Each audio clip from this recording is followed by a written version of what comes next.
Okay. Uh, let's let's have a word of prayer in the pledge. Our Heavenly Father, you've been good to us this week, and we, as devastating as the train accident could have been, we are grateful to you for the way that you put your hands around that train to protect the adjacent vehicles and the properties, barbershop, and everyone around there. And we thank you for protecting them, and pray that this will be avoided in the future, and that all of the problems that may have led up to that will be rectified. We thank you for your grace and mercy. Pray for Christy, as she's battling some health things right now, that you will lay your hand upon her and give her healing and comfort. And just pray that as we go through the changing of seasons, that we will recognize all of your attributes and your righteousness. In Christ's name, amen. Amen. I pledge allegiance to the flag Of the United States of America, and to the republic for which it stands, one nation, under God, indivisible, with liberty and justice for all.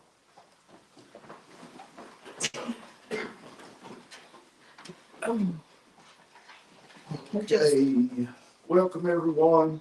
We got any public comments? Okay, hearing none, is there a motion to approve the agenda? So moved. Second. Any discussion? All in favor? Opposed? We're gonna come straight down to Stephen Justice.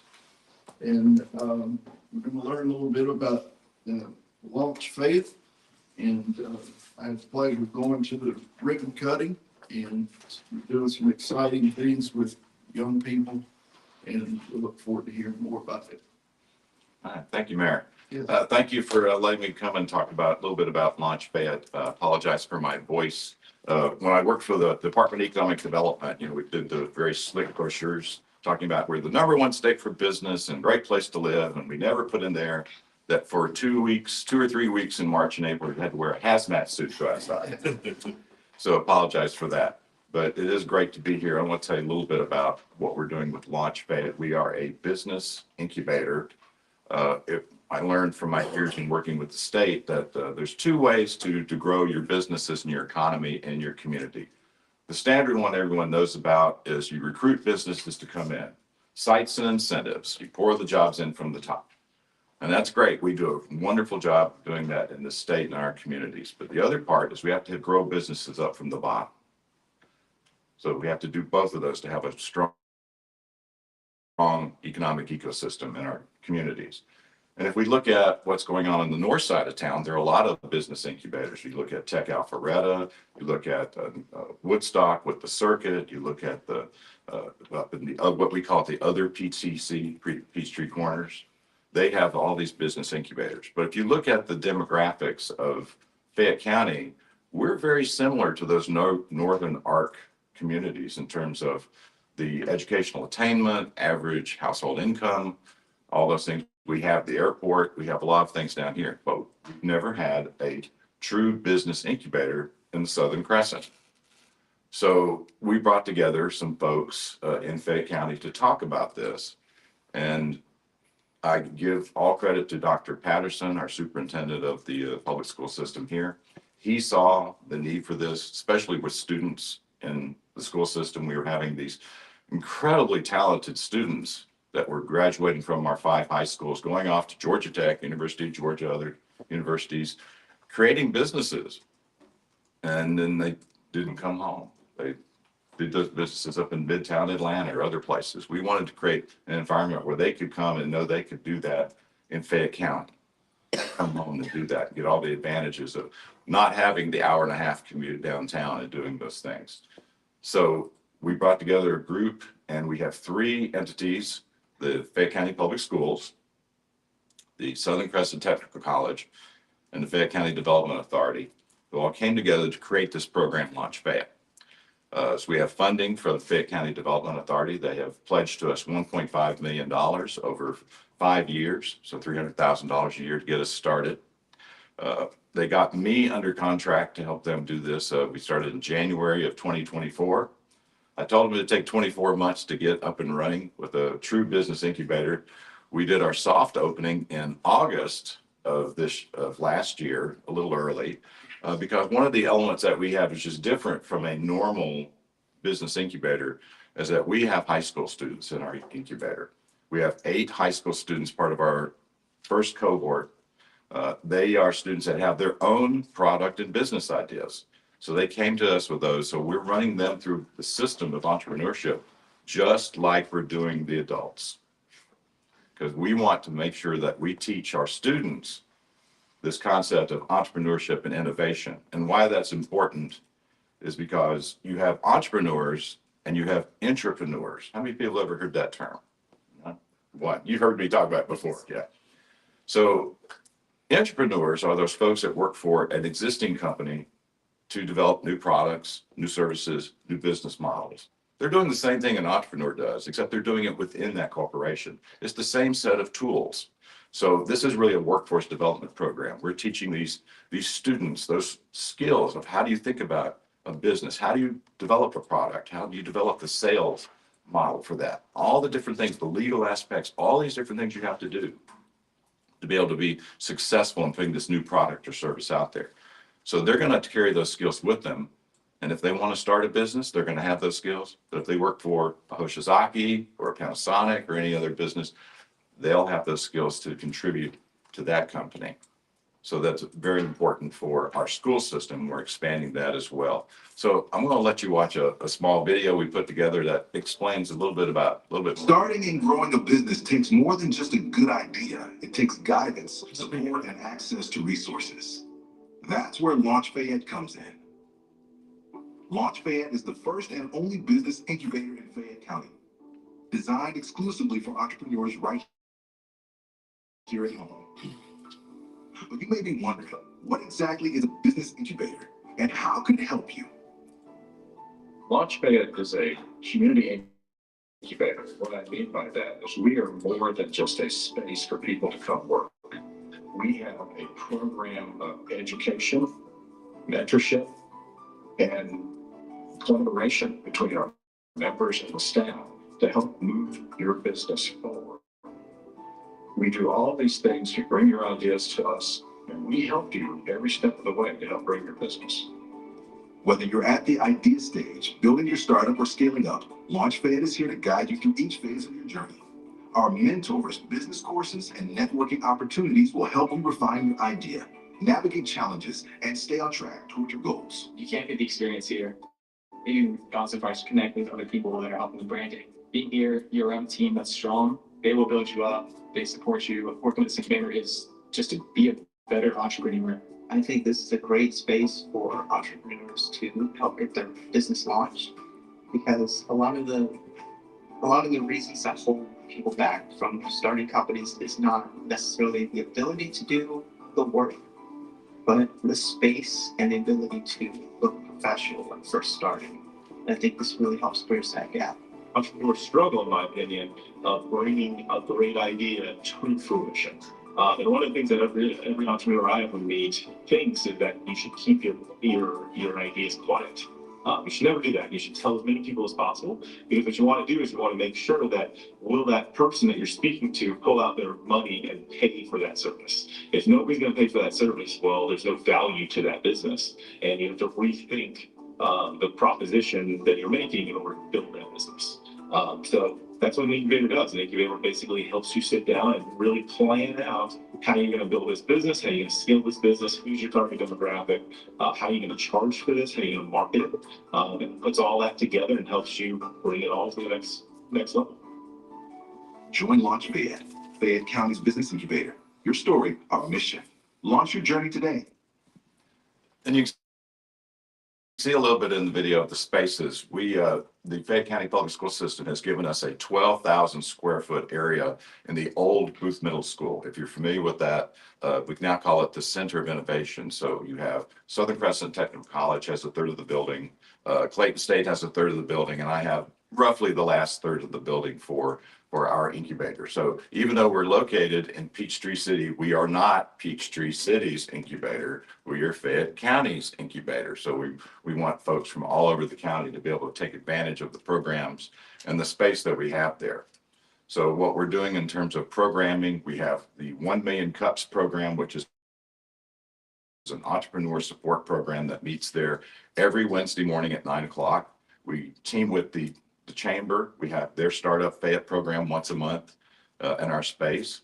We started the Kaufman Foundation Fast Track Training Program, which is nationally recognized entrepreneurship program. We started that in February. It's a 15-week training program, pretty intensive. I had someone describe it as doing your MBA in 15 weeks. And it's not far off from that. So we're going to do that. We're going to do 2 cohorts of that each year. We're going to do one in the fall as well.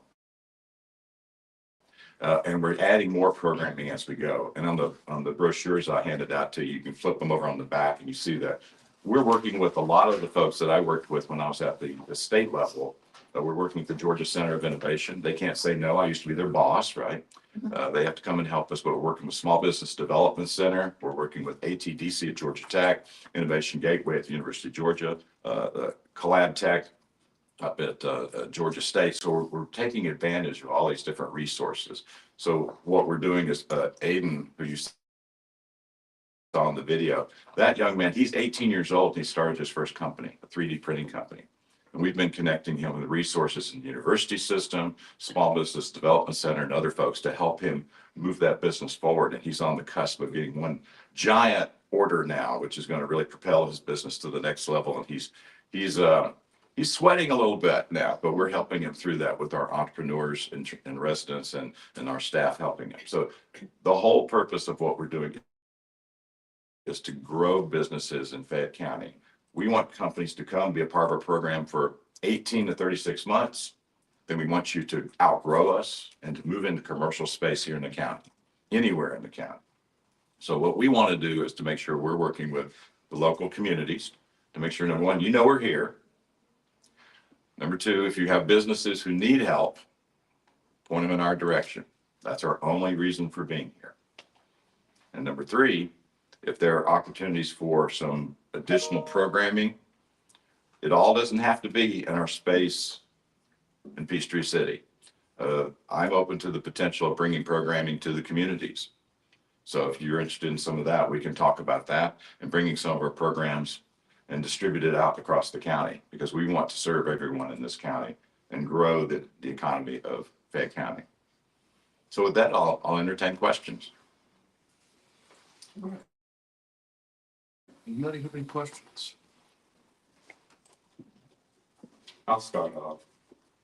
Thank you for coming out, by the way, and talking about this this other approach to business development. I know, we talk a lot about how we are always welcoming new companies to come in, and if they're the right fit, But I think personally, I get excited about entrepreneurship because these are ideas that are usually generated from people, our citizens, ideas that they have. I know a lot of people in Tyrone have ideas of what they would like to see Tyrone, how they would like to see Tyrone develop.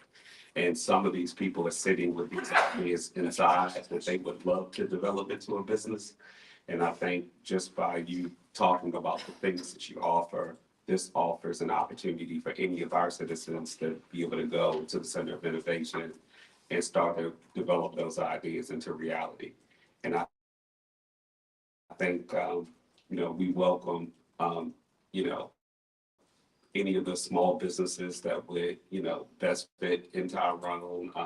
If you have any young expiring entrepreneurs, and they want to do, businesses that kind of fit our town, I think we would be pretty interested in kind of hearing from some of those people, or, or just beginning some conversations. So with that said, what's one of the better ways for a municipality like ours to be involved with your organization in a kind of a hands-off approach, but being available to listen to some possible connection? Well, an easy thing is that new businesses, of course, my first business I formed as an entrepreneur was up on Howell Court here in Tyrone when I started my aviation business. And of course, I had to go get a business license, get occupational tax certificate from the town. Well, one of the things you can do is as new businesses come and get those certificates, you can say, hey, are you looking for some help to help grow your business? We have this thing called Launch Fayette, which is free. You can come be a part of that and take part in some of the programming, doing these things. So a lot of it's just the awareness of making sure, because a lot of folks, they're starting those businesses, they've maybe read a book, but as I learned with my first business, even though I felt like I was very knowledgeable, there's a lot of things that I went, oh yeah, and I didn't do that right. Oh, I didn't do that right either. Or I didn't do that thing right. There's a lot of learning in that first business when you start it. So a lot of what we're trying to do through our training programs and our mentorship is to try to help folks avoid some of those easy mistakes that can really hold your business back. And that way you can put your time and your talent into the things that really are going to help grow your business, not all the nuts and bolts and minutia that can take up so much time in starting a business. So that's just one easy way. It's just knowing we're there and recommending it to new businesses that register, in the town. Fantastic. You also mentioned helping existing businesses, and you said we're here for you as well. How would an existing business that might be struggling a little bit to keep the doors open, how would they receive help from your organization? Well, a lot of that would be the training programs. We have various programs where you can come in and work with our mentors. So one of the things, if you're an existing business, we don't expect you to pick up and come move into our space. Our space is there. It's kind of secondary to programming. If you think about it. Programming is number one, space is second. We want you to come take part of the programming. So if you're an existing business, you're having problems scaling, which is a real problem for most companies. Getting that first few customers is easy, relatively. Getting the next 10, 15, 20, 100, that's harder. And growing your business. Like I mentioned, the young man with this 3D printing company. Now he's getting that first huge order. He's like, how do I do this? How do I make 30,000 of something? Well, we're working with them to help him do that. We're helping him connect him with the resources, just walking him through the process of how do you do that from folks that have done it before. So that's a lot of it. It's just you get to connect with folks that have been there, done that, know the pitfalls, know the landmines you don't want to walk on, know the things that'll help you do that. So that's a lot of what we want to do, because we need to never forget our existing businesses. We do in economic development. I always said that we recruit people in, that's great, but don't forget your existing business. Those are the folks that got you there. So you need to be able to grow those existing businesses as well. Do you have a minimum age that you'll work with? 18. Okay. You have to be legal. Okay. Be able to sign a contract. Now, well, I say that for our adult mentors, we do have students in the program. They have to be students in one of the 5 high schools. And we do have that program. We do not select those. The school system has a process for selecting those students. And they give them to us. But on the other side, the adults, it's come one, come all. Okay. Can we link from a electronic standpoint or any type of, I'm trying to think of communication and letting people know that you're there. Yeah. Yeah, we have full-fledged social media. So if you haven't been out there, we have our website, fayette.org. We have a Facebook page. We have a LinkedIn page. We have an Instagram. So we would appreciate, any of the time you share or react to one of our posts, things like that. We definitely can link to our website as a resource for businesses that operate in the county. We've done that with Peachtree City as well. They've put information about us in their business newsletter they send out monthly.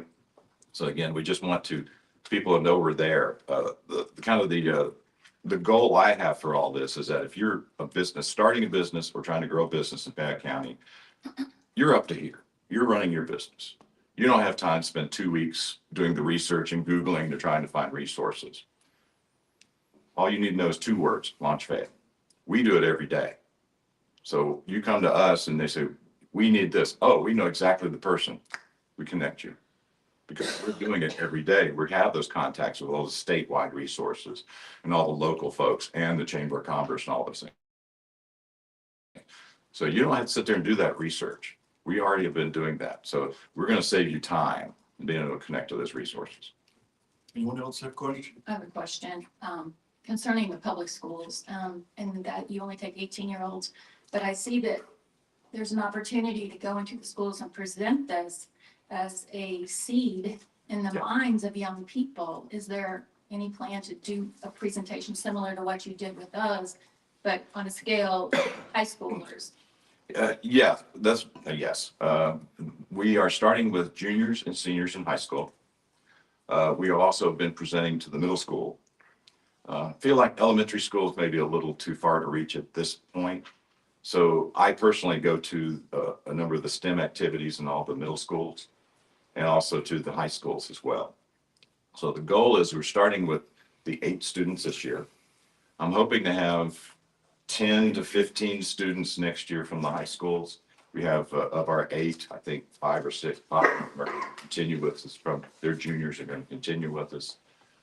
And the goal is that there is an entrepreneurship statewide curriculum. But of course, the problem always with some of the curriculum is that you have to have experts to come help the teachers in the schools because we don't have entrepreneurs in the schools, they're teachers. So we need entrepreneurs to be able to do that. So that's the long-term goal is to get it very strongly into the high schools, then start moving it down into the middle schools. We have a continuum of activity so that the culmination of that is when you are about to become a junior, you can apply and become part of the program at Launch Fayette. So we're kind of prepping you along the way, giving you information, and then you can come and be part of Launch Fayette. And my goal for the students, and it's a lofty goal. Most of these students are very academically aggressive. These kids want to go to Georgia Tech, University of Georgia, all these great schools. I want to make it that they've been so successful in learning about business that when they graduate from high school, it's a tough decision. Do I start my business or do I go to college? We have Aiden there who he made the decision. He started his business. He's doing his college on the side. Now, for the ones that decide to go to college, because there are some very strong entrepreneurship programs at UGA, Georgia Tech, Georgia Southern, Kennesaw, I name those 4. We want to make sure that what we're doing with those students, they can carry straight into that experience. So we have a couple of our seniors this year that we've already connected them with researchers in the university system. One student in particular is doing ag robotics. So he's already working with an ag robotics researcher at UGA. So he's going to go to UGA in the fall, and the researcher is saying, hey, I'll get you involved right away as a freshman in the research activities going on here. So that's our goal. Very good, thank you. All right. May I? I'm Mr. Justice. Hello again. I will do my part as the OTC queen to get the word out for sure. This is a great idea. A great. And if you need anything, it's easy. director@launchfayette.org. Made it very easy to reach out to us. Mr. Justice, do you have more of these? Do you have more of these, or is How this many something do you want to want? print out? Well, I mean, I just thought, like, to your idea, what he was saying, Steve, I will get you. pass them out to anybody that's getting a OTC. Excellent. All right. Thank you, Mr. Justice. Thank you. Thank you.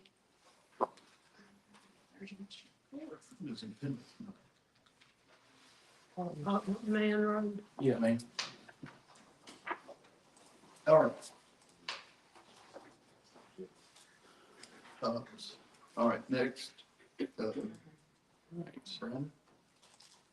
Brandon? Well, good morning, everybody.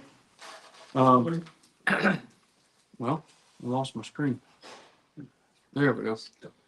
All right. So we're going to start with administration and finance. And again, today's format is like we've done in the last few years back. Each department's going to present highlights from the current year, and goals for next year, budget goals, big ticket items that they're planning on working on in the next year.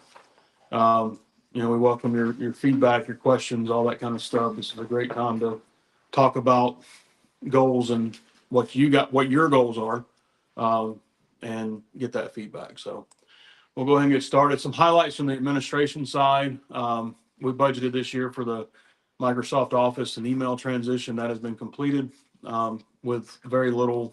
We've had some hiccups, but nothing like we've experienced in the past. The municipal complex lettering change has been completed. Scott took over the REBC grant project basically, but that has been awarded and is getting ready to start in a week or so. The Shamrock tennis courts and basketball court resurfacing was completed. We completed our second session of Tyrone 101, and we're starting session 3 next month. Looking forward to that. We've got about 30 registered people for that. And as I stated earlier, I'm going to Tampa this fall to speak on this program in front of my colleagues from around the country and a few from internationally. So I'm looking forward to that. The new copy release program was complete. We got that settled. The 881 document purge is underway. That phase 1 is complete on that. Well, I'm sorry, let me back up. This document purge is for the old records and things up there that are just basically trash. And so Dee and Philip and a few others are hard working on that, getting 881 cleaned out. So they're working hard at that. A lot of work. Continuing to work on the employee handbook draft revisions. I've gotten a few policies to you all. The entire handbook has been gone through. I've made edits to every single policy. They're in draft mode, and I am trying to send 1 or 2 at a time to either Sandy and or legal to get their review, work in their suggested changes, and then get them to you. So I don't want to bombard them with an entire handbook. So we're just systematically going through. So been working on that. The phase 1 of the document scanning project that Dee headed up is complete this year. We're going to be budgeting for a phase 2 for next year. And then our investments. So Georgia Fund 1, we had a $40,642.15 return for calendar year 24. Our balance as of the end of 24 was $802,350.20. Our CDs had a $76,785.20 return for calendar year 24, and that balance is $1.228 million. So our total growth in investments for last year was $117,427.35.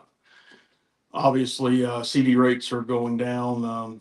Things are slowing down a little bit, but we continue to reinvest into the highest return CDs that we can find as they mature. So we're going to continue to work on that. Any questions on those highlights? Okay. Some priorities for 26 are we're trying to complete the employee handbook revisions. I want to do a comprehensive review and update of all of our job descriptions, review and update any ordinances related to nuisances and quality of life, staff training on purchasing process and budgeting in general. What I'm finding as far as available classes for budgeting, there's not a lot at the department head level. There's a lot of training available on budgeting in general. There's not a ton of stuff out there for department heads. So I'm thinking about just putting something together myself and doing an in-house training for department heads, especially on the purchasing process too. That's a very nuanced thing. And if you don't do it every single day, it's very hard to navigate. That's why, larger cities and counties, they typically have a person that does all the purchasing. Like Public Works will call and say, hey, I got approved for a truck. I'd like to purchase that truck, and they handle it. And, we don't have that luxury, and I don't think it'll be a while before we would even explore that. But purchasing is difficult sometimes. So we want to definitely make sure our staff have the proper training in that. As I mentioned, the phase 2 document scanning project, we're going to budget for that this year. And then obviously continue to support our citizens and staff however possible. We have a lot of projects going on right now. Just this week, yesterday, Scott had the pre-construction meeting for the roundabout. Last week, we had the pre-construction meeting for the RABC grant. We've got the public works buildings about to go. We're about to get some paving we got a lot going on. Pendleton Dam. So we're going to try to support them in any way that we can in those endeavors. And all the future projects that we have coming up. I want to talk for a few minutes about council communication.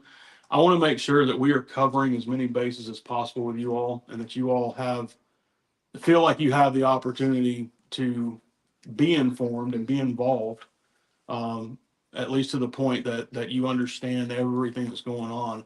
I try to communicate. I try to keep you guys updated. Obviously, I do my emails on Fridays. I try to email or call you all as issues arise. Like unfortunately the train derailment, as soon as the dust settled and I was able, I sent you all a text. I don't want you guys to be surprised, but the way things are nowadays with social media and being a small town, you likely knew about the train derailment before I texted you. But I try to get that information out as soon as I can. I try to, during staff comments at our meetings, I try to keep you all updated on things. I've sent out an open invitation for you all to attend our staff meetings on every other Tuesday. I think everybody understands that I'm here. If I'm here, you guys can stop by. I welcome that. I appreciate that when y'all stop by. My door's always open. So, if you all have additional requests or suggestions on how we can communicate better, I'd love to hear it, because like I said, I never want you to be surprised, and I never want you to have to be sitting back wondering what's going on with certain things. There are things that I'll put in my weekly update that are front and center to me, and I may not update on a given project simply because nothing's been done on it, or it's just not front and center at the moment. I'm just trying to touch base on what I kind of did. There was a big uproar on the media a few weeks ago about the government asking, tell me 5 things that you did last week. And I thought, well, that's easy. I do that every week. I've been doing that for years. But people got upset about it. But I think it's important to have that kind of communication. But again, I probably don't cover everything. So that's where it's important for either you guys to ask me, if you're thinking about a certain project or something like that. So if there's anything I can do or that staff can do to better communicate with you all, please let me know, because I want to make sure that y'all are informed. So, Anybody have any feedback there? As a newbie, still, I appreciate the open door policy, and I think that everyone is pretty transparent and open to questions. And I think a lot of the onus is on us to ask when we don't understand, if there's something we want to answer. And I would appreciate if it's something that's public, that if the mayor has a question about a project that you didn't give an update on, a simple reply all, hey, Brandon, what about this? And then we can all stay updated on all the communications. And so again, I thank you, and I want to take more responsibility myself to ask more questions. Okay, thank you. I'm going to echo Jessica to say thank you for the communication that you send out weekly. I think it's always good just to kind of run down that list and see all of the things that we are either aware of or being made aware of. I also want to thank you for opening the staff up. I know that over the course of the year, I've had an opportunity to sit down with every single department head and just to have my ears open and let them just talk about what they do on a day-to-day basis, and giving them space to do that. Not being overly involved, because that's your job as town managers to manage your staff. But we appreciate you and the transparency that you have between you and your staff. So thank you. Yes, sir. Anyone else? Do you have any requests? I would like to hear, I don't communicate through this vessel, but I would like to hear anybody, any constructive criticism. All right, here you go. Full. All right, thank you all. All right, next up, I think I've covered that too. So we wanted to talk about taxation. I know, we want to talk about, House Bill 581, and I think, Ms. Whalen wanted to talk about, the possibility of looking at, options for offering additional homestead exemptions for our citizens to help with the tax burden. So just want to do a little review. So this is our tax revenue history, property tax revenue history, I should say, from 2018 to 2024. We have grown an average of 9.93% over those years, from $1,095,000 in 2018 to $1,889,000 in 2024. Like I said, on average, that's about a 9.93% increase year over year. This is that information visualized. So 581, obviously, as you all know, caps assessed values at 2 to 3%, or at the rate of inflation, which we're going to probably track at about 2 to 3% annually. So that's a big difference from what we're used to seeing with assessments. So it's a big cut. Between 2018 and 2024, homestead assessments, homesteads only, went up about 10% annually. So that's a big cut, big difference there. So we just have to prepare ourselves for what our tax revenue is going to look like going forward at the current rate. I found this interesting in my research. The millage rate would have to be set at 4.983 mils today to generate the same property tax revenue realized in 2018 if our property tax base and our assessments remain the same. So in order to generate that $1.889 million based on 2018's assessed values, we would have to have a millage rate of 4.983. So we haven't raised the millage rate in 16 years, but we have increased what we charge our citizens based on those assessments. And that's exactly what 581 was designed to stop. Was the legislature essentially said, if you're going to charge people more, you're going to be more transparent about it. You're going to have these, we already did public meetings, so that was law, but I think a lot of people didn't understand that your assessments go up, your millage rate stays the same. It is still a tax increase. And so essentially 581 kind of eliminates that to a large degree, and is going to require local government now to say, all right, we need to raise your millage rate by a point or two in order to cover our budget. And that's what the goal kind of is. All right. So the impact of 581 grows quickly over time. So the top chart is revenue growth without 581. So that's assuming everything stays the same. That's assuming that 10% average revenue or assessment growth from 2025 out through 2030. And as you can see, if our tax rate remained the same out to 2030, our property tax revenue would be about $3.4 million, $3.3 million. With 581 in place, it'll be about 2.6 million for a difference of about $700,000. So that's a big gap that we're going to have to deal with over time. And the next slide is just those numbers visualized. So the top line is revenue growth without 581, and the bottom chart is, or the bottom line is under 581. So you can see that the bottom line kind of, it doesn't go up as fast as the other. So again, something to consider there going forward. So considerations for the future: our ability to balance the budget with reserve funds will eventually cease. We have been balancing with the reserve funds for 3 or 4 years now, probably a little bit longer. We almost never, in fact, I don't remember a time where we ever completely expended the budget. Things happen. Positions go unfilled, projects come in under budget, we get grants to help pay for projects. Projects, we just don't have the capacity to get them done. So we almost never spend all the money, but we are balancing the budget, and that those numbers are coming down, the revenue numbers, or I'm sorry, the reserve numbers. Current millage rate is not sustainable over time without reducing services, maintenance, and projects, because our budget's already lean. I talked to y'all at budget time last year about the cost just to keep the doors open, the cost to run the police department. I mean, we can't fund our police department just based on property tax revenue. But if you consider all of our revenue without pulling from reserve, we still struggle with just providing basic services and keeping the doors open.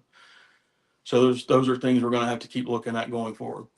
Millage will have to be adjusted at some point in the near future to maintain and to add and improve services. Even more additional revenue will be needed. So how can we do that? One way we can do that, obviously, is raising the millage rate, but we can reduce the impact on our taxpayers by looking at the possibility of doing homestead exemptions. I'll put on your desk in front of you, this is a memo from Patrick. I asked him to give us a rundown of the legalities of homestead exemptions.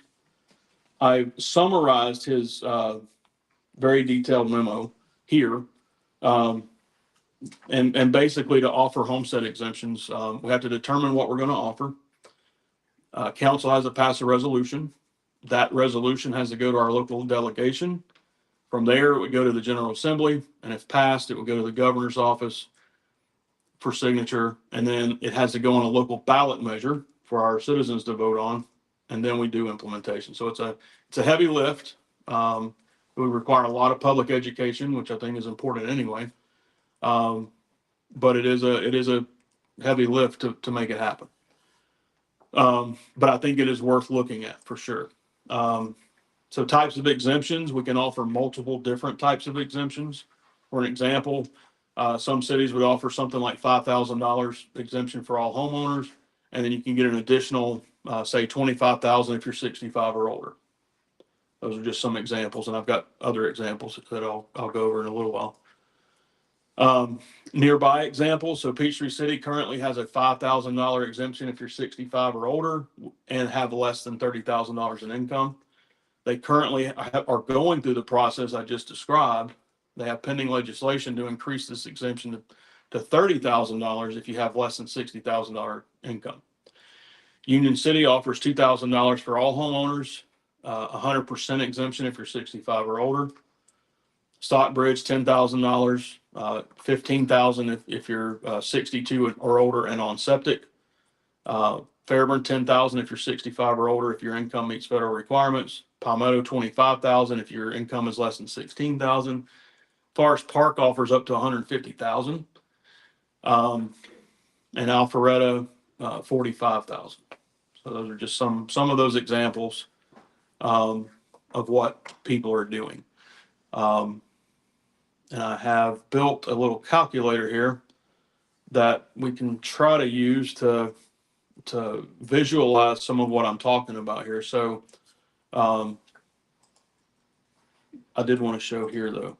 These are other exemption examples that I found.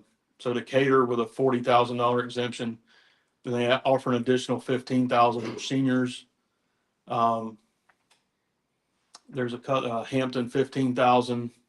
Some of these cities offer exemptions for certain folks with disabilities or veterans.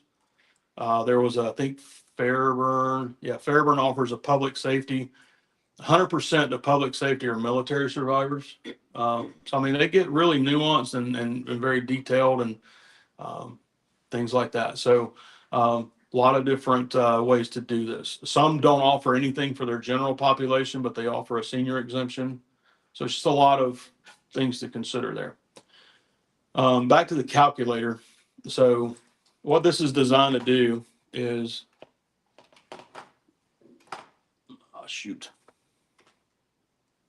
is to show, given different numbers, what the tax would be. So our average home price right now is $530,366.47. So that person, that home at 2.889 and no exemption, their Tyrone tax is going to be $612.89. Their overall tax, including county, school board, all that, is $6,219.56. So again, our revenue is less than 10% of the overall tax bill. That's where Tyrone sits. This is counting exemptions. This school board exemption is not exact because it's kind of nuanced. It's kind of varies. So this is kind of just an average, just to give you a picture of what that looks like.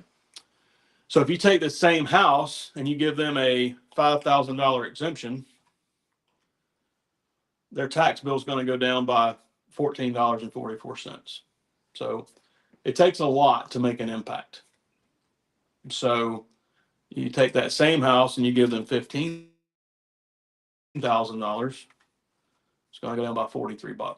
So everybody looks at money differently. Obviously, $43 to some people is going to be a lot of money because you're talking about a year annual.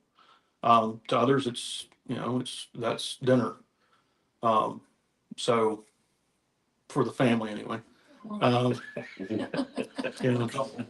Yeah. So So anyways, it just all depends on how you look at money. But one example gave $150,000 exemption. Let's see what that looks like. So if you give somebody an exemption on the first $150,000 in assessed value, then their tax bill is going to be $179.54. It brings their full tax bill down to $57.86 from $62.19. So you're starting to make some impact there. But that's a crazy exemption. We ran some numbers. Somebody had suggested from the development authority looking at doing an exemption of $100,000 on the first $100,000 in value.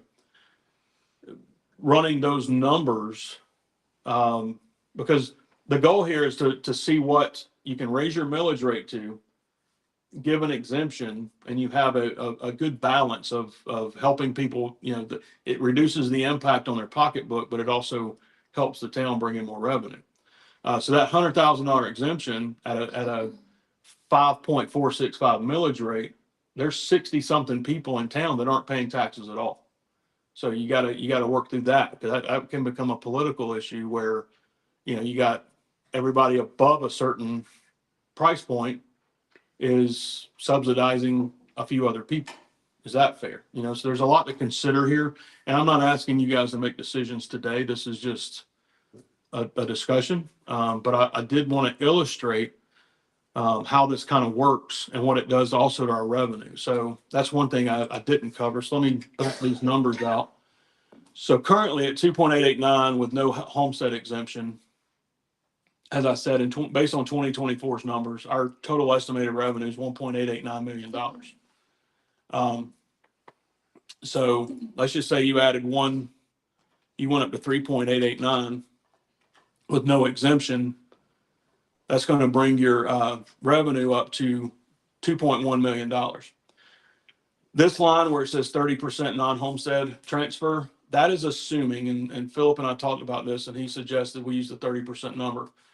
There are a number of non-homestead properties, residential properties in town right now that we have to assume are not taking advantage of the homestead exemption.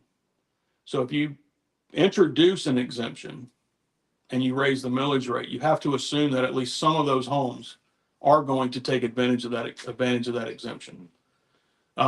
Now, I don't have a way to calculate how many people who are 62 or 65 plus. I think that'd be hard to get that data to give you a good estimation. If you said we want to give an exemption to people who are 65 or older, it's hard for me to come up with those numbers. We would figure it out, but I don't know how exact it would be. But I can tell you, based on last year's numbers from the tax assessor's office, what it kind of looks like. So given that, at 3.889, assuming that 30% of our non-homestead properties become homesteads, we're only gaining about $100,000 in revenue, assuming that they do that. And then if you add homestead exemptions, it's going to be even less, obviously. Part of the goal here is to try to because we're so heavily, our tax base is so heavy on the residential side, we're trying to figure out a way to flip it a little bit to where our non-residential, our non-homestead residential and our commercial are paying more taxes. And you can see a breakdown here. Currently, 62.89% of our revenue is from our homeowners. And 12.92% is from commercial. So I've run the numbers with some of our larger future developments coming online at their estimated future build outs. And we're probably looking at a little over $1 million a year in revenue just from that at the current levels, but that's years away, you know? So that is going to help with tax base, even at the current numbers. But again, that's years away. So I've done a lot of talking. Or any questions, any thoughts so far? Lovin's tool. Thank you. Is this purely created by you or is Yeah. it something you stole? I kind of nerd out when I don't do pretty spreadsheets, but I do like spreadsheets. I'm not good at making them very attractive, but yeah, I kind of nerded up and built this. I think it's as So- good as anything. So, When do you anticipate the business technical part to be started? they're still in communication with us, so I don't feel like I don't feel like they're not doing anything, but they haven't given us solid timeframes, right? Yeah, I mean, we're looking at a build out that's 5 years away at least, in terms of you being able to anticipate full revenue from those types of developments. It's a 5-year plan at a conservative estimate. At best. Well, that would be average, yeah. And then the data center? Oh, I was talking about the data center. Oh, I think he was talking about East Group. Yeah, East Group. I don't have 100% confidence in East Group any longer. They said they were going to talk to us in February to get things started, or January. Then they said February, and now we're pushing April, and I haven't heard from them in over a month. But if they were to come into town, they would come in a phased approach. Their total build out would be likely another 5 to 7 years. But the first phase, which would be the first 2 buildings, would probably be on a 2-year schedule. Yeah. So yeah, commercial development takes a long time. That's why we're trying to, we're trying to foster that growth right now, and we're trying to, feed it. But it's got a long time horizon, and that's why it was important for us to try and facilitate that, as early as possible. And 581 kicks in when? This year. It's essentially in effect now, so it'll. Did it, before we go any further on 581, did y'all get my text from Tuesday morning? I haven't heard anything. It was still green, so I wasn't sure if it made its way through. But they're talking about a delay on that and with some strings attached.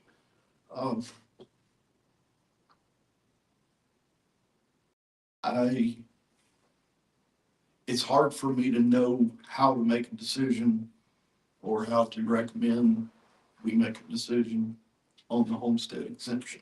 Mhm.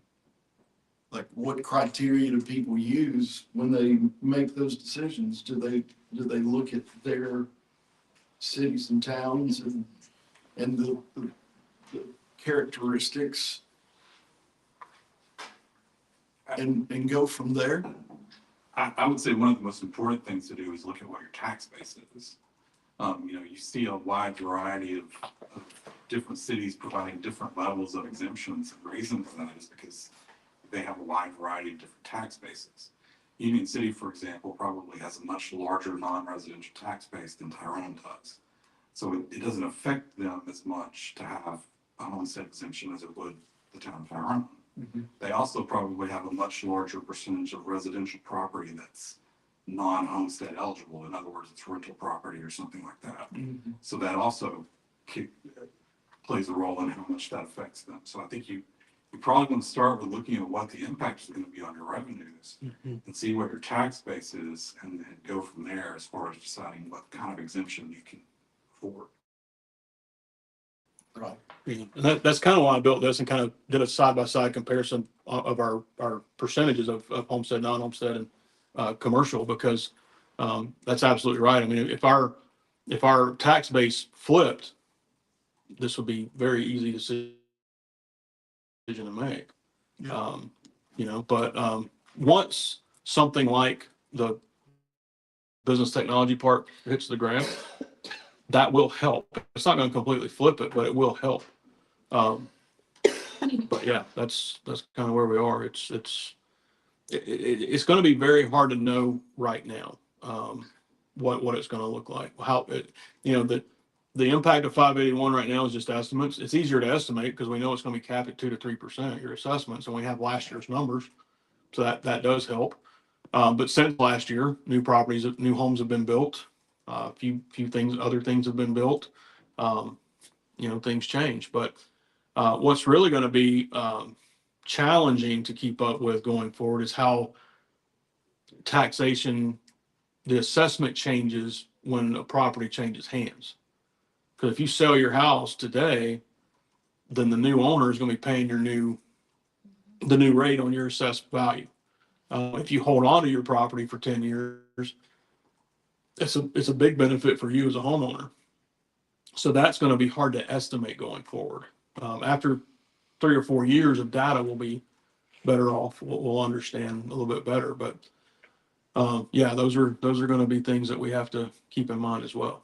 So this is a great time to have this discussion and to start looking at it. Whether or not we want to start working towards it this year, probably not. But it's definitely something to keep top of mind and keep looking at. But staff, of course, will do whatever you guys want to do. But yeah, I think every city in Georgia right now is trying to look at different ways to move forward. Can you pull that chart back up that had the two lines? One was Sure. a little flatter and one was a little bit more steep. Let's get there. What is going on? There we go.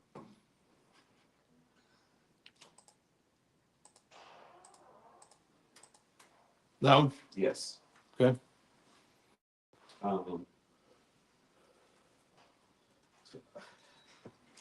One of the things that I'm thinking about as I'm looking at this chart and just listening to this data is that it seems like we as a council are thinking about ways to help our citizens and our taxpayers reduce that liability.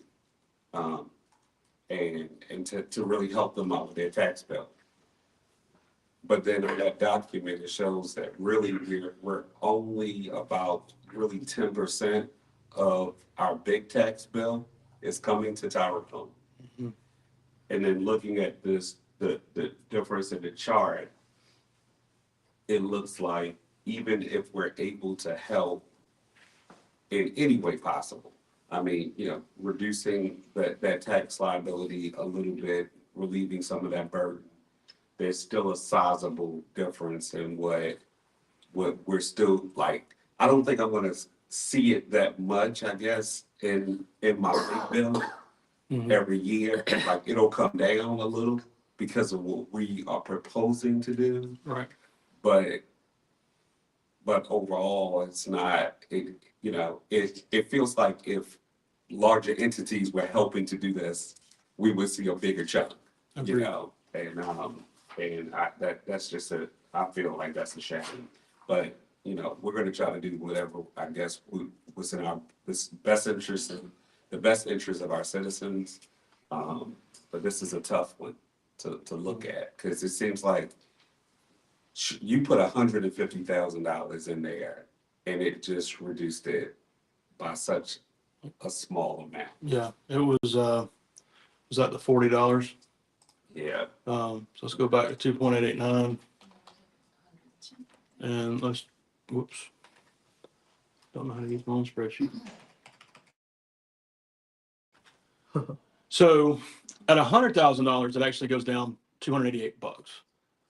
So it has to be a big exemption in order to make a good impact. If you go back down to something like $15,000, you're looking at $43 on your tax bill for the year. And when you look at the overall tax bill, I mean, just glancing at it, those numbers look very similar, you know? So it's really, it helps. I mean, I'm sure there's a lot of families out there that they would appreciate that $40, but, most people, for good reason, don't like paying taxes, and that's understandable. But when you're talking about $43, it's really, I don't know, it's not that big of a thing. Now, if our tax rate were more in line with the average in Georgia, at 6.5, then you're giving them a $97.50. No. Let me back up. Yeah, their tax rate, yeah, you're giving them $100 break. But their tax rate's still going to be high. But that's the reality. That's more realistic because the average is around 6.5 for cities of our size in the state.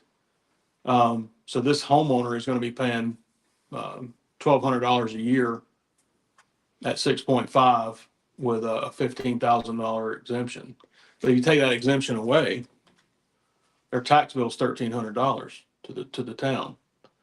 So yeah, at a higher tax rate, obviously it's more impactful, but our tax rate's so low that giving an exemption kind of, you know, it defeats the purpose of what we're trying to do, is which you're trying to help people, but you're also trying to keep the town running.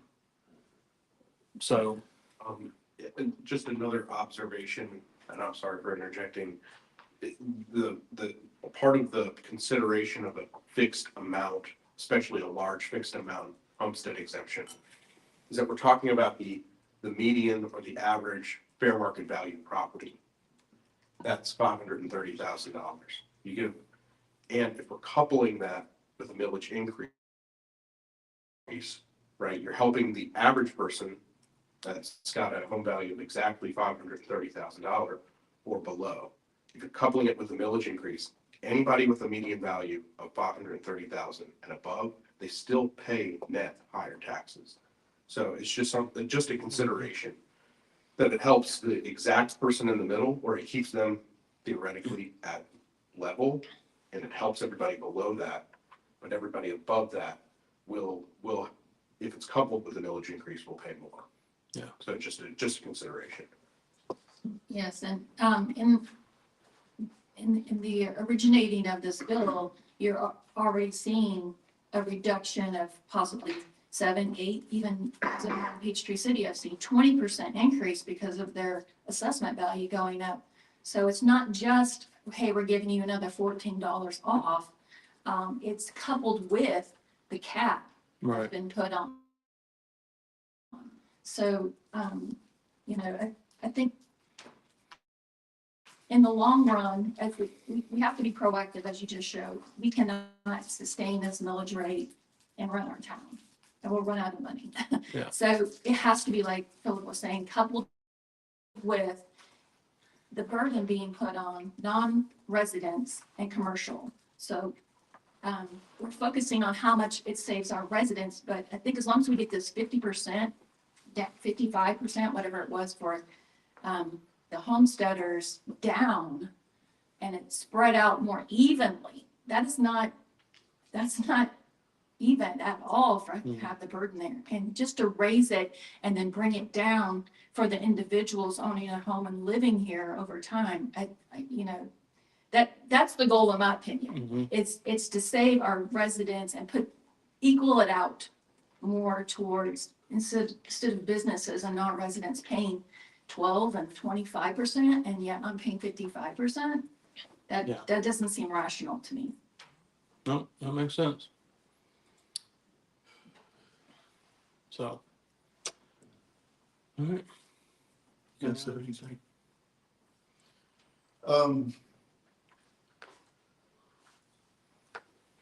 This is difficult because it's so, at least for my thinking, it's drastic. We don't have the luxury of having much commercial tax base if we had more commercial tax base, it'd be easier to make this decision. But unfortunately, almost all of our tax burden is on the homestead property. And I guess I'm trying to figure out what is our end goal. Obviously, our end goal is to have as light of a burden on our residents and still keep things, our level of service the same. I get that. That's obvious. Mhm. But what is our end goal just short of that? Like, define the two things that I just said, as opposed to just saying them. And I don't, that's where we need to, in my opinion, we plan from that, defining, keeping the burden on our homestead taxpayers reasonable and maintaining our level of service. What does that mean? And because we can't make a decision on this until we know what those things are. I understand. Um, for me, this is all, as the manager, this is all sustaining our operation and paying the bills, providing services. That's what it is for me. I fully understand the need to balance this out and to take some of the burden off of our residentials. At the end of the day, in a perfect world, you build your budget, you see what your shortfalls are, and then you adjust your tax rate to cover that shortfall. So it's a fluctuating number every year. But you're going to have, I mean, taxpayers hate it when you raise taxes anyway. You're going to have a lot of fatigue if you're changing your tax rate all the time to do that. But that, in a perfect world, that's kind of the model we would follow. But right now, I don't know, maybe I don't understand the question, but because like I said, from my point of view, we're always looking at, what is our sustainability going forward? We're looking at it from not the point of view of, a homestead pays 62% of our tax burden, non-homestead pays 24%, and commercial pays 12%. We're not necessarily looking at it like that. We're just looking at it from the numbers of, we have this much of a shortfall. We're already lean. How are we going to cover this? Right now, we're doing it with pulling it out of our savings, basically. And we're trying to figure out a way to slow that down and to make that more sustainable going forward. Because once we get to a point, as y'all know, we have to hold six months of, or 50% of our surpluses as revenue. And it won't take us too long if we keep going the route we're going to get to that point, and then we can't even pull from there unless y'all change the policy. So, yeah, I'm sorry, but I don't think I fully understand the question. So my question, I'm trying to figure out how we can make decisions. Because if we make a decision just, with some random Right. decision so in order to make the decision, I'm thinking, okay, well, let's figure out where's the end goal and then build up to that point. And the obvious answer to that is what I said before about easing the tax burden, keeping the level of service. Mm-hmm. What are those numbers though?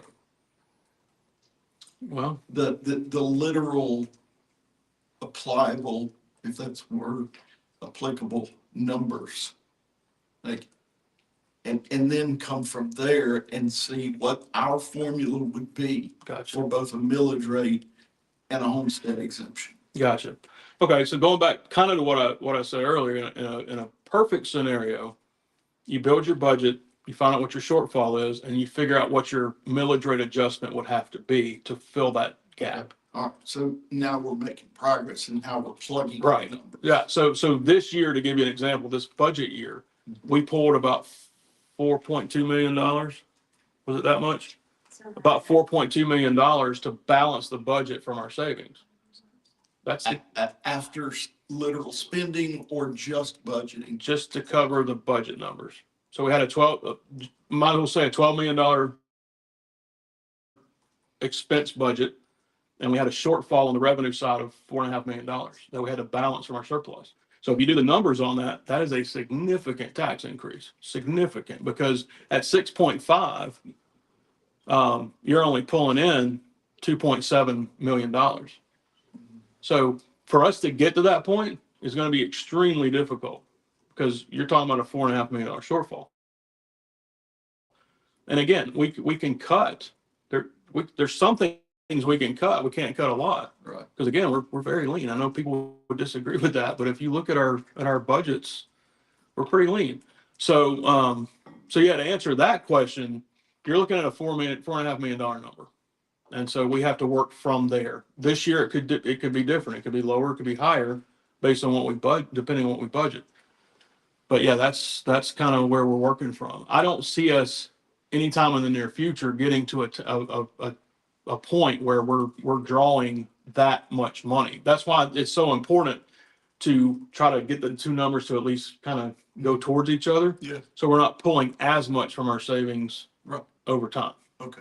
What was the amount we pulled the prior year? Sorry. Can you pull that? Or just- I have it with me. Well, It was less. To- I want to say it was two something. to that point, that budget number is always here and then the real number is here. Right, it is, and it changed. You're right, absolutely right, and that's what I was talking about. Like we don't always spend. Yes. So we pulled $4.5 million to balance the budget. We may only spend $1.5 million of that or $2 million. Right. But there could come a year where we have something go down, like where everything aligns and we do spend all the money or whatever. I was going to say an emergency, but usually with that that's what your reserves are for and your insurance and all that. But absolutely, the $4.5 million it's a real number. It's there to balance the budget and to fill the funding gap. But we almost never spend the entire amount. All So right. Well, then to that point, I would propose instead of taking a budget number, take the average of what you have been pulling over in the last 6 Right. years right, and use that number yeah, we can look at that. to create our formula. We can do that. Yes, sir. Isn't safe to say that our level of service will always increase over time because as we add projects to the town and we get through completion, there's a cost that's going to be associated with providing Mhm. service and maintenance for those items. So going forward, we can't actually we got to look at it as a kind of a moving target as well. Right. Yeah, I would love to say yes, that our level of service is always going to be improving. But obviously without appropriate funding, something's got to give somewhere. And so you're going to be, making the decisions. Do we go, because for years, Tyrone, we basically focused on maintenance. We weren't doing a lot of improvement. We weren't adding things. We weren't, and now that SPLOST has come along, it's a great thing, but you've also got to maintain those things that you're building. And so, that's something we can't forget. So, and the cost of having employees is always going to be your highest thing. It's always going to keep going up because we have to compete with the market. You have to offer, retirement. You have to offer insurance. You got to, so 4.5, basically what we took to balance the budget was what it cost to maintain our personnel. About a 4.2 million for personnel. And I think we pulled 4.5 million to balance the budget. So that's a comparison there. So it's very expensive to do what we do. It's very expensive to operate a business. It's very expensive to live anymore. And those same things that are affecting the population are affecting the town. And unfortunately, a lot of times, we go out to bid for something that a private company would go out to bid for, and we're going to get a higher bid because we're the government. All right. Just one more comment, and we don't have to, excuse me, Colin, don't have to go down this rabbit hole, but as far as income streams go, instead of a property tax, how about a tax when you purchase things that's more spread out, as we talked before about T-SPLOST.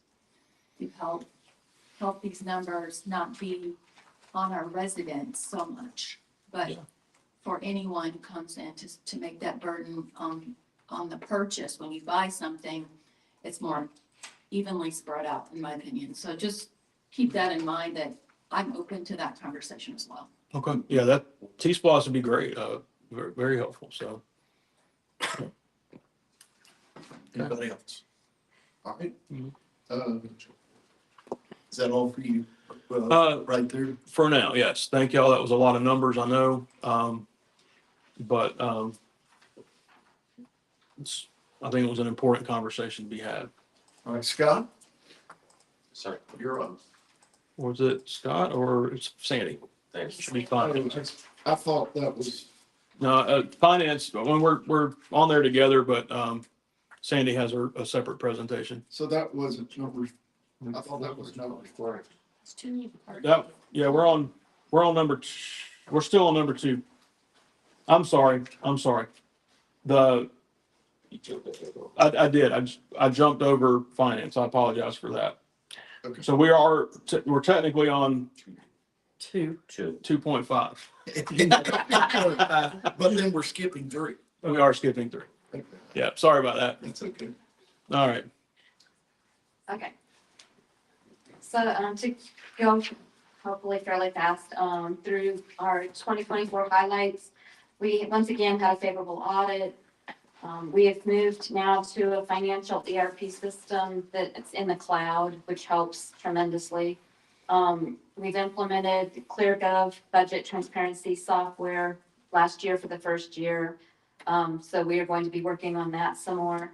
We cleaned up some of the pension salary reports from past employees. I've been working on that throughout the year. I've been training another employee to establish better controls, add additional duties, and speed up processing. It's just a long process when somebody comes in new to catch them up on where we're at. She has been working this year on doing some reconciliations that had not been done for a long time. Just trying to get back to where we were at one point. We've implemented an FTO pay for the officers who are training new officers, and the exemption of Social Security and ADP for those that opted out of Social Security because we increased our pension.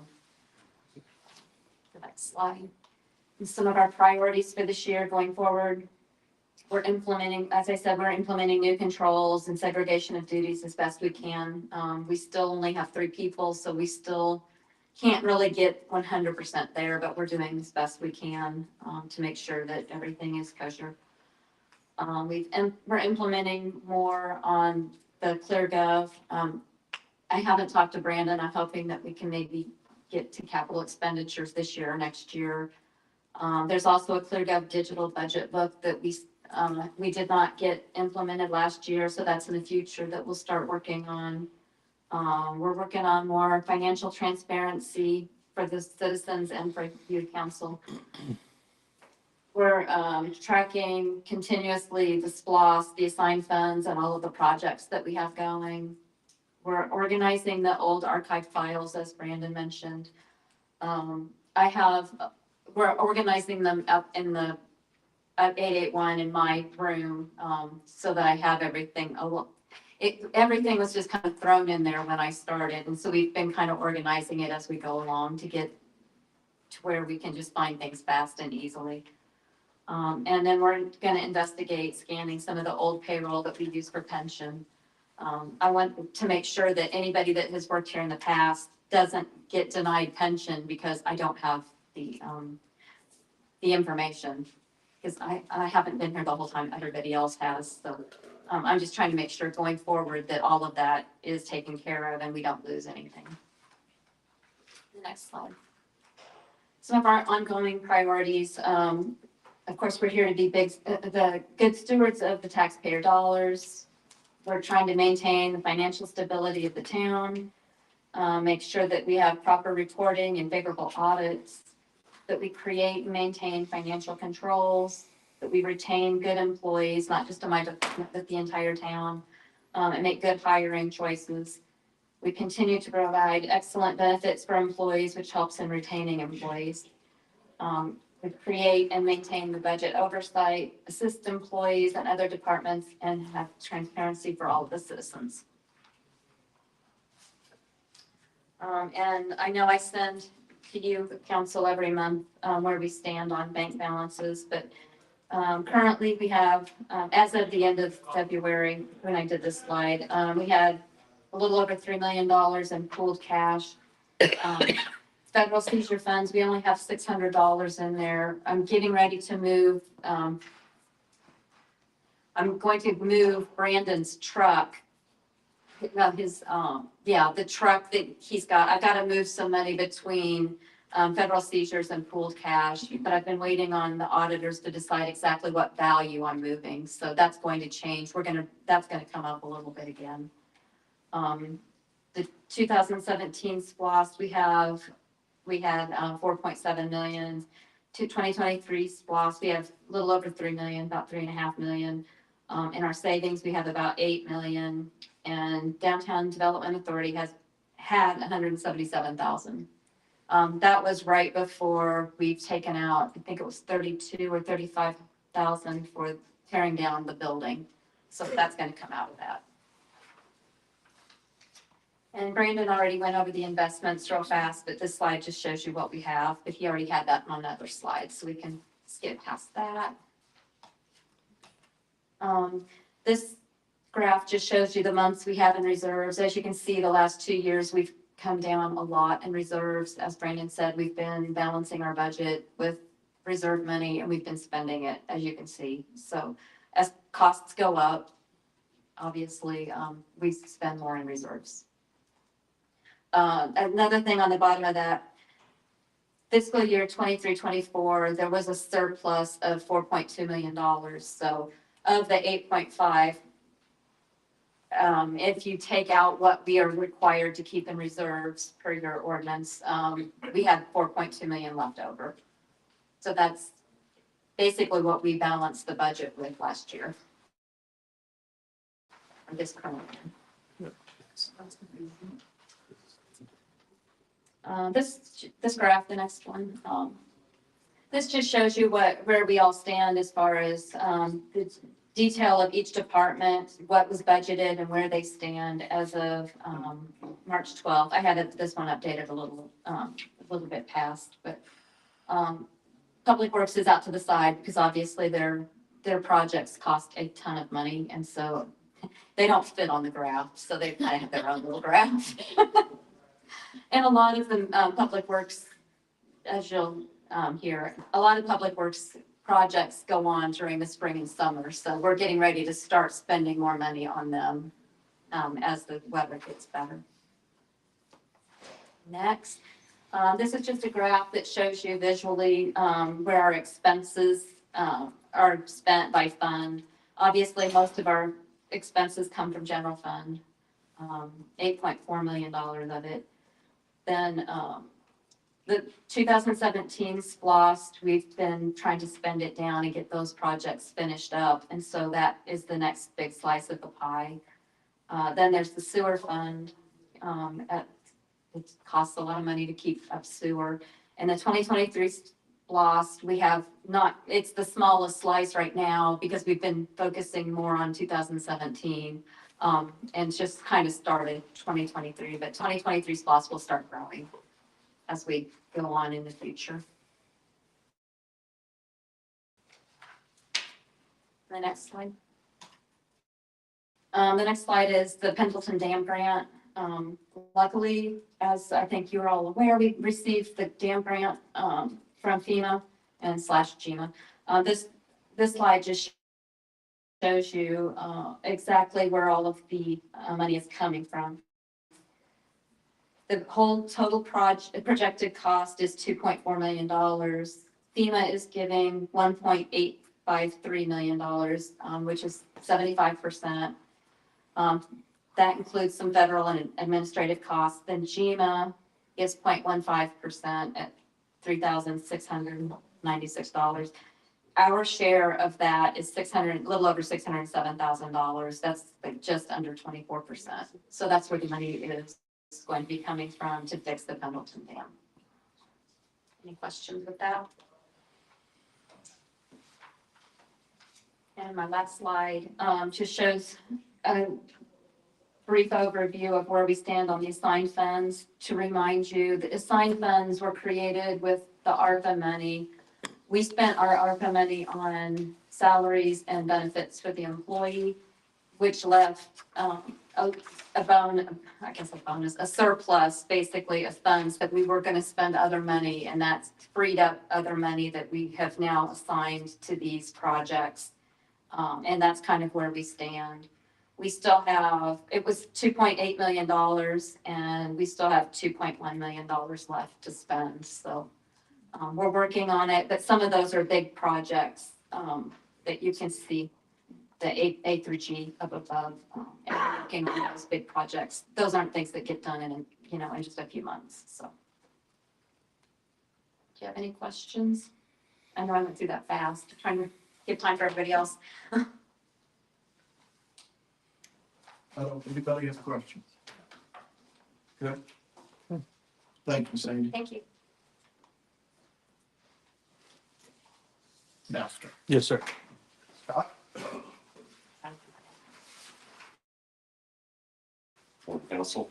Morning. All right, so public works, jump into this, obviously, Sandy painted a big target on my back as the place to cut money. As you know, public works, yes, we have a lot of large projects going on, a lot of things moving forward. Quick review of the 2024-25. We have asphalt resurfacing at Laurelwood and all that area was $719,000 is completed. The streetscape project was completed at $330,000. All these are under budget, by the way. Stormwater culvert was at $83,000. The clearing and demolition of 969 was completed in-house. The equipment for procurement for the dump truck, the compact track loader, utility tractor, the road maintainer have been completed. The stormwater annual reports have been completed for EPD, along with the semi-annual reports and Tyrone 101. We've been involved in that and completed those. Philip and I have also completed our LAP certification training, which will help us be able to become certified as a town to go after funding, grant funding and stuff like that on certain projects. And Philip can tell you more about that in his presentation. And then land disturbance, utilities, right of ways, final plat, permit, all those reviews. There's been numerous number of those that we have completed. Next slide is things under construction. The Palmetto Arrow Spencer Roundabout, we have that. April 2nd is the actual commencement date to start doing things on the ground. First thing you're probably going to see out there, though, is going to be a lot of utility marking and utility work being done. So that's where that's going to start kicking off. Joel Callan Parkway Gateway Planning Project, we've met with GDOT on that. We've got a couple of things we're getting to them, and then we'll be able to start that and waiting on some traffic control plans that we need to get to GDOT from our contractor. The Dogwood Trail tip, I think I mentioned this last time, that project is ready to go. We're just waiting for GDOT to give the county their notice to proceed, and then Tyrone's project will be the first one. So as soon as I know that, I will make Brandon and Philip aware of it. I'm sure they'll make it all aware of it. Yes, sir. You doing the golf cart crossing at the same time? No, we're not doing that at the same time. Okay. Thank you. Because there's some minor land acquisition easements and stuff in that. The 2025 pavement marking is a small project of $14,000, and this 25 sidewalk project came in at $38,000. We'll do repairs in Winsong, Mill Road, Rivercrest, Ash Park, and Irish Village.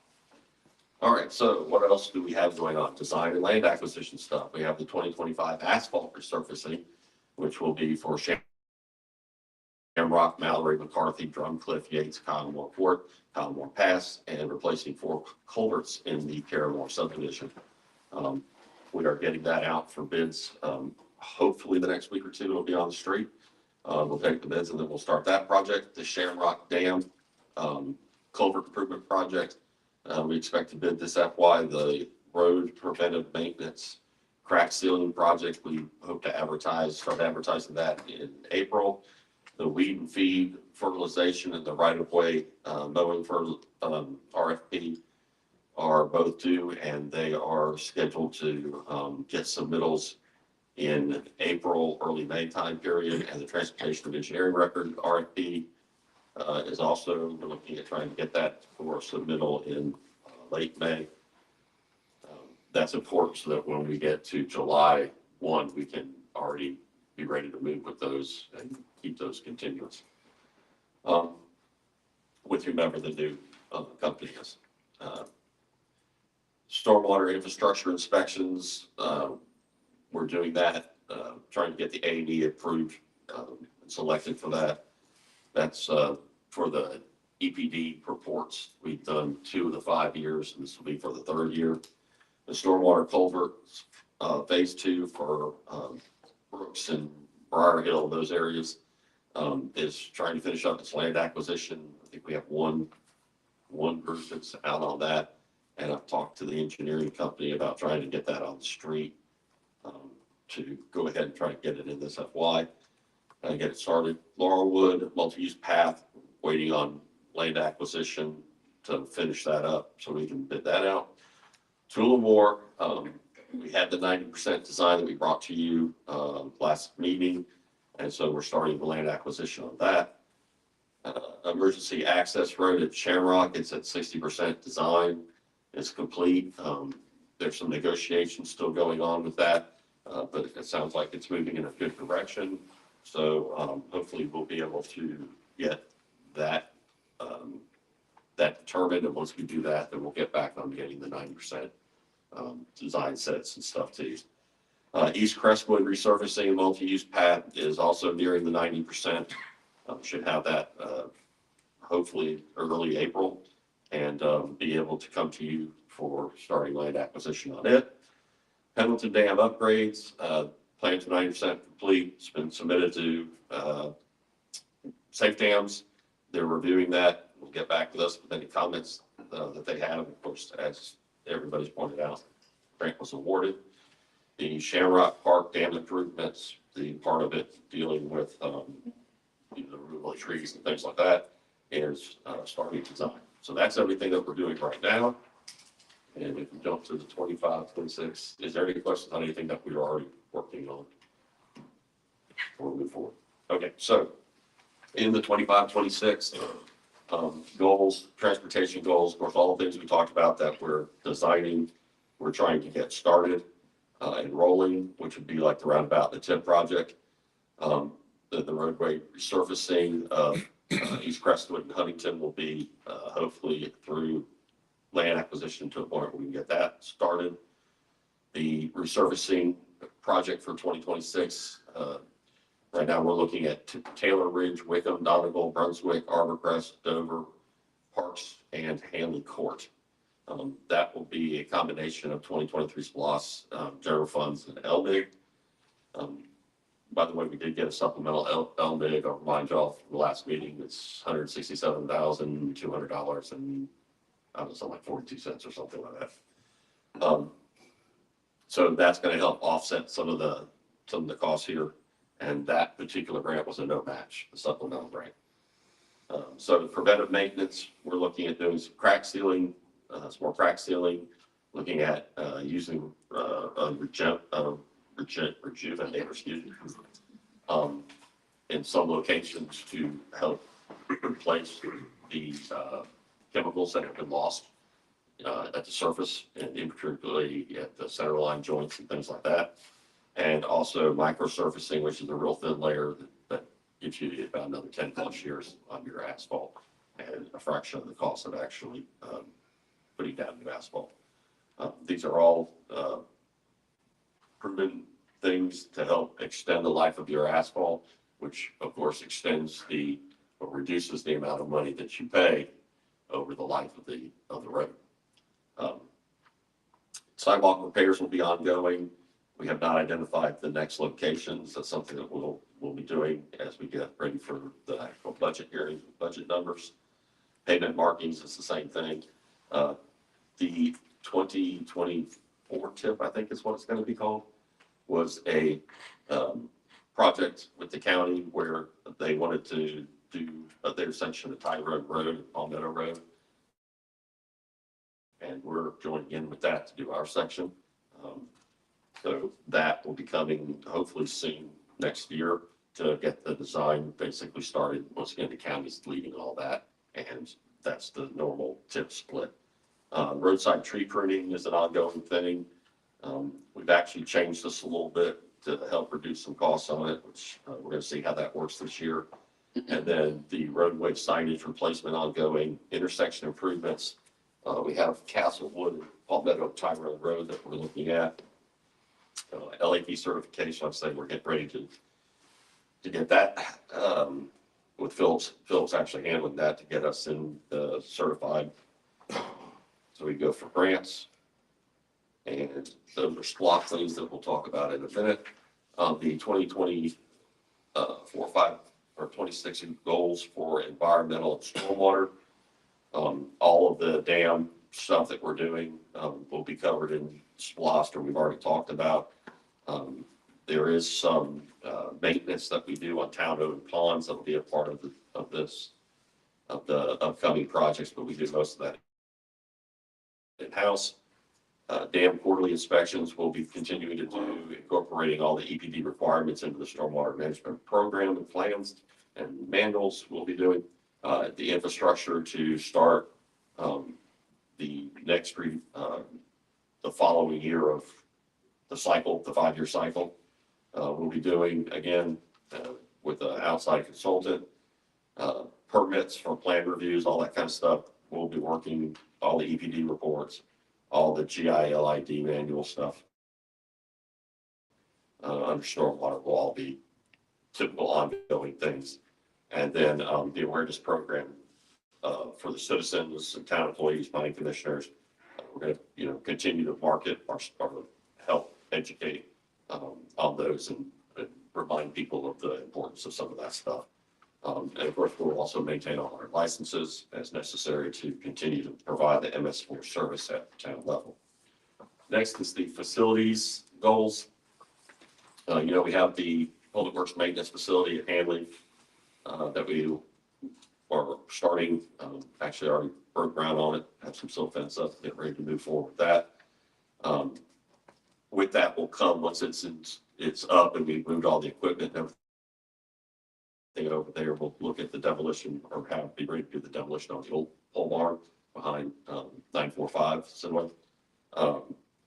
Roof drainage system at the rear of this building. If anybody's walked out back, you see where the water, is coming down and causing rot of the grass there. So we'll be doing a small system back there in-house. 881 Sonoya, we're working towards trying to get that moving and get it completed. As part of our goal, replace partitions in Shamrock Park restroom, evaluate gutters and downspouts in multiple locations. You guys gave us permission to demolition of the corn crib and the barn at Hanley Park, and I think it was earlier this year you actually gave us permission to do the small little white building next to 881, which will incorporate that into the 26th one. That will also be done in-house. Library and rec, we're going to look at potentially doing crack sealing and restriping, or maybe repaving the parking lot and a little section of road in front of their facilities. The Hanley Park hiking trails and footbridges is something we've been talking about for years with our new piece of equipment that makes it a little bit easier for us to construct that. So we're going to be looking at that as a potential goal coming up. And that will be, of course, done with rec. And our SPLOST stuff will come in the presentation in SPLOST and 2025-26 equipment requests. Everybody catching all this? We're looking for a 25-foot trailer that'll help us to more safely carry some of our equipment.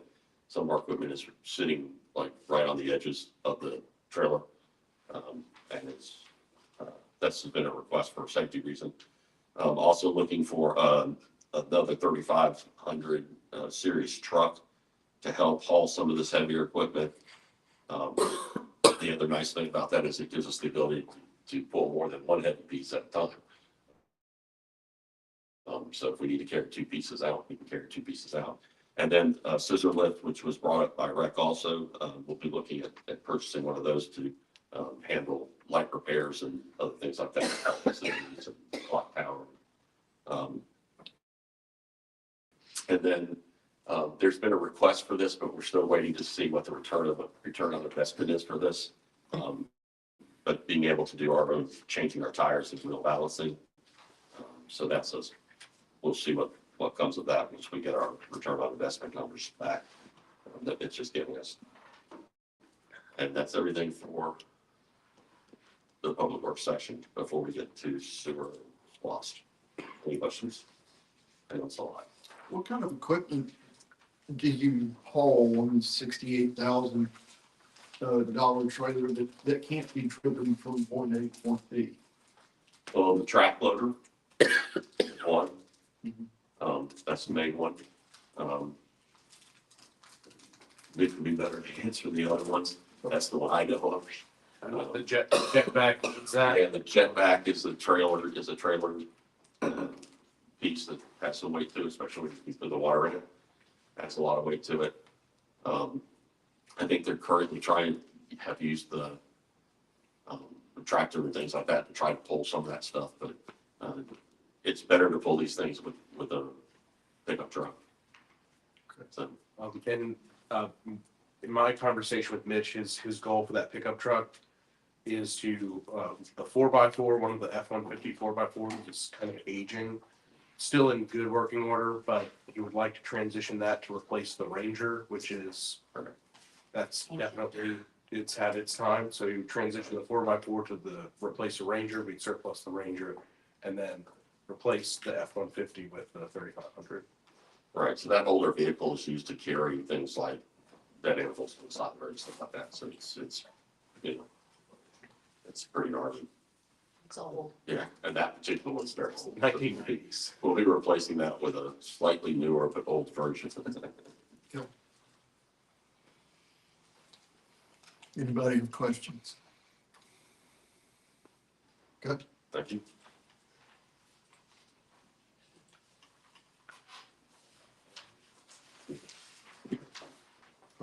That's all for you, Scott? Yes, that's all for this For right now. sewer lost will be next. I apologize in advance as well if the pollen's really wreaking havoc.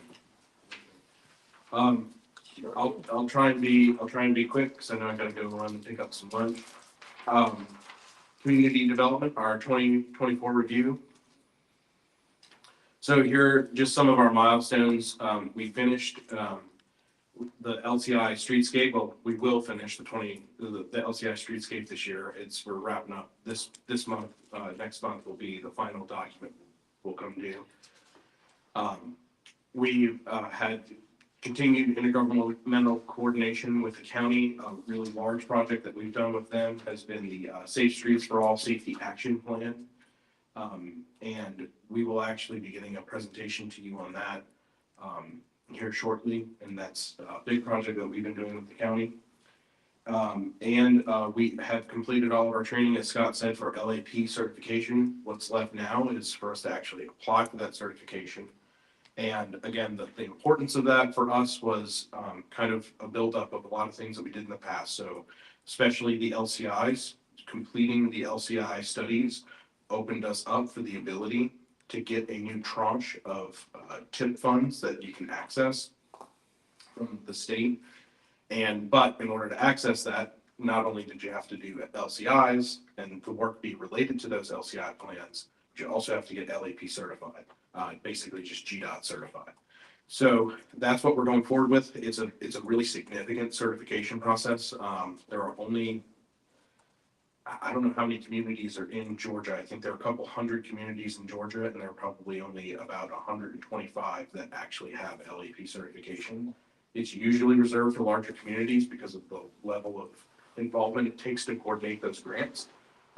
But we feel confident that we can accommodate that, and it'll be beneficial for the town, especially for any implementation of these infrastructure projects that we would just simply not be able to do on our own, or even with, SPLOSTs, because they'll be significant.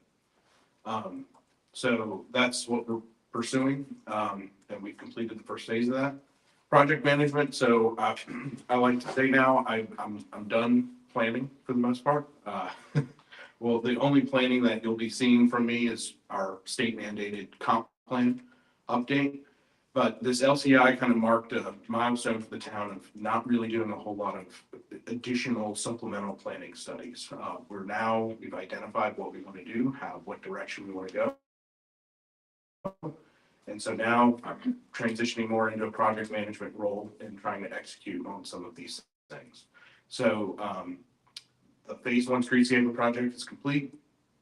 And we have the RFP has obviously been complete, and construction is going to start on the Shamrock Park Pavilion soon. So that actually, we just received the civil engineering plans for that the other day. That's in review, and we'll have actual building plans in, I anticipate by next week, and we'll actually get that started. So you'll see the public works building go up, and then very shortly after, you'll see the construction on the pavilion start. But yeah, we've gotten into that phase. And then from an economic development perspective, we continued with the DDA fire station redevelopment, fire station property redevelopment. We have the RFP out on the street to make that into the food truck park. And actually the addenda deadline is on the 4th. So we'll be very shortly awarding that in April. We will continue to coordinate with the FCDA on other things, but we, as a milestone for last year, we worked with Microsoft and we worked with the FCDA, and we were able to get them to land a facility here. So we'll be continuing working with the Fayette County Development Authority. Next. Okay, so goals and objectives. A lot of these kind of remain the same. So revising code enforcement, zoning and land development ordinances. Brandon mentioned in his presentation some nuisance and quality of life ordinances. Those fall under code enforcement. We want to continue to work on those. To actually get our LAP certification. So again, we've done all of the hard work on the qualifications for that. Qualified, we're going to pursue that certification. We'll continue to do economic development in the town. One of the big goals that I'd like to try and pursue this year is, as you're aware, the Downtown Development Authority received an FCDA grant for the fire station redevelopment. I would like to pursue the town as an applicant for that same this upcoming year to do the Shamrock Park and parking lot upgrades and have that grant supplement that project. So we'll be continuing to do that, working with the FCDA there. Code enforcement, I do have a little bit of a breakdown on that in the next slide, which we'll get to, but I would like to improve on some inefficiencies present in code enforcement services. We're still struggling there. Technical projects, we've got 2 GIS management project. So we have a lot of GIS data, which is crucial to our everyday work, but we've never actually had a professional assist us in developing what we call our geodatabase for that. So I'd like to get that organized and have a professional get that secure for us so that we can continue to use it and update it for everything that we do. We use it for environmental planning. We use it for public works. The guys have, field maps on their tablets to be able to identify where infrastructure is. We want to make sure that that's accurate information. So we'll be working on that project. And then as Brandon mentioned, phase 2 scanning project. It's mostly my project. It's building department files and things like that. So I'll be kind of having a direct hand in that too. Capital projects, the stadium pavilion will be complete by next fiscal year, and the Shamrock Park beautification and parking. So that's the phase 2 for Shamrock Park. There are 3 phases. The first is the actual pavilion itself. The second is beautification and the establishment of the parking lot where the existing pole barn is. And then the third phase was the recreation and library improvement area where they had the outdoor classroom and different things there. So we'll be pursuing phase 2 of the Shamrock Park improvements. And again, hopefully going for the FCDA grant to help supplement that. So any questions on goals? Anything like that? I have a question, Philip. the food truck park, are we going to do anything to the ground other than what's been done? Because I think it'll end up being a muddy mess if. Yes, ma'am. No, we're definitely, in the RFP, we have, where the food trucks are, will have to be a compacted aggregate. So something attractive, but more level than what's out there currently. It'll just require, the site's actually fairly flat. Yeah. But it will require some fine grading. And then there will be a central kind of gathering space that we're hoping we have enough budget to make, artificial turf. So that'll be an artificial turf central gathering area. Okay. People can eat and be outside. So, Okay. yeah, hopefully it'll be really nice. But yeah, that's the plan. Beautification of Shamrock Park, the bathrooms are a big block of blocks. Yes. Can we beautify them in some way? I know someone had said a mural at some point during the streetscape, but even some type of decorative painting, something that doesn't walk. Yeah, we can certainly look at that. I think a couple of things will help that. Number one, if we're able to, commission a mural, something that's, indicative of, the town's kind of heritage, a train, on its tracks, and, something like that on the broadside. But I also believe that, the landscaping around the building will really help that too, because where that building is, all of that parking, basically from that point going into the park, that's all going away, because it's all shifting to a consolidated lot that'll be where the Handley Park, where the pole barn is, that's getting moved to Handley. So in front of the bathrooms and around the bathrooms will be more landscaped area for us to be able to kind of, spruce it up. Okay, thanks. Anybody have any other questions? Okay, so going into kind of one of the major things that we've been dealing with over the past couple of years and where we've still been struggling in regards to services and level of service is code enforcement. So just a little bit of a timeline I have on the top of that slide. In 2021, we established the ability to have a position. We didn't have a code enforcement. I think we had a code enforcement position up until about 2007. In 2007, code enforcement was, as a dedicated role, was removed from the town. And so from 2007 up to 2021, we really did not have anybody in the role. It was just kind of shared amongst whomever was able to kind of address things. In 2021, we created a position that would be partial code enforcement and partial permit tech. And that was Catherine, if you remember Catherine. And she filled that role in 2021, did an excellent job, really actually helped us a lot. But she left the town in 2022, so the position became vacant. We had a very significant challenge in getting that position rehired. And we finally did fill the position in 2023 with Audrey. But Audrey did not last very long here either. And within 2023, it was vacant again. Moving into 2024, last year, in February, we revised a contract with Safe Built to provide code enforcement services as a part of their overall services to us. They provided those services at 16 hours a week, so part-time services. And the overall cost of those services was between $40,000 and $50,000. So that was the overall cost. I think it's closer to $49,000 for those services. Excuse me. So fast forwarding to now, present day, our permit tech services, which was a part of that contract with Safe Build, our permit tech services are fantastic. We have no issues with Safe Build and how they're handling permit tech services. But code enforcement is struggling. We are still having some difficulties with code enforcement services. And those challenges are, number one, time dedication. We have 16 hours per week dedicated to code enforcement.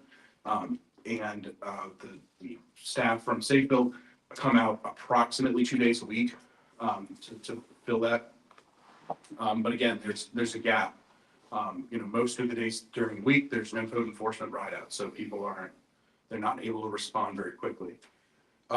Case management has been an issue. We've been trying to work with the Safe Build employee on how detailed we need our case management to be. It's been challenging. And because they're not our employee, I end up having to go to his supervisor to kind of work things out, tell him what I need, and then his supervisor kind of gets back with him, or we have a joint meeting where we do this. But it's been a little bit of a challenge of case management.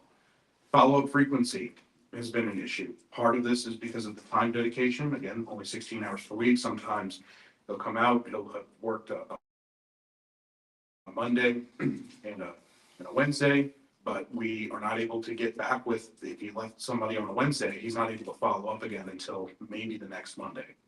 So follow-up frequency is a challenge. Coordination with staff. I've had a couple of, come to Jesus meetings with them about how I'd like to be coordinated with, how I'd like to be coordinated with, and it's gotten marginally better, but again, not a direct employee of the town, so we kind of have to filter through to have some of those conversations. And then oversight. This has just been kind of part of every piece of what I've been talking about, not being a town employee.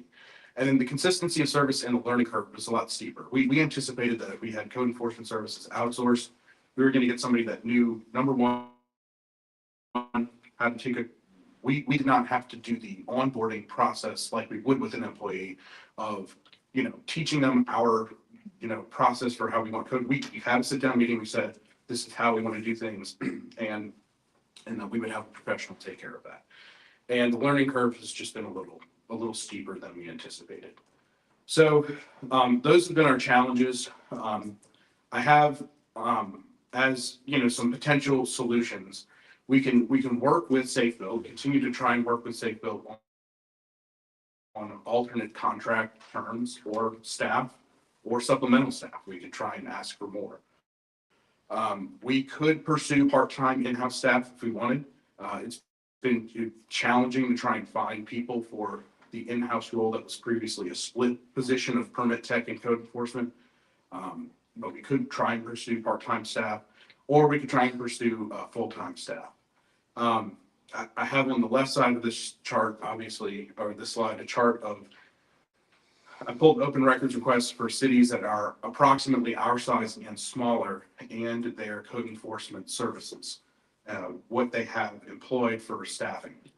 And as far as I found, we're the only community of our size down to 5,000 people or so that does not have a full-time dedicated person for code enforcement services. So we have Austell, which is approximately our size, about 150 people greater than us. They have 2. Bremen, about 7,700. They have 1. So you can kind of see. And then I do have other communities as well that I just wasn't able to fit on the slide, but they all have 1 or 2 as well. So just for context, how other communities our size are handling that level of service need for their community and what their staffing looks like. So I just wanted to present this to you and kind of initiate some discussion from you on, a potential direction that we can take in the next fiscal year. I will say that, increasing just from a financial perspective, I would prefer to, if we continue to work with Safe Build, I would prefer to try and request additional or alternate staff as opposed to adding hours. Adding hours ends up being a very costly proposition. And at that point, you're talking about paying much more than you would pulling something completely in-house, even with less hours dedicated. So that's just kind of where we've been and kind of how we've identified this issue over the past couple of years. I have a question. The staff member from Safe Build, you mentioned the onboarding process that you've had to do. Is this person not qualified? Do they need to provide us with a staff member that can actually do the job? Is that the root of the issue? They provided us with their qualifications. They were previously a code enforcement officer for another city, the city of South Fulton. I'm not sure what his qualifications were before that. And there are definitely elements when we're in a conversation, we know, we have, candid conversations. He seems to be able to outline, what's expected of him after we tell him. But there's been challenges with, not really, I'll go into the cases and expect to see a couple that have been input. They're not there yet.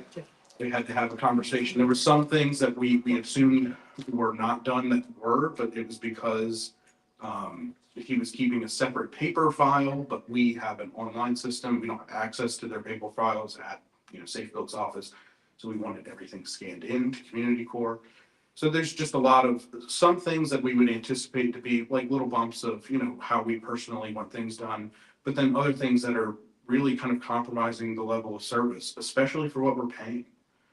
And that was part of, and has been part of my concern, some conversations that I've had with Safe Build, is that we're paying a premium for contracted services, not anticipating that we would need to go through the ground up process of really kind of, training a code enforcement officer on some of the basics. We had, our most recent issue was coordination with court. We had tickets that were written, citations, not just notices of violation, they actually moved to a citation. Citations need to be signed by the property owner. They were taped to the door. They were not coordinated with April at all. And they showed up here for a court date on a day we didn't have court, at a time that we don't have court. And I had to have a conversation with those gentlemen who took, off work to be here. And I apologized profusely, and we're still in a precarious situation because they're still in violation of our code, but we've got a mess up there.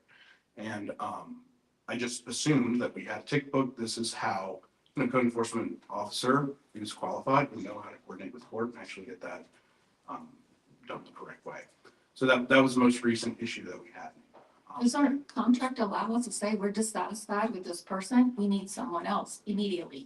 Yes, I believe that we could the reality is that Safe Build does not have a lot of employees in code enforcement. They had, when we made that contract revision in February, we didn't get somebody for another 4 months. And then once they had that person, they were only here for 6 months. They were better. But then they lost that person. They had to pull somebody from somewhere else, and they had to make a hire to kind of fulfill the contract needs. I don't think they have a lot of variety of people to pull from. That's been my experience. What's the normal flow of citations? Yeah, so you're going to get the typical flow of citations, how we do things now, as compared to how we did things before. We will, a violation will be noticed, and then our code enforcement officer should issue a notice of violation. It's not a citation at that point, it's a notice of violation with instructions on what needs to be corrected and a timeline. The code enforcement officer should come back. Sometimes, depending on what it is, it's between 2 to 10 business days. So if it's just,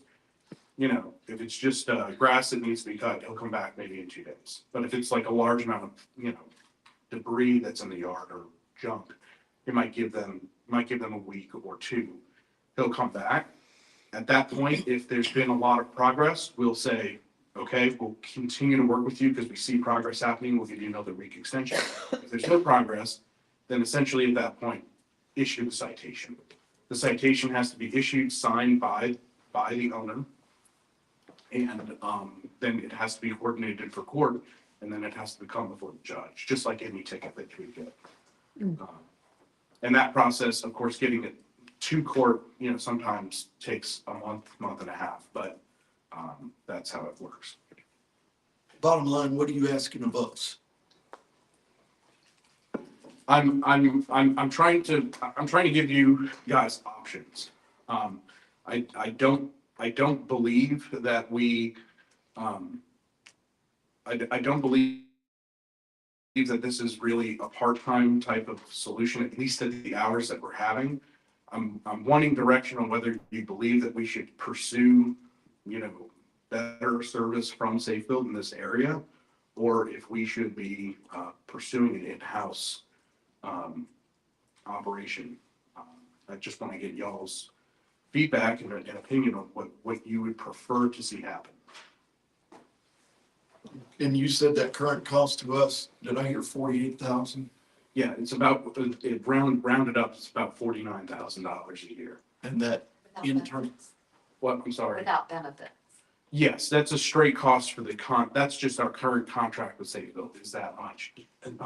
for 16 hours. The permit tech role? Yes, well, that permit tech role is, it's actually a separate part of the contract. So permit tech services are not covered by the 49,000. Permit tech services are covered by a change in percentage of what Safeville gets out of our fees, our permit fees. So permit tech services would not be in the $49,000 number. Thank you for that.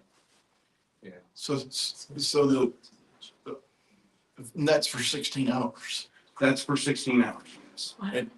So if we did it internal, We would take that, if we pulled it internal and did all in-house, we would take that 49,000 and put it towards that position. So but you'd be looking at a full-time position for probably a cost of 80,000. with benefits, yeah, it would be about 50% of the cost of carrying a full employee.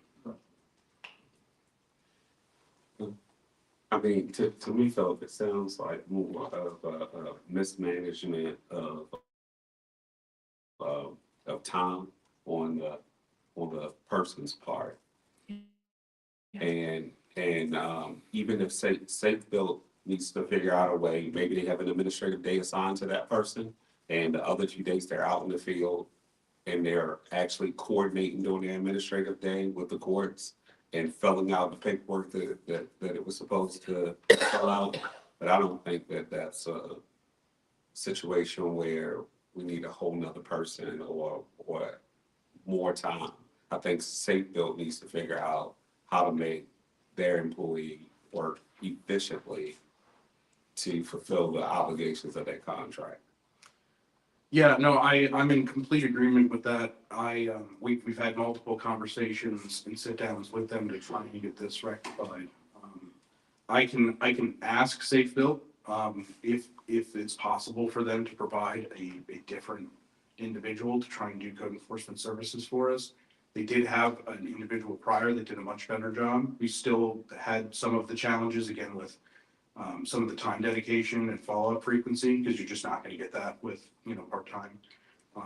But yeah, we can certainly talk to them about an alternate person that we're able to do. I do feel like that would take some time. We'd have a delay.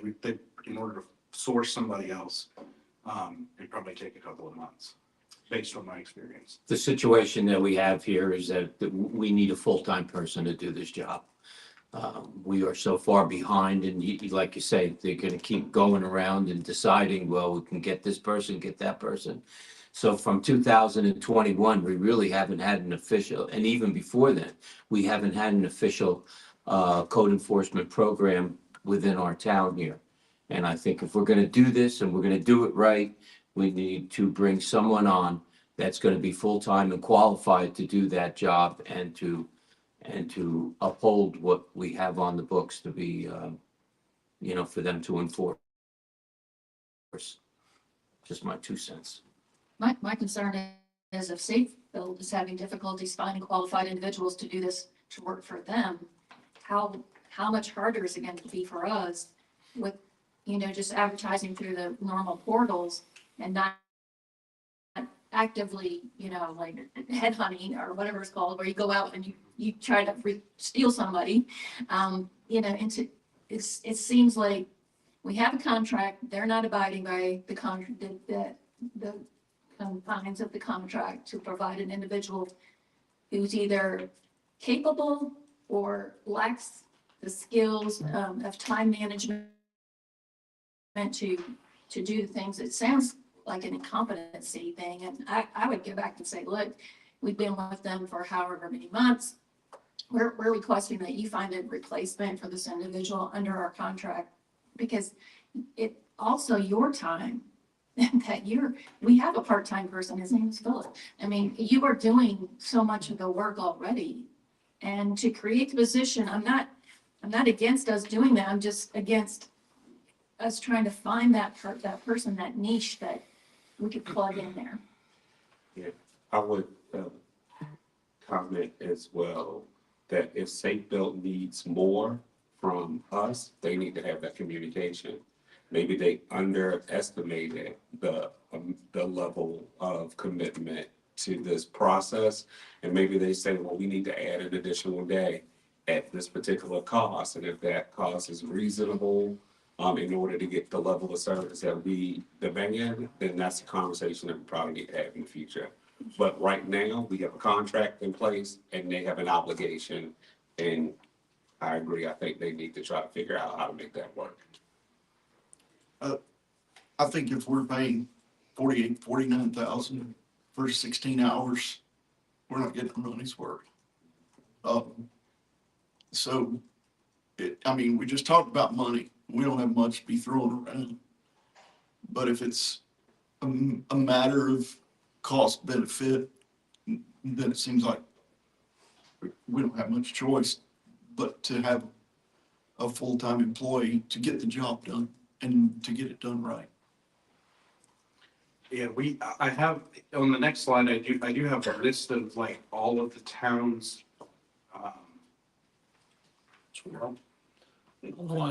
Slide. That's it? That's all you got? That's all, currently all it is. There it is. Oh, there it goes. Yeah. Okay. So, Ms. Whalen, that might be easy to find somebody to do. Yeah, I think that would be easy. I'm not sure why I did that. This is just a list of the town's overall code enforcement operations. So, this is, just kind of what we do to keep code enforcement running in all the areas and arenas that we do it. So I kind of try to categorize it by three different kind of categories: enforcement and compliance, inspections, and some program coordination. So a lot of what's done in code enforcement right now, Safe Built does not do, right? Like we still do a significant amount of the code, probably 50% of the code enforcement work that's other code enforcement related activities we still do. The enforcement and compliance is really what we have Safe Built kind of doing at this point. But I don't need to go through all those items. It's just a visual of, you know, what does the town do as it pertains to code enforcement in all the different areas. Because it's a lot of people kind of pigeonhole it a little bit into, just nuisance related things, but it also applies to other inspections that we do, environmental compliance. When people put down silt fence, we have to check that, things like of that nature. And I don't know the level of certification that Safe Built has for their code enforcement officers, but there is an objective certification process from the Carl Vinson Institute. They offer certification 1 through 3 for code enforcement officers, so that are able to kind of handle a wide variety of those activities. It seems like a lot of these duties would fall under another category rather than code enforcement. Yeah, that's kind of what I was trying to explain was, some of these things are, we have a picture in our mind about code enforcement just being nuisance related, telling somebody to cut their grass and things like that. But there are other things that we have to maintain with people that are not in the visual eye. So when people have to, keep into compliance with the grease trap policy of the town for restaurants, that's code enforcement. If they're outside of that policy and they're not doing that reporting, or they're not draining grease traps, we have to go visit them. We have to issue them a citation sometimes, or we have to issue them a violation notice.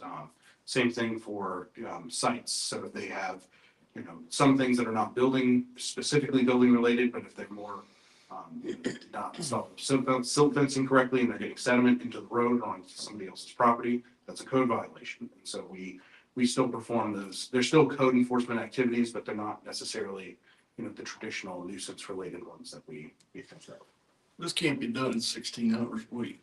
So Not all of this stuff. So Yeah, Safe Built handles essentially, our contract is for them to handle that column, and then the rest of town staff, we share in the other two. all right.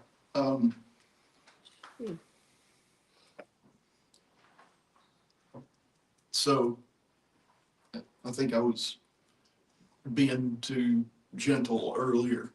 Do you want a full-time employee for this position? I mean, I believe that would provide us with the level of service that we need. But I do agree with Jessica, it's gonna be difficult to source that role. It can be challenging, but I think if we advertise it correctly, we can get that filled. I do think it's what we would need to get the right level of service, and the right kind of customized service for the town. But I also believe that if we are able to get somebody else from Safe Build, we can resolve a lot of those challenges that we mentioned prior.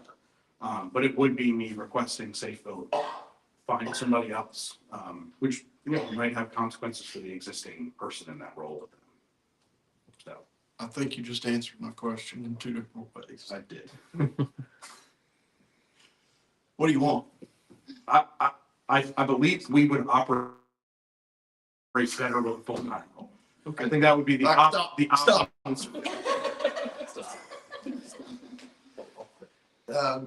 Well, how long do we have to think about this?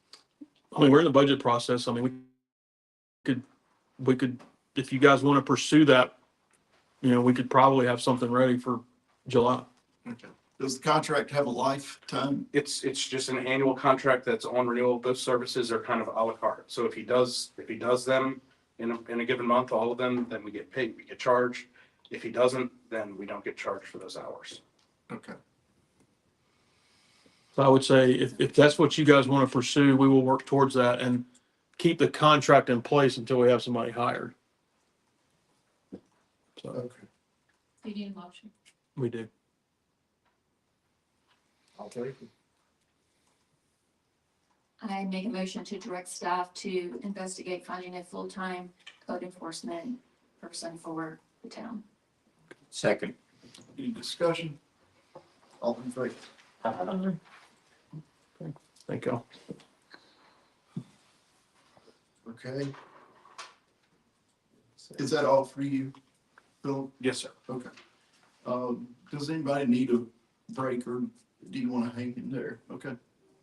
We're going to take a 10-minute or less break. 11:30. Do we need to vote on that? Oh, no. Okay.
All right, we're going ahead and get started. Take all of the legal participants are here. And, what time, let me just ask you ahead of time, what time are we shooting to pause for lunch? Anybody know? 11:30. Say 11:30. No, what time? It was good, thank you, Dave. What time is the food gonna be here? They're going to get it. Just wait to pick it up now. 15 minutes. Okay, all right. So we'll try to get through the next two. Topics. We'll get through. Okay, so on the sewer 24-25 FY review. Scott, can you use your microphone, please? Sorry.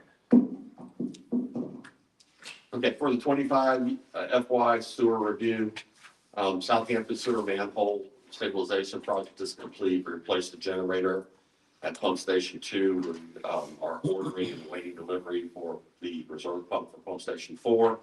The annual emergency contracts are 90% complete, and the sewer manhole repair project is 90% design complete. For the 26 year goals, pump station system maintenance continuing with Calvita, Wassa on that, along with pump stations 1, 2, 3, and 4. We're going to look at replacing those generator on the transfer switches because they're got very old. Pump station 3, we're going to look at converting that to natural gas or replacing that generator with a natural gas type generator. Right now it's on a propane tank.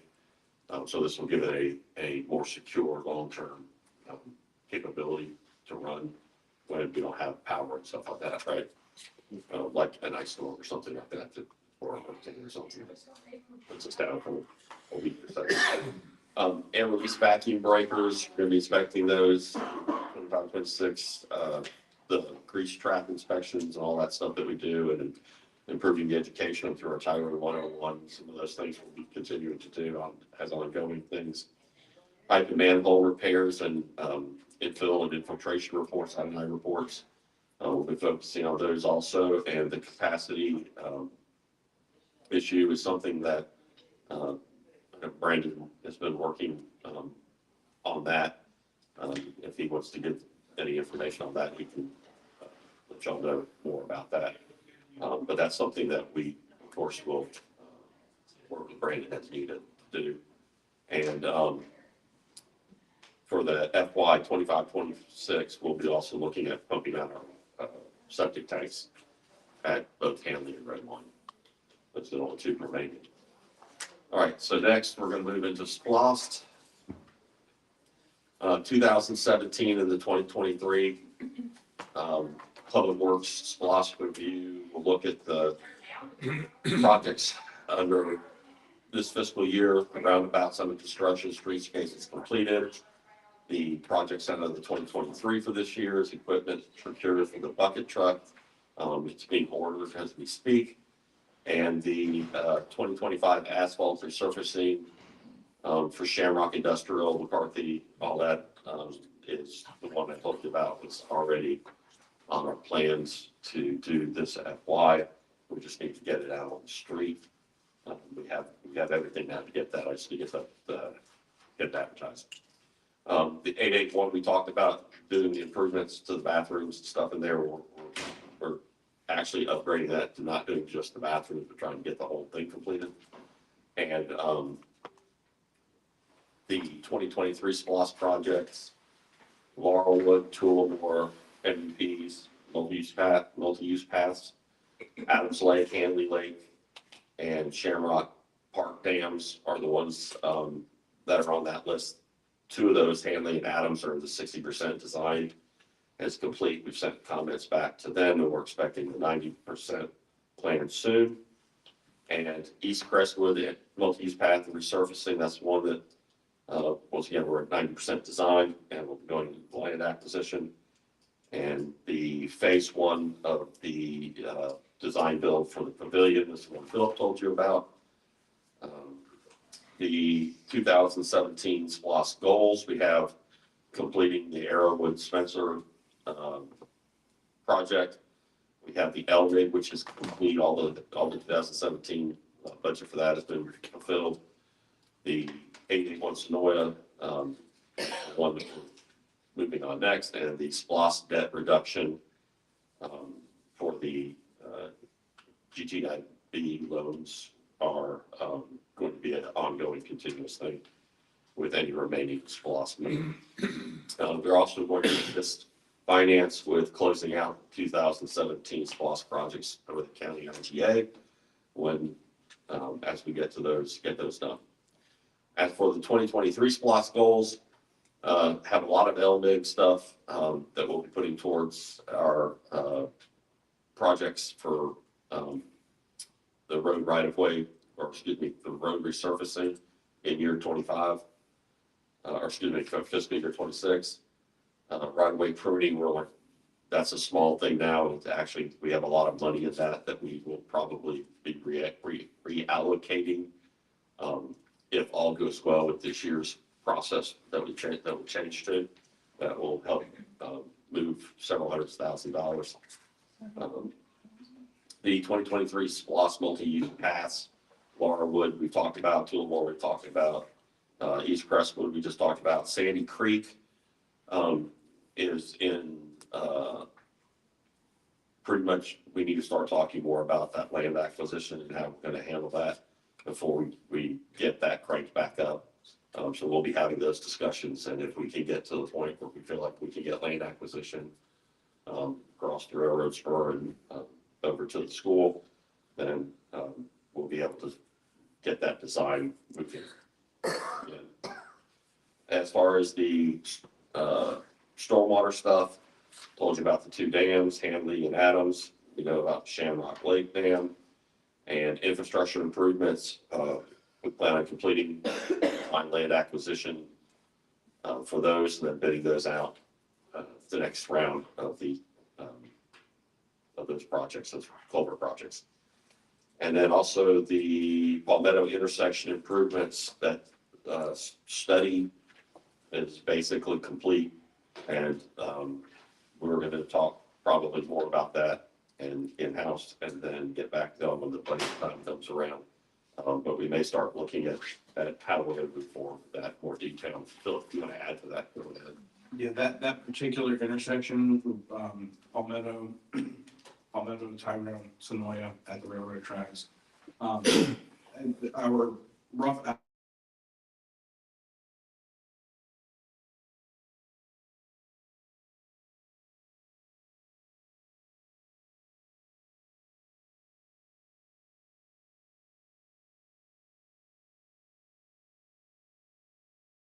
what we'd like to try and pursue is, getting a design done under SPOS, which we would be able to, we certainly have the ability to do that with SPOS funds. And after LAP certification, that's a perfect TIP project that would be eligible for, as a result of the LCI, would be a result of some TIP money for construction. That's also a little easier for us because to procure something under federal and or state grant dollars is a much lengthier process to design and do that level of procurement for design services. So if we could do that in-house, that speeds things up pretty considerably, and we could use a TIP project to actually construct it. And those are usually 80-20 matches. So continuing on with 23 SPOS goals, the signage for buildings and parks and commerce streetscaping and the leisure services, which is the things like the pavilion, parking lot and landscaping improvements in the library grounds, are all part of the 2023 SPOS that we'll be looking at. Same thing, we'll probably be trying to leverage some of that money with the LAP process, some of those grants that are available. Veterans Park, Hanley Park, Red Wine parks are all on the radar list, a little farther out on the radar.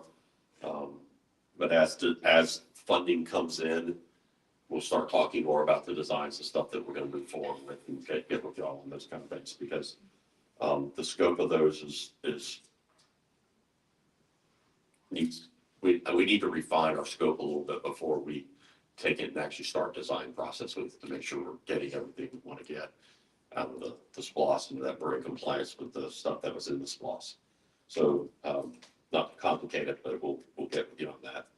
The 2023 SPOS sewer, once again, the capacity part, the infrastructure improvements, is all stuff that we talked about that we'll be working on. And SPOS will help fund that. And the bucket truck is the only equipment piece we'll talk to you about that. There is one other thing that's not really SPOS related, but I'm going to throw in here at the end. Philip and I have been talking about some things because of this GIS project that he's working on in his presentation while he talks to you about. There's the way we operate right now, we're very lean as far as, personnel and the amount of work available. And in order to continue to operate like that, which is fine to operate that way. But one of the things we need is technology. That if we have better technology, if we can use that technology, we can be more productive with it, especially as things continue to grow. So it helps. So one of the things I was talking to him about is asset management. Asset management programs can help us do a lot of things, help us identify future problems, especially with things like funding.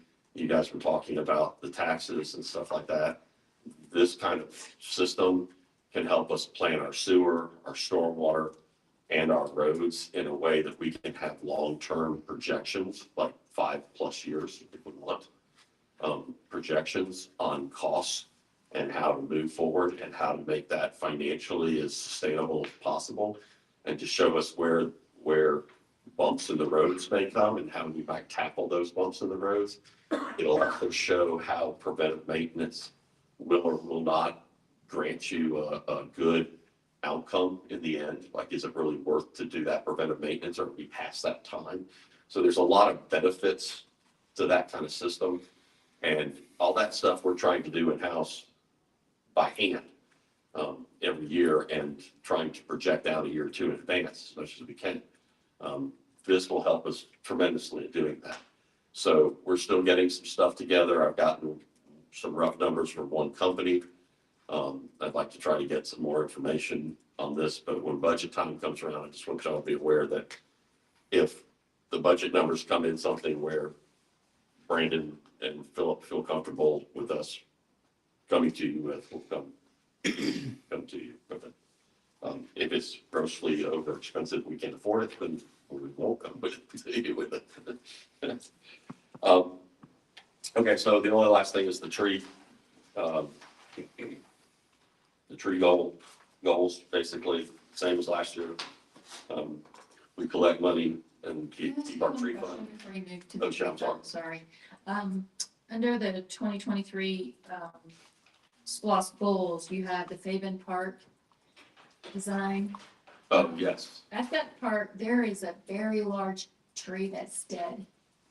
And I just wanted to bring it to your attention while I was thinking about it, because it's a big tree that's dead. And just letting you know that it may need to be removed for the safety of the people. Is it that large black oak tree? I believe so. The one next to the playground? Yes, Okay. yeah, next to the playground. Yeah, that's the one.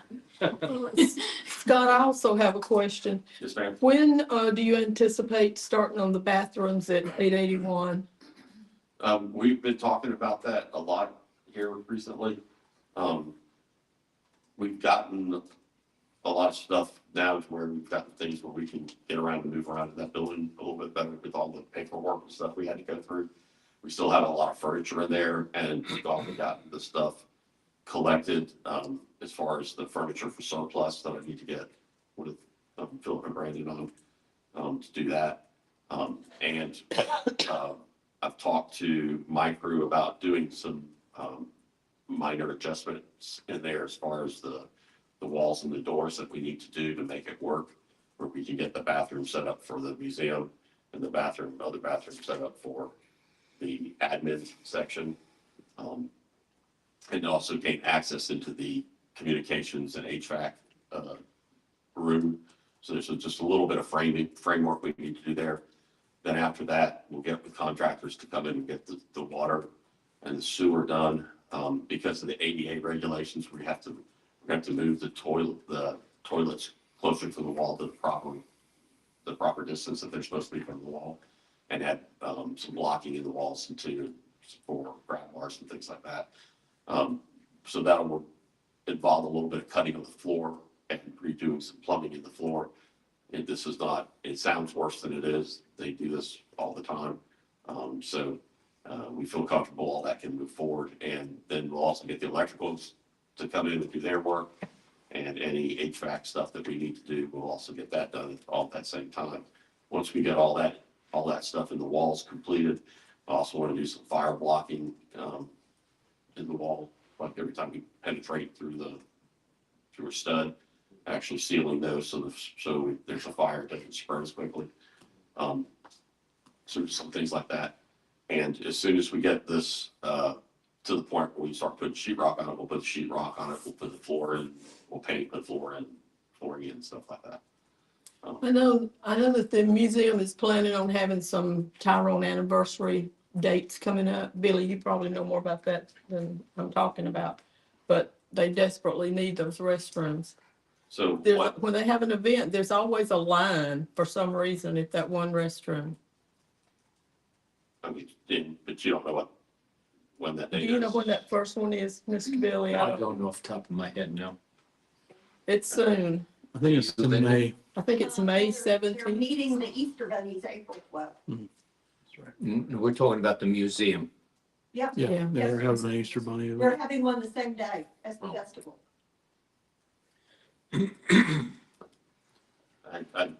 April, I don't see how we have anything.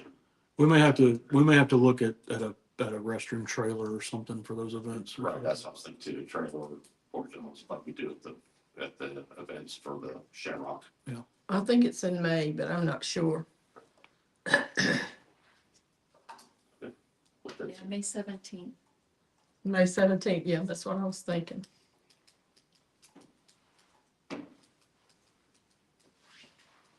And they're anticipating a lot of people. I think it's like from 1929 through 1960 alumni. I did see that. So I don't know how many of those The people Person are Museum. here, but Alumni of what? Tyrone Elementary, people that went to Tyrone Elementary, which includes me.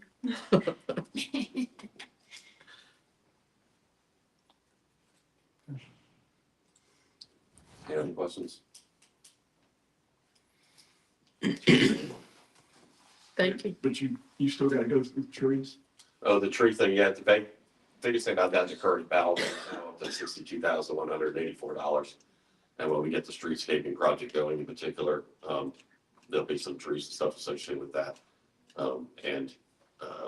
At Hanley Barn, the barn, we may look at putting some back, because of some of the grading we're doing back there, we may put some along the back too. So we'll look at that once that time comes around. It's not something I wouldn't necessarily go in there and plan unless we absolutely have to. Because one, we don't want to take up space, and two, there's woods between us and the road. If that's sufficient, then we'll just keep the money for another job. I've got a quick question Yes, about the streetscape.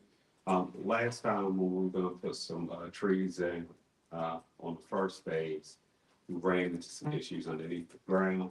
In the second phase, have we already looked to see if we're gonna have some of those potential issues, and if are we gonna shift trees, or like have we looked at that now? Yeah, so as part of the LCI, that first part of the LCI was a comprehensive survey of the entirety of Sonoya Road, Commerce Drive, Caboose Lane, Arrowwood, and then that little piece of Franklin. And they identified utility locations as a part of that survey, approximate utility locations. So the design of the streetscape kind of already accommodates that, at least from a survey perspective. You know, things might have to adjust once you get into detailed construction drawings, but yes. Commerce Drive is loaded with utilities, so that's a really tight one, but yeah. Is that it? Okay. Pat? I would like to defer to Kate Chambers, who is going to present for us. Okay. Surprise. And Linda, you want to go before or after lunch? You get your choice. Everybody can wait 10 minutes before. Okay. You got it. Thank you. Yay for extra services. Okay. Do I need to talk into the microphone? I've been Please. told I'm loud enough without it, but I want to make sure we're heard. Hi, I think I've met everybody. I'm Kate Chambers. I'm the children's librarian down at the library. And I just wanted to start with a little bit of our statewide statistics in terms of libraries this past year. As a state, Georgia saw over almost 35 million checkouts. And that's an 8% increase over 2023. And about half of that is children's materials. So that's a huge jump.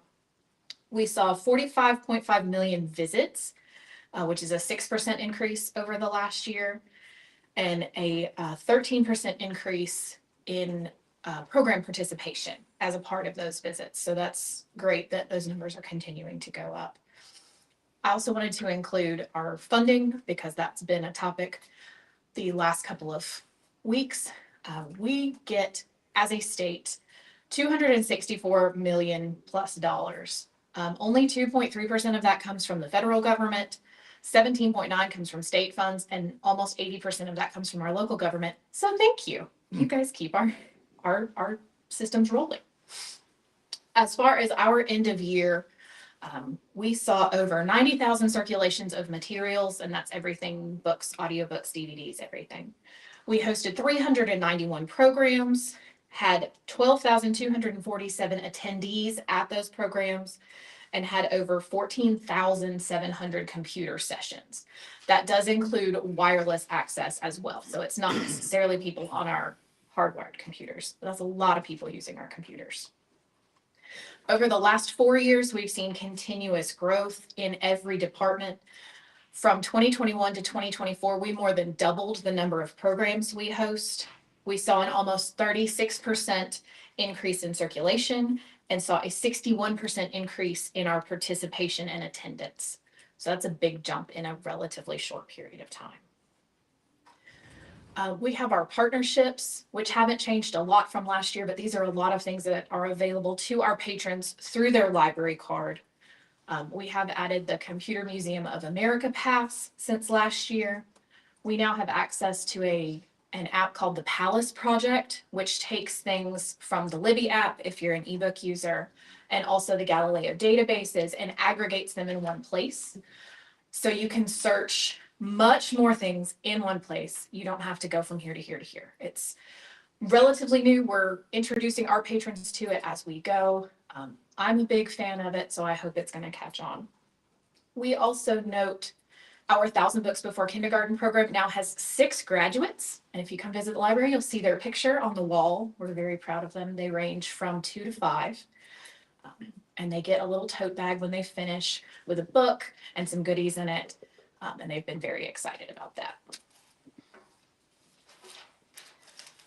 We also get through the state our LibTech grant, which specifically goes to technology for our system.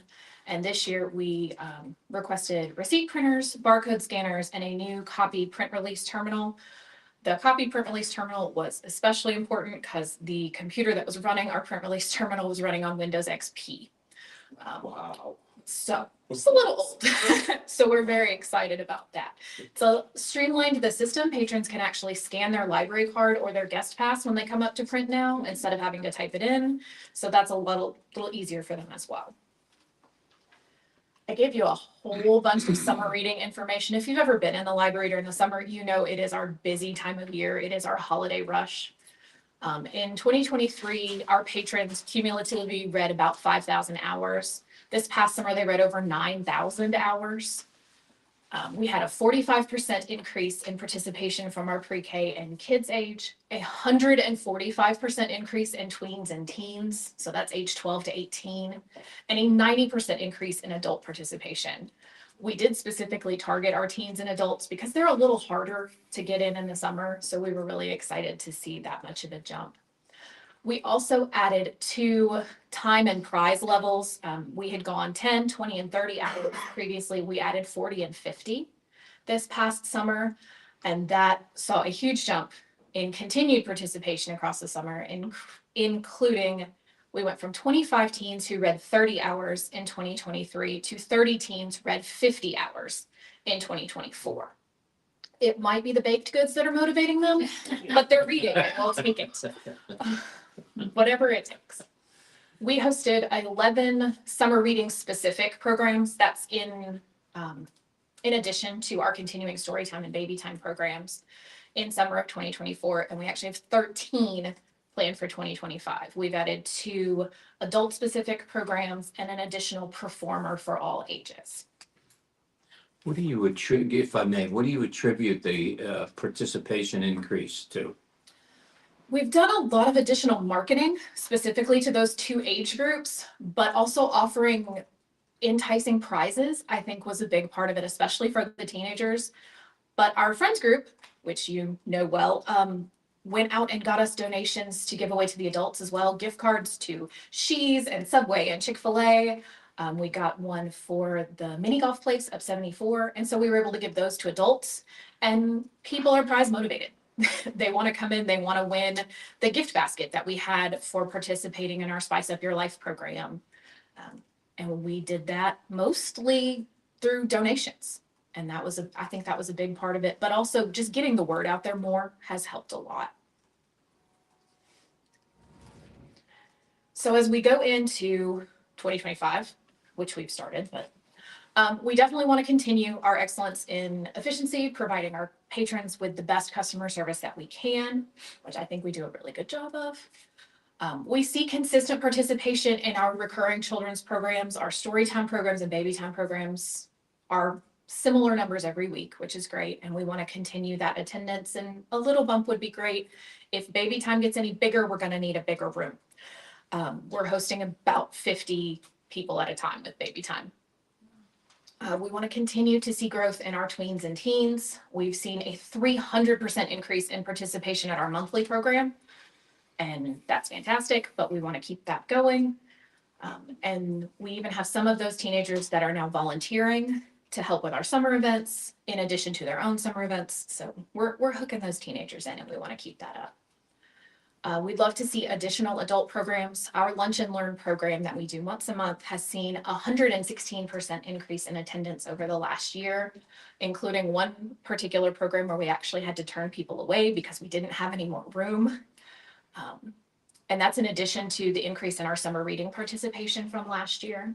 We'd like to add some more adult-specific programs, some book clubs, different things like that to our calendar.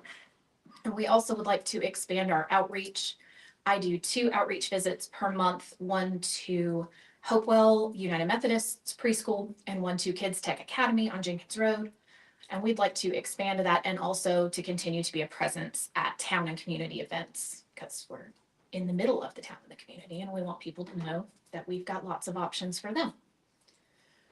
And I think that's all I brought to present. Do you have any questions? Oh, I have our factors, which is just different things that we offer. Forgot about this slide, sorry. Our partnership with GPLS and the local schools, the Pines Consortium, our social media, and our programming, which we do literally have at this point something for all ages, all the way up, which is nice. And then there was one more, or whoever's clicking for me. Our collection, development, and processing materials, we're consistently getting new items in for all ages. We get deliveries 3 times a week, so our patrons can get items through Pines from other places. We also have staff repair, and we have a volunteer that comes in and helps with that too, so we don't have to get rid of materials just because a page gets torn or a spine gets loose. We let them live a little longer by maintaining them.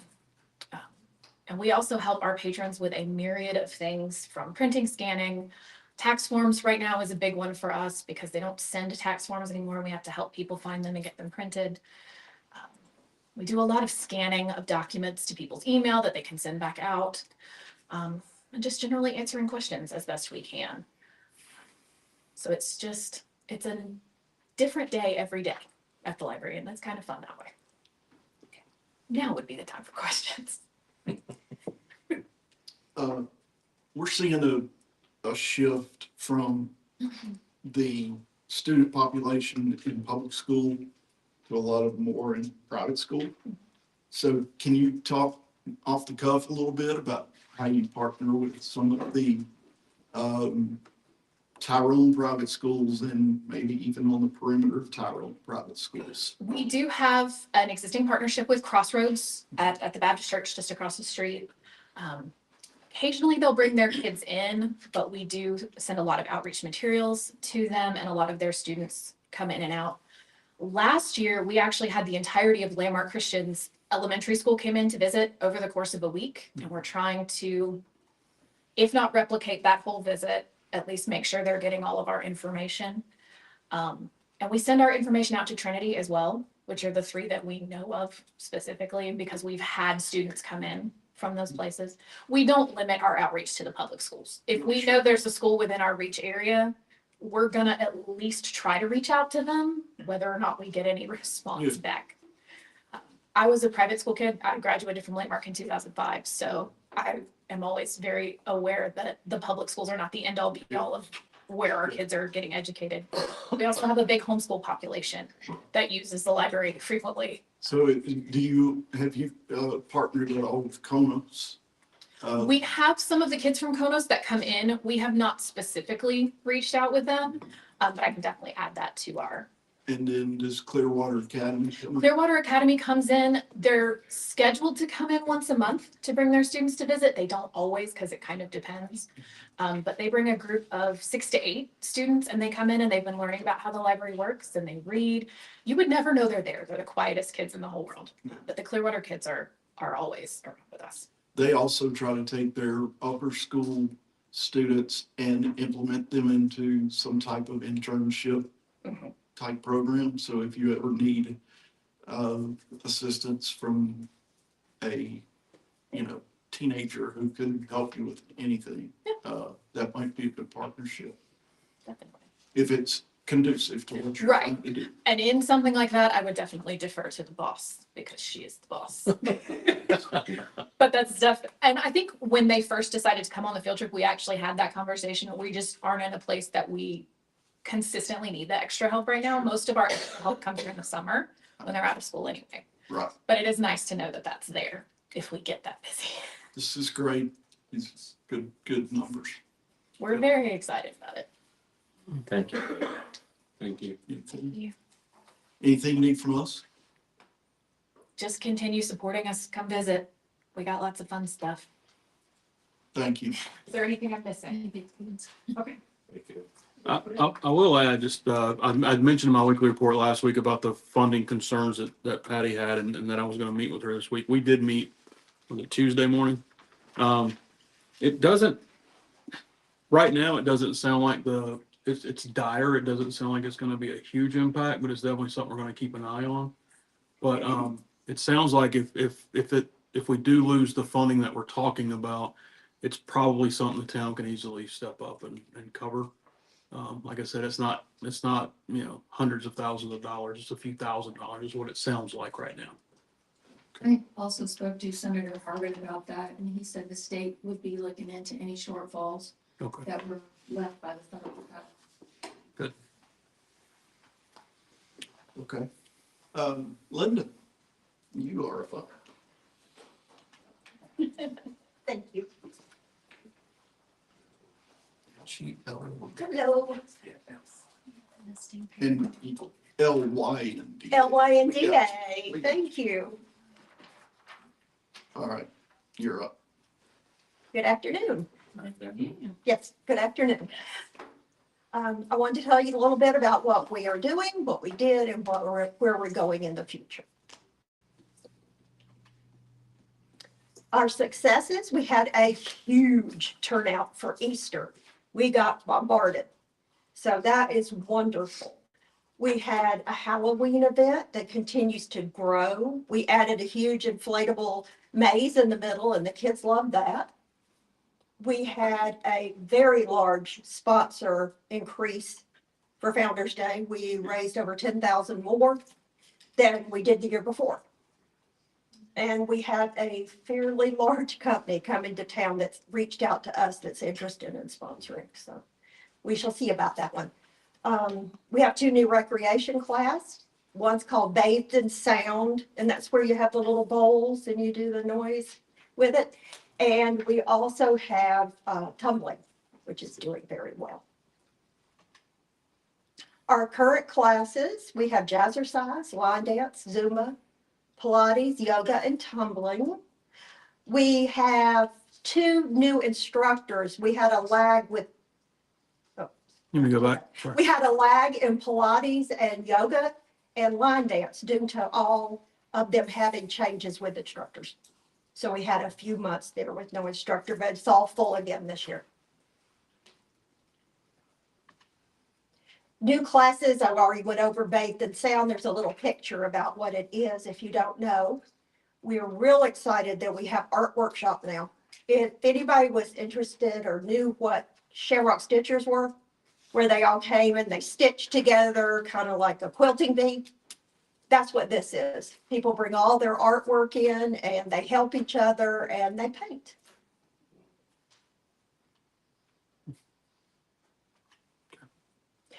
This one we're really excited about. The library shared this information with us and with them. We're going to have a summer STEM camp. The lady is awesome. The reports from the library, she is terrific.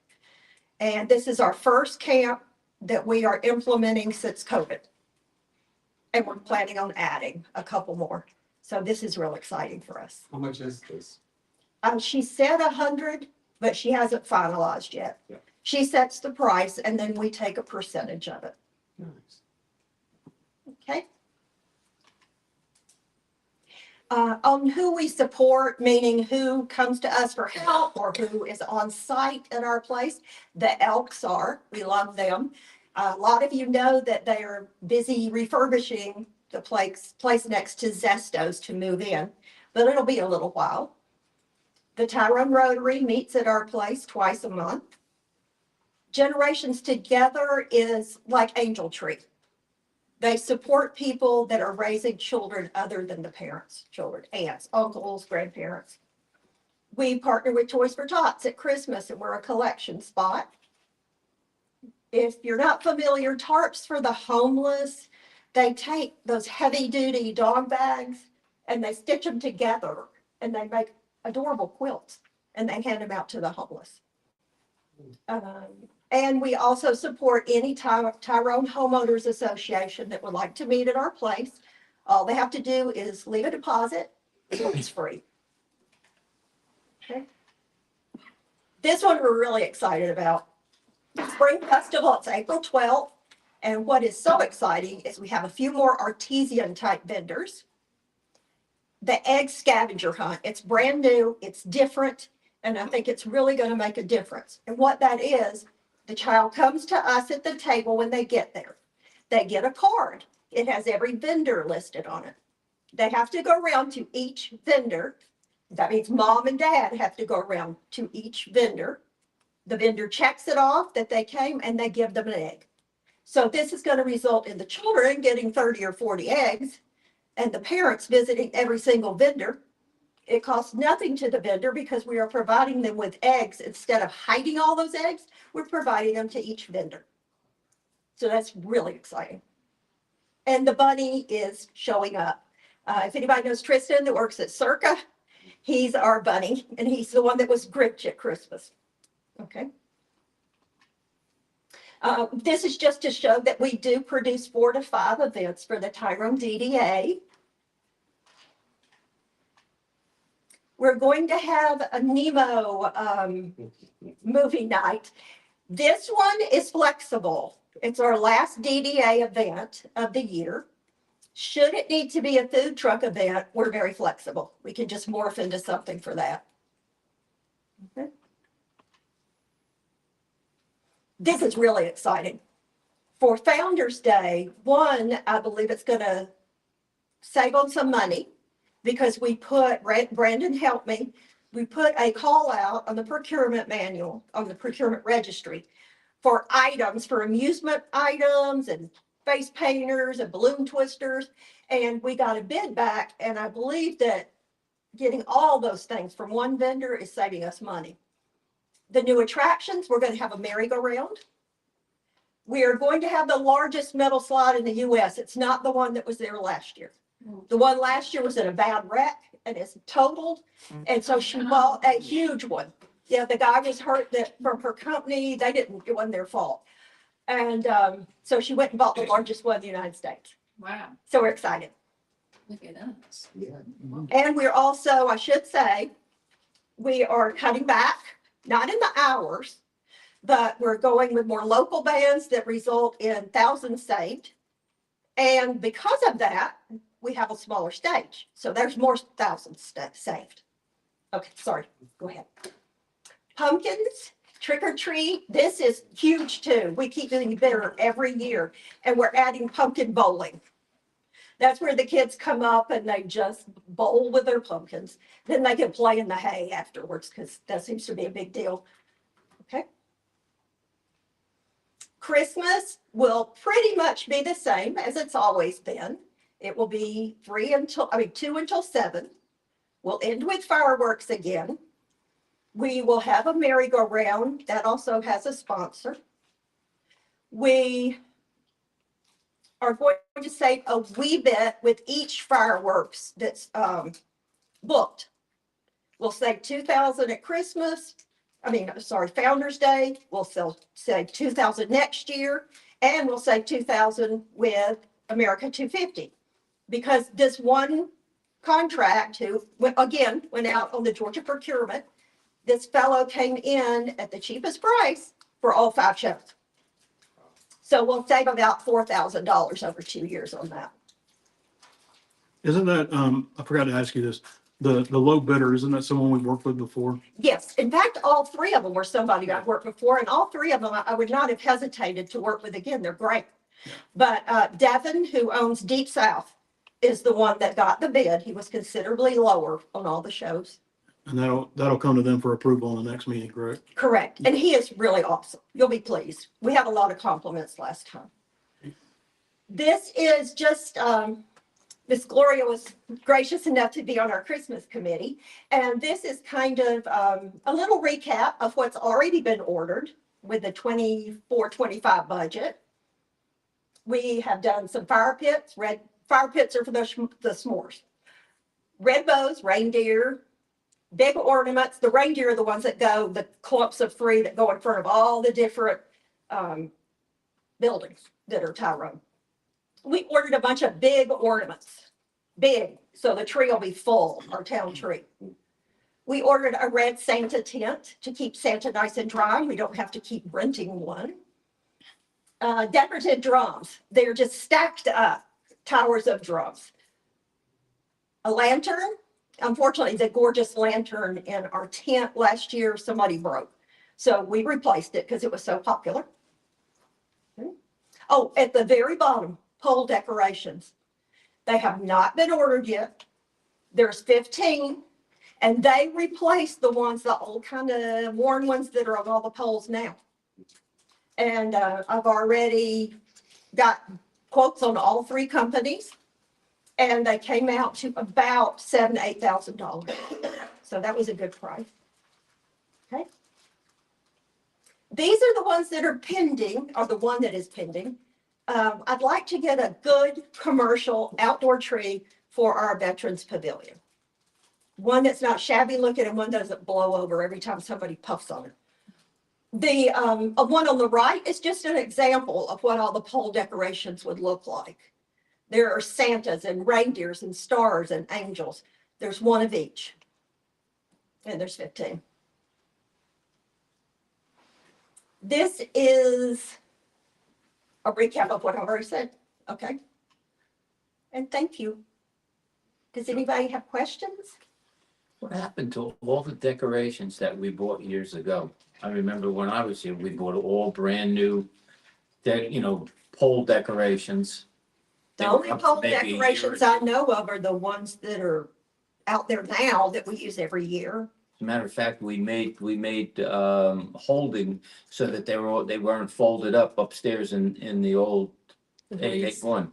the wreaths, the wreaths. Yeah, and all the Yes, ma'am, wreaths. they had trouble with those with the lights on them, if I'm not mistaken. But I will look into it. I mean, just they have should to all be lined up upstairs. You just have to replace the lights, because Patsy and I did that for years. I helped one year. Yeah. That was a big chore. I mean, it's a pain, but just. We are not purchasing, the only wreath we might purchase, we'd like to have one for in here, just a little decoration for the council room. And we may have to buy a bigger one if we want to do it around the town clock. But other than that, they are the only wreaths we're buying. Right. I would like to say, it made me extremely happy the way that you guys thought carefully about Easter this year, after last year. Last year was wow. It was probably the most children that I've ever seen in our park at one given time. And Yes. they came and those eggs were gone, like in minutes. We had to revamp it because they all came out and went, I mean, they were gone in like 3 minutes. Yeah. And we can't do that again, but we want them all to have plenty of eggs. Yeah, I think that's a great comeback. Thank you. Fantastic job. Thank you. All right. I just have one question about Yes, the ma'am. signage. I know that we put up a beautiful sign at Sonoy and Palmetto Road that says, for all the events. Yes, ma'am. But, on the other end of town, we have so much traffic that comes up Sonoya Road and turns on Castlewood. Is there Yes. any way we could put some signage there? There for are our events? 2 poles there. Do you know, Billy, that there are 2 poles? We used to decorate all the way from from East Crestwood, down by the White Church, Right. all the way up. That's where it started. It's the banner started down there near East. Yes. You're talking about going across the road. right? Yes, sir. I believe. By the parkway. That's what Miss Jessica. Are there poles on either side of the road so that you can run a banner? Oh, a banner, did you say Yes, sir. banner? Yes. That big banner, just like we have now, but a second one. No, I don't believe there is gonna be 2 poles like you do down by the Shell station. Yes, Yeah. sir. But we Not, could not look and see. perfectly adjacent No. like that. Wait, there might be 2 more though, just a little farther up. I can definitely look into that. And if there are, you're right.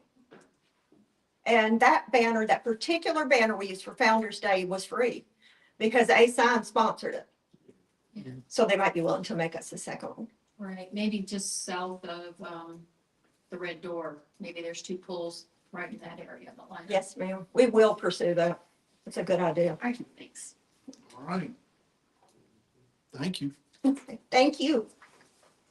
Okay, we will break for lunch. And again, Counselor, you don't need us to break, make a motion. Okay, we're gonna break for lunch. Somebody who's in charge.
We're good to go. All right, Dr. Burton. All right, so I don't have anything prepared other than to Ms. Whalen wanted to discuss America 250 and the budget. So I don't know to what level. I know you're more involved in this than I am. I know it's a little over a year away, but we did want to talk about, what kind of budget expectations y'all might have. I can tell you this, Linda had mentioned the fireworks proposals.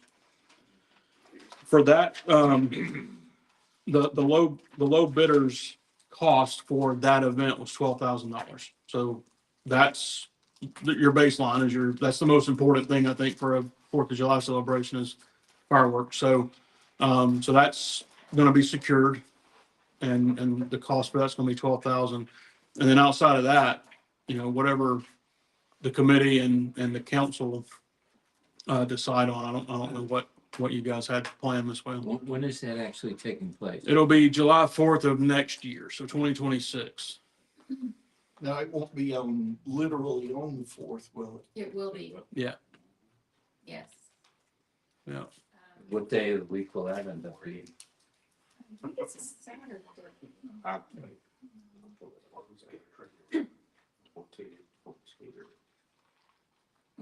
It is Saturday. Perfect. Oh. Yeah. So we're really looking at, so far, the discussions have been around keeping it a hometown feel, a hometown celebration.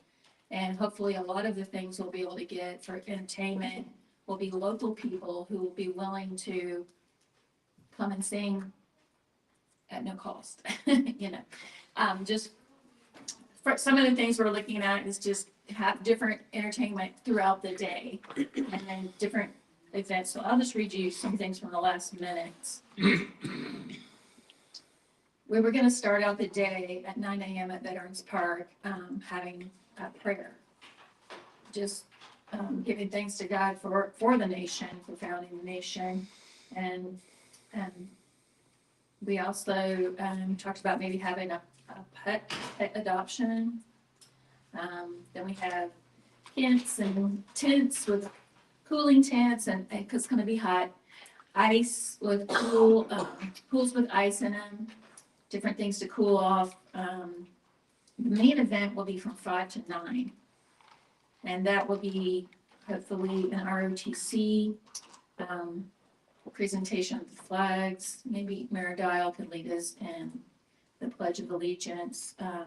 I could ask my pastor to do prayer. Family type parade, which would be around Shamrock Park with just kids on their scooters decorated, their trikes, their, just on their roller skates, whatever, just very family focused and small town feel. Maybe providing, the illuminated neon necklaces or, something to give to the kids. So we had originally budgeted thinking around $25,000. That's just something that Linda thought would be realistic. Given the cost of the fireworks, that's even what she had thought it's under budget. She had said 15 of that would probably be fireworks. So I think that is realistic. We could look at it again next year when we get closer to the actual date. But we were looking at doing vetting local bands and have a patriotic theme throughout all the presentations. Maybe the Santa Creek chorus could come, the ones that serenaded us here in the chambers. It's so beautiful. And I believe that Christy's involved with that. Her daughter is in that group, I think, and she'll be in it next year. I think so. I think she'll be a senior next year. Also, having anyone who won a pageant, because I believe there's someone in town that works with the pageant people, having like Miss Fayette County or Miss Georgia or whoever we can get to come and maybe perform their talent. Maybe a barbershop quartet, Freedom Bells. We have lots of resources over at Heart Encounters. They have all kinds of voice and gospel groups there. I don't know how far you want to get into the minutes, but we also were looking at doing a children's art contest, coordinating with the library to, since the summer season is their busiest, to get the children to maybe write out like an essay and maybe pick a winner and, or just give everyone who participates some type of acknowledgement. This is America's 250th birthday, and you participated in writing an essay about America. We were also talked about, Dia can speak on this too, maybe, the giant sand pile with the army men hidden inside, kind of like just to give the kids something to do, have a sand pile and put the little green army men in there. Just dig. I mean, kids love digging. Getting dirty too. Yeah, yeah. So, we're also looking at getting the laser soccer team involved, the TYBA, the DDA, the Scouts, different churches and organizations that are focused here in town to work with us. So we've got a lot of ideas. It's just a matter of kind of picking out the cream of the crop and seeing which one of those or actually work with us. It's a long shot, but there was the helicopter pilot that I first talked to for the Touch a Truck event. He actually has a military helicopter and they use flyovers.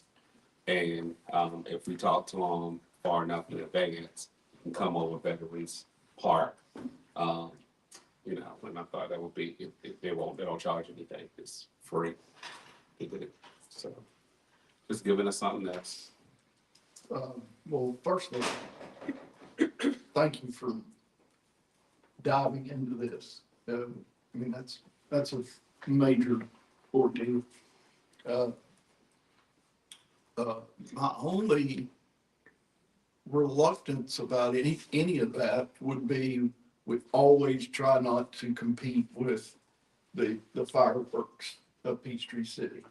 So do we want to check, do we want to okay what they're doing on that front, you know? And maybe y'all have already thought about that and thought, let them do their thing, we're gonna do ours.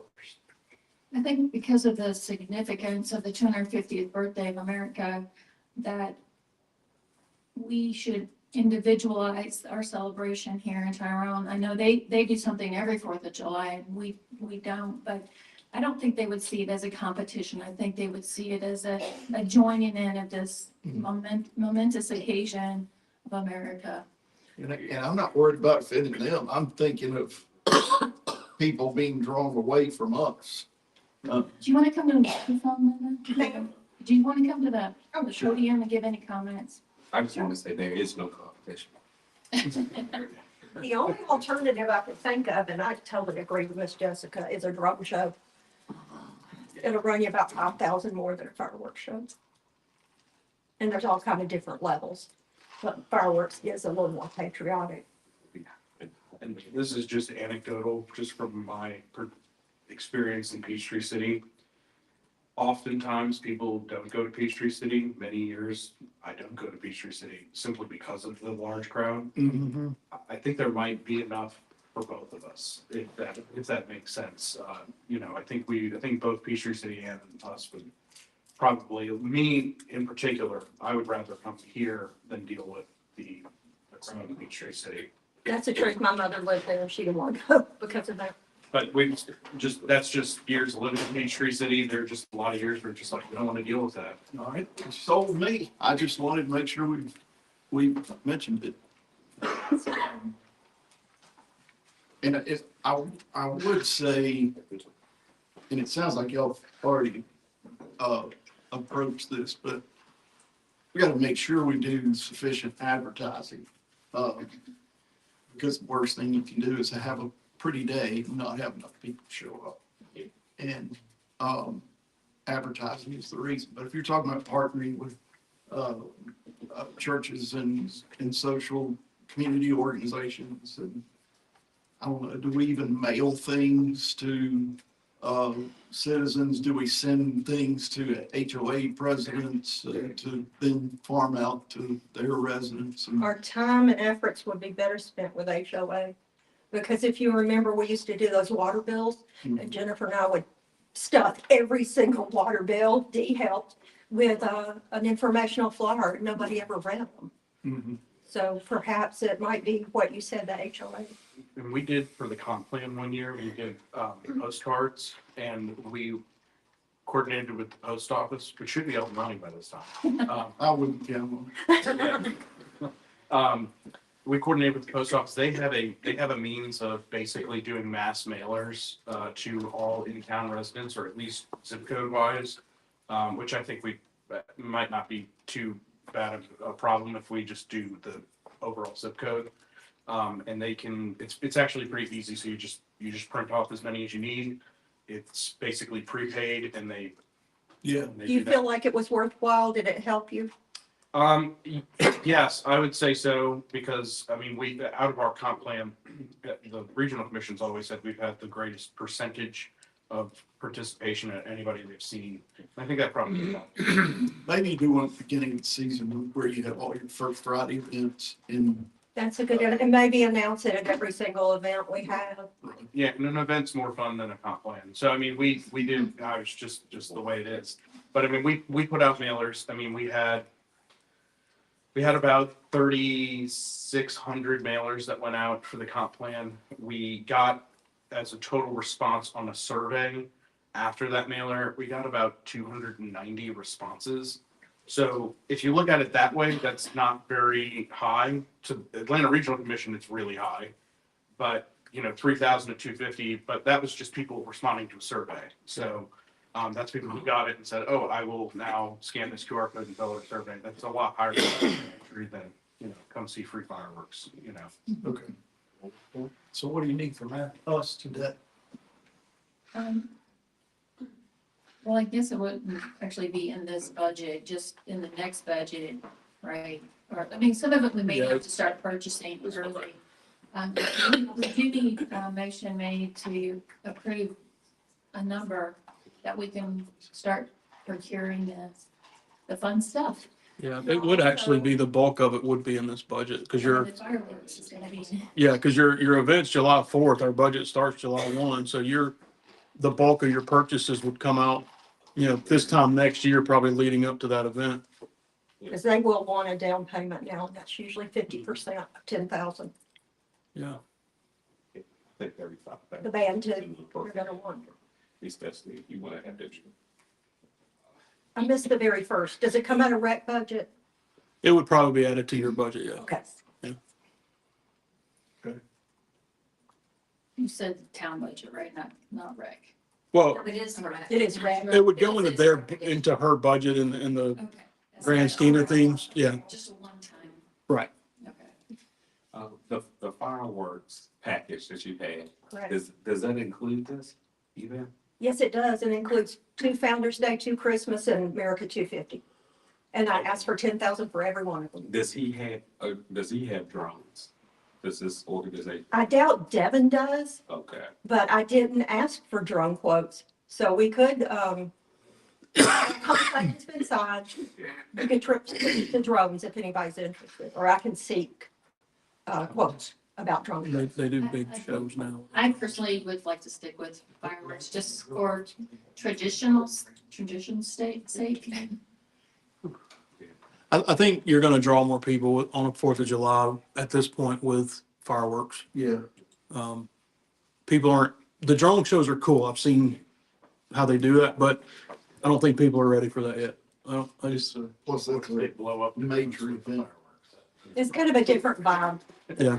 A July 4th activity needs to have fireworks. At Dollywood, I was at Dollywood for 4th of July a couple of years ago, and they do a combo show, which is amazing. So it's like fireworks for a while, then it'll stop, then these drones go up, and every song that she's sung over years, like they would have a car, then it would transform into a butterfly that would transform, and it was just like super cool. Then they would have fireworks again.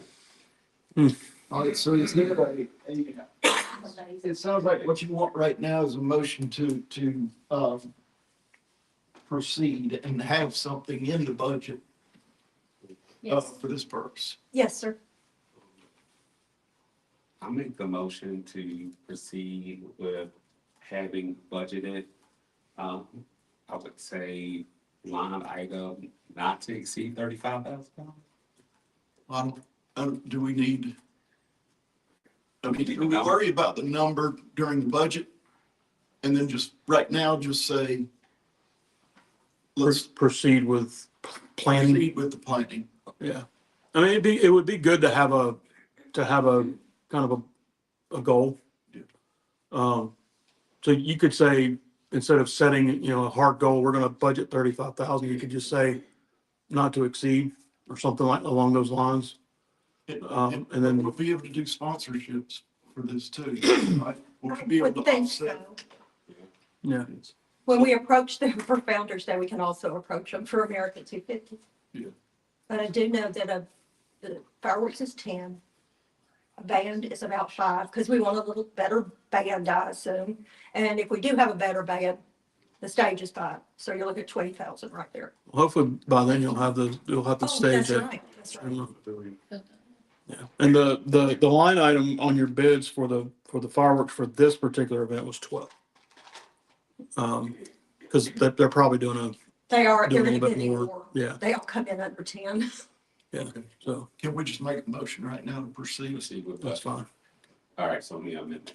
So I'd like to make a motion to proceed with budgeting some money for the 250 celebration. Second. Any discussion?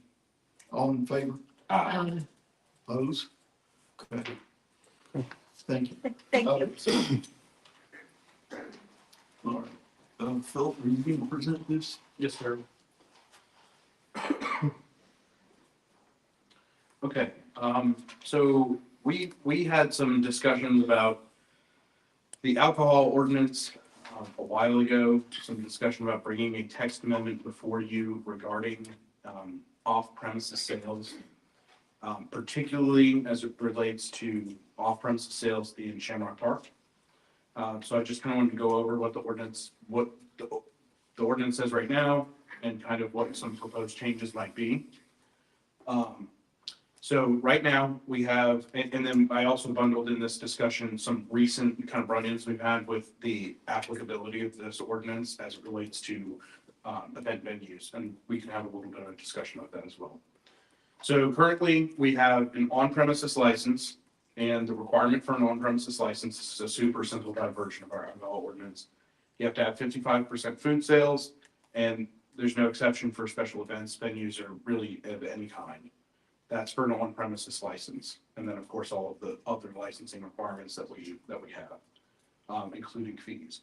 We established an off-premises license ability, and it has to be issued to a valid on-premises license holder. So we can only issue an off-premises license to somebody who already has an alcohol license. So let's just say Eco or the Wings and Things, any of these restaurants that have an alcohol license, they can also come to us and apply to have an off-premises kind of addendum to their license that allows them to do catered functions off-site. We also, in this off-premises license, we have created, bundled with that are these catered special events permits that we allow alcohol to be sold at. We recognize as at these catered special events, that off-premises license that we issue and any off-premises license that's issued by another Georgia municipality. So if there's a restaurant in Ackworth that has an alcohol license and Ackworth has issued them an off-premises license or ability to sell off-premises as a part of their license, we would allow that restaurant to be able to cater to one of these special events as well. You have to get a permit for these events. That alcohol must be provided by a vendor, again, with an off-premises license, either from Tyrone or somewhere else. And you still need to report distilled spirit sales for the excise tax, which we do for on-premises. And this event can't be more than 3 days. So again, the applicability for these special events, only for non-residential properties. It's not currently allowed in any of the town's parks or Shamrock Park. And, of course, all of the distancing requirements still apply, depending on where you're located. We have state minimum distancing requirements in the town center area. And then we have our old distancing requirements for the rest of the town. That kind of gets us into proposed changes, which is to authorize off-premises special event sales in conjunction with town-sponsored events in Shamrock Park. So that was the discussion that we had.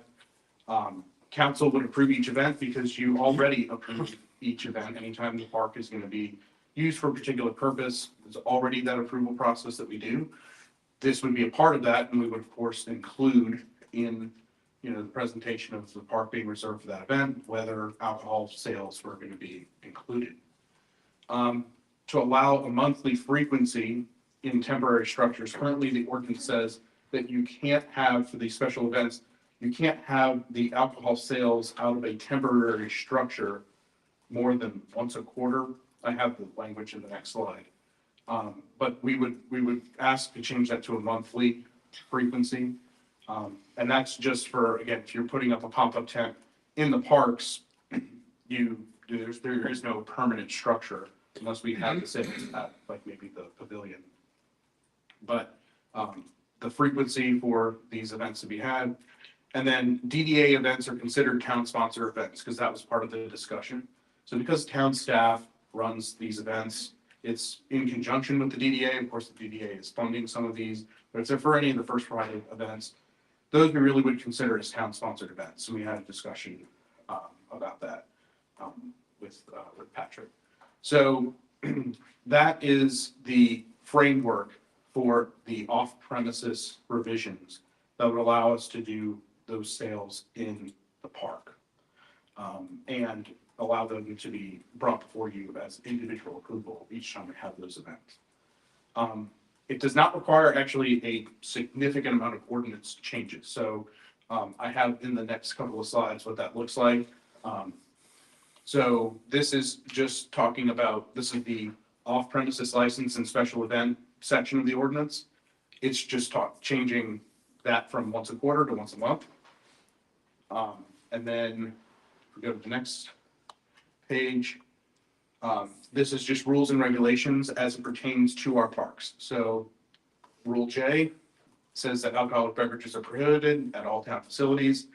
The change here would be except as authorized in conjunction with town-sponsored events in Shamrock Park. That would really be the only changes to the ordinance to accomplish these goals. And so that would be what we do there.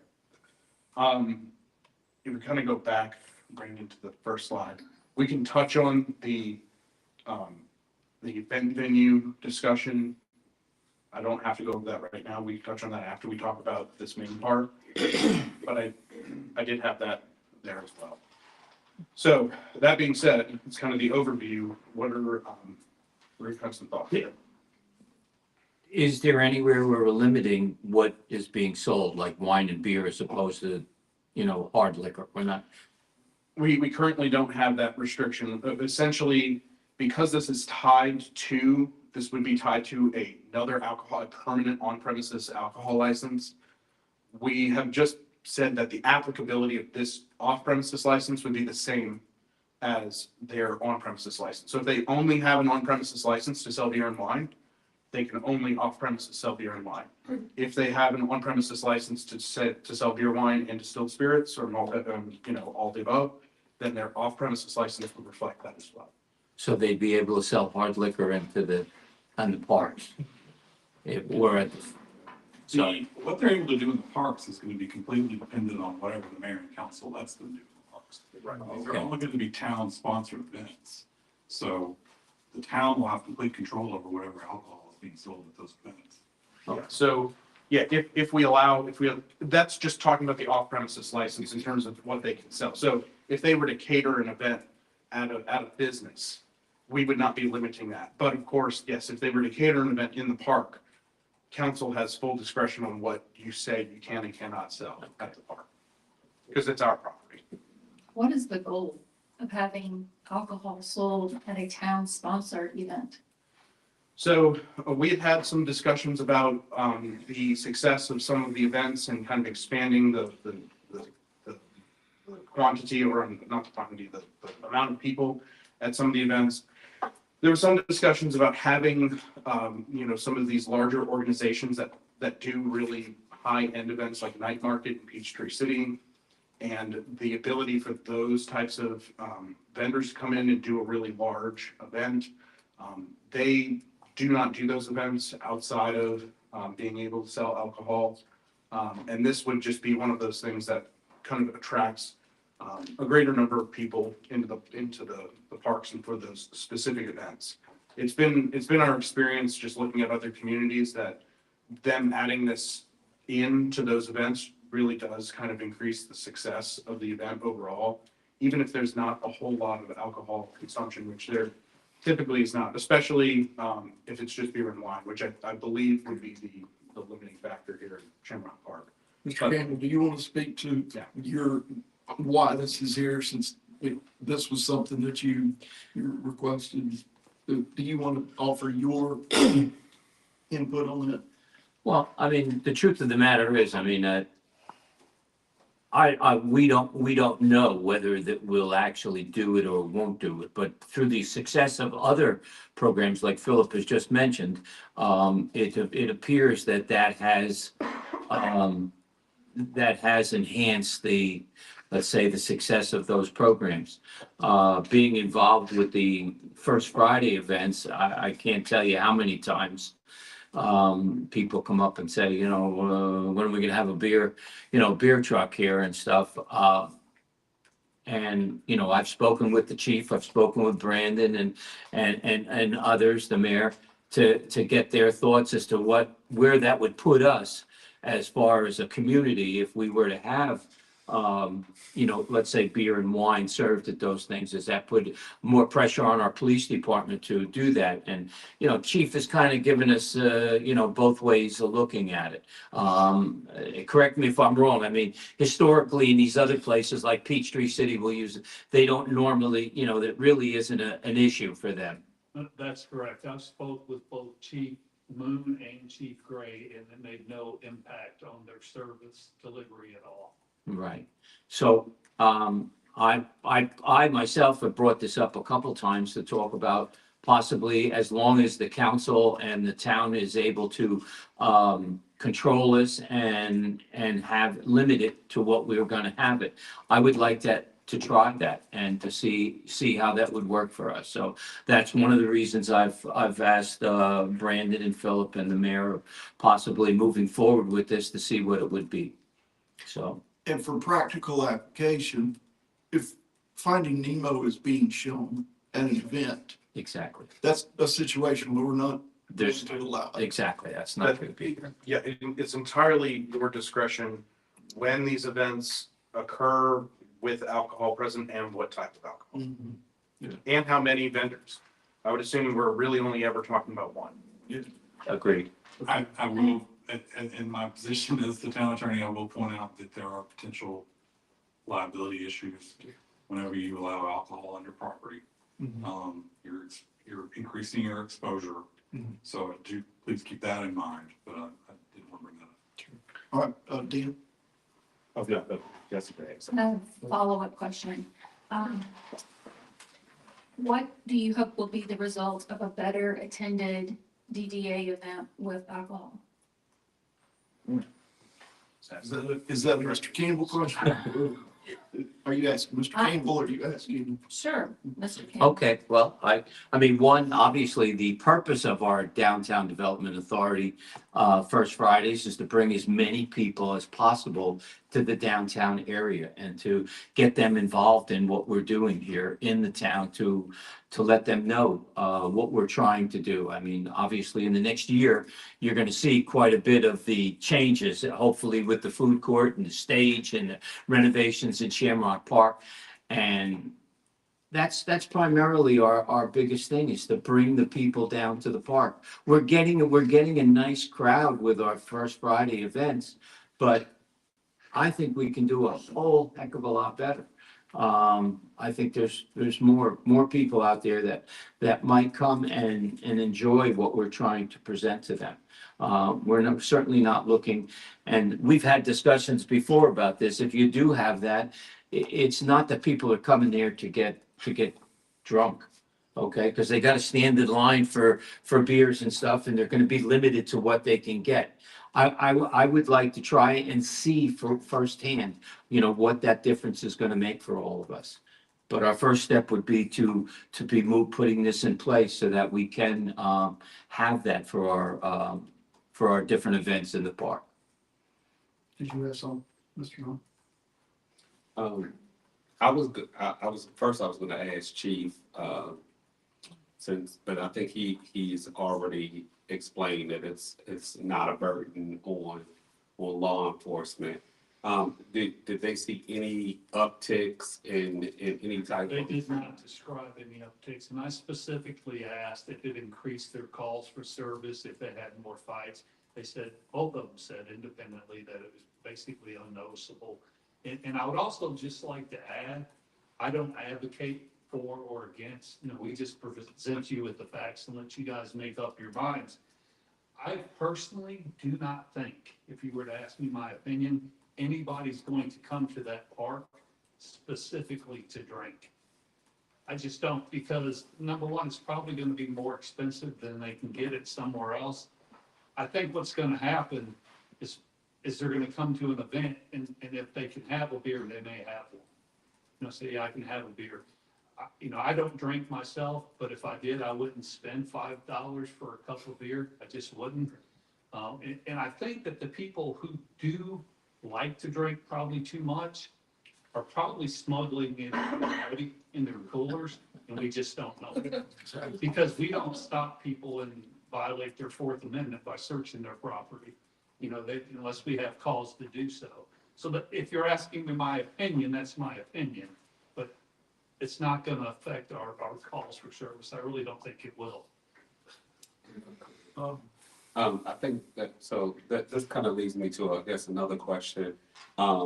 Because I'm looking at this and it says authorize all off premises special event sales in conjunction with town sponsored events. And then they have some criteria there. And I think probably moving forward to be able to even drill that criteria down more specifically, even in the selection process of which events would even qualify, what times these events occur might be a factor, who the target audience is that you're trying, like there's a lot more layers there, I would say, just to try to make it a little bit more universal, so that it's easier to have a discussion about, Yeah, and in terms of those considerations, we're not suggesting that we codify those necessarily. I think those are things that we talk about, those are all considerations that we're thinking about anytime something is brought to you. And, council is able to exercise, discretion on those individual events, thinking about those. So we would want to make sure that that's presented to you for an individual change. I'll also note that, a couple of other factors that would happen that would be within our control, again, that we're not necessarily codifying in the ordinance here, but that we would execute as policy. Any drinks that are as a part of those events, that would have to be in a clear cup that's marked. We would provide those for the vendor that we're choosing, say, here's a clear cup, it's got a marking on it. That the area in which you can consume the alcohol is delineated by some sort of visual marker, which we do require as a part of any kind of off-premises permit or special event permit. And that's part of state law as well, that has to be marked. So no alcohol beyond this point, exactly. So we would have those parameters in place that, again, we would be subject to as well. We're not talking about more than about half a dozen events a year, right? I think if we're considering just DDA events as part of this, we're talking about maybe 4, and then if the town wanted to saw applicability somewhere else, maybe 5 or 6. One final question to you, Philip. Is there any statistical data that shows an event attended with alcohol results in more economic development within a downtown area? I don't know specifically for an event. I do know that, certain types of uses such as, breweries, microbreweries, wine bars, those definitely do contribute to an expanded economic development of, an area.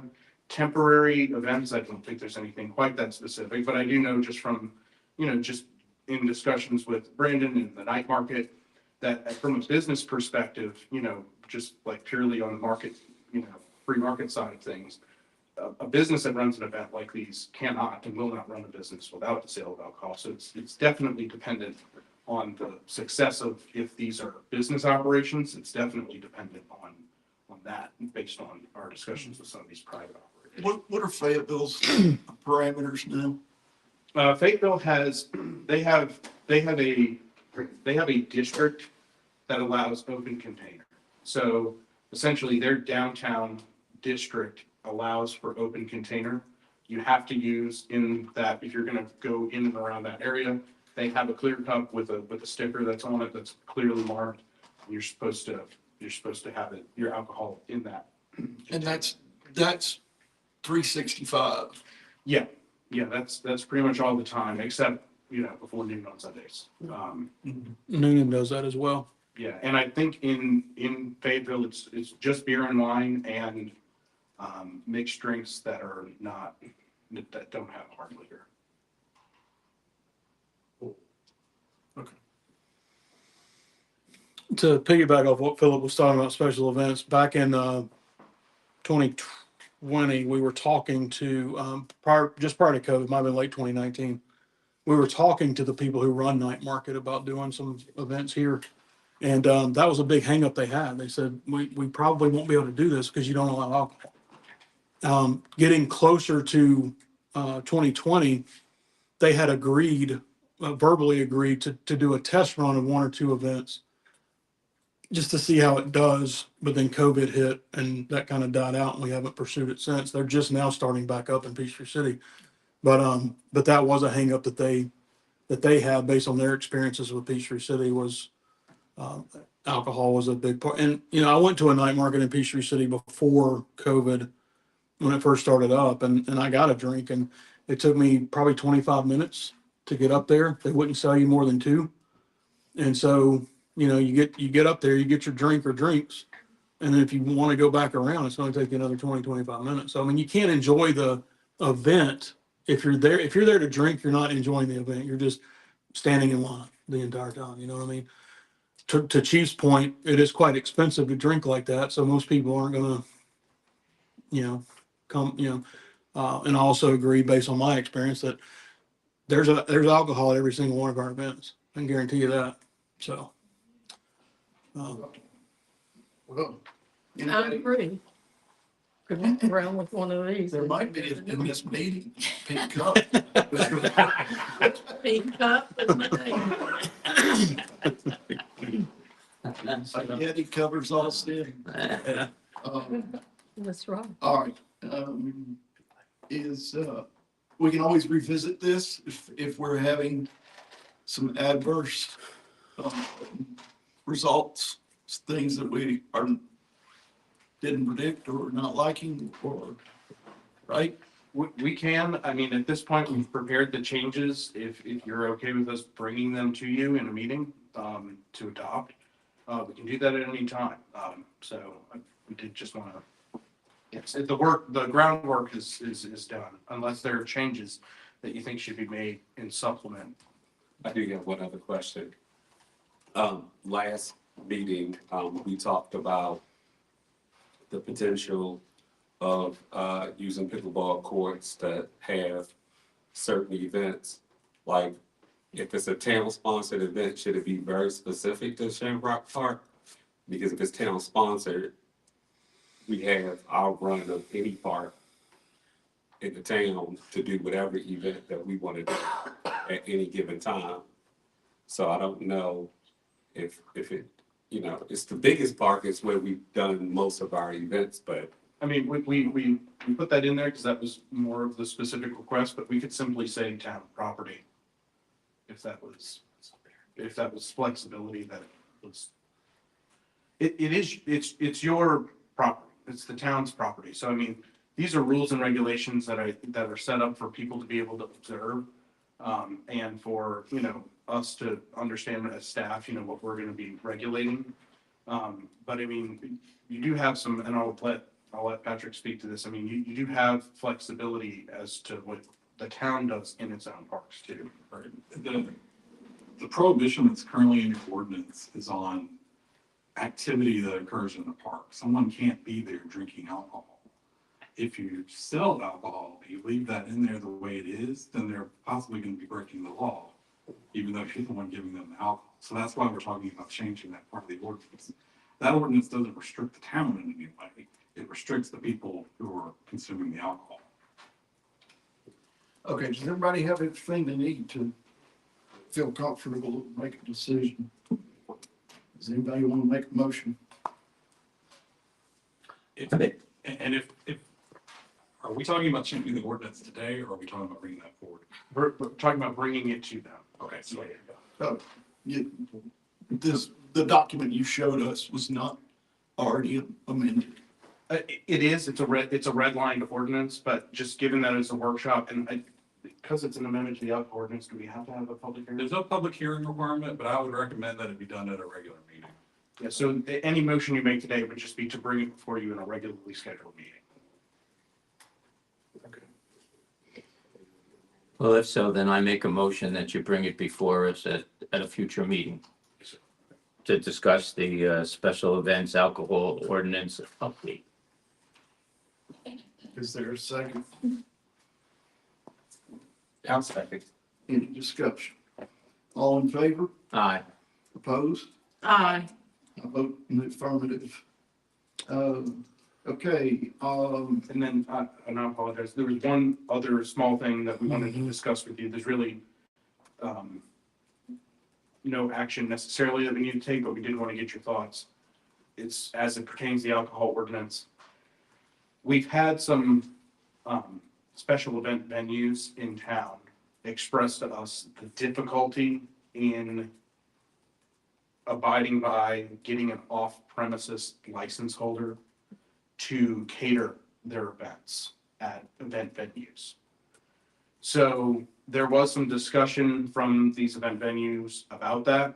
We currently, and this is true, none of the alcohol license holders in town have an off-premises license.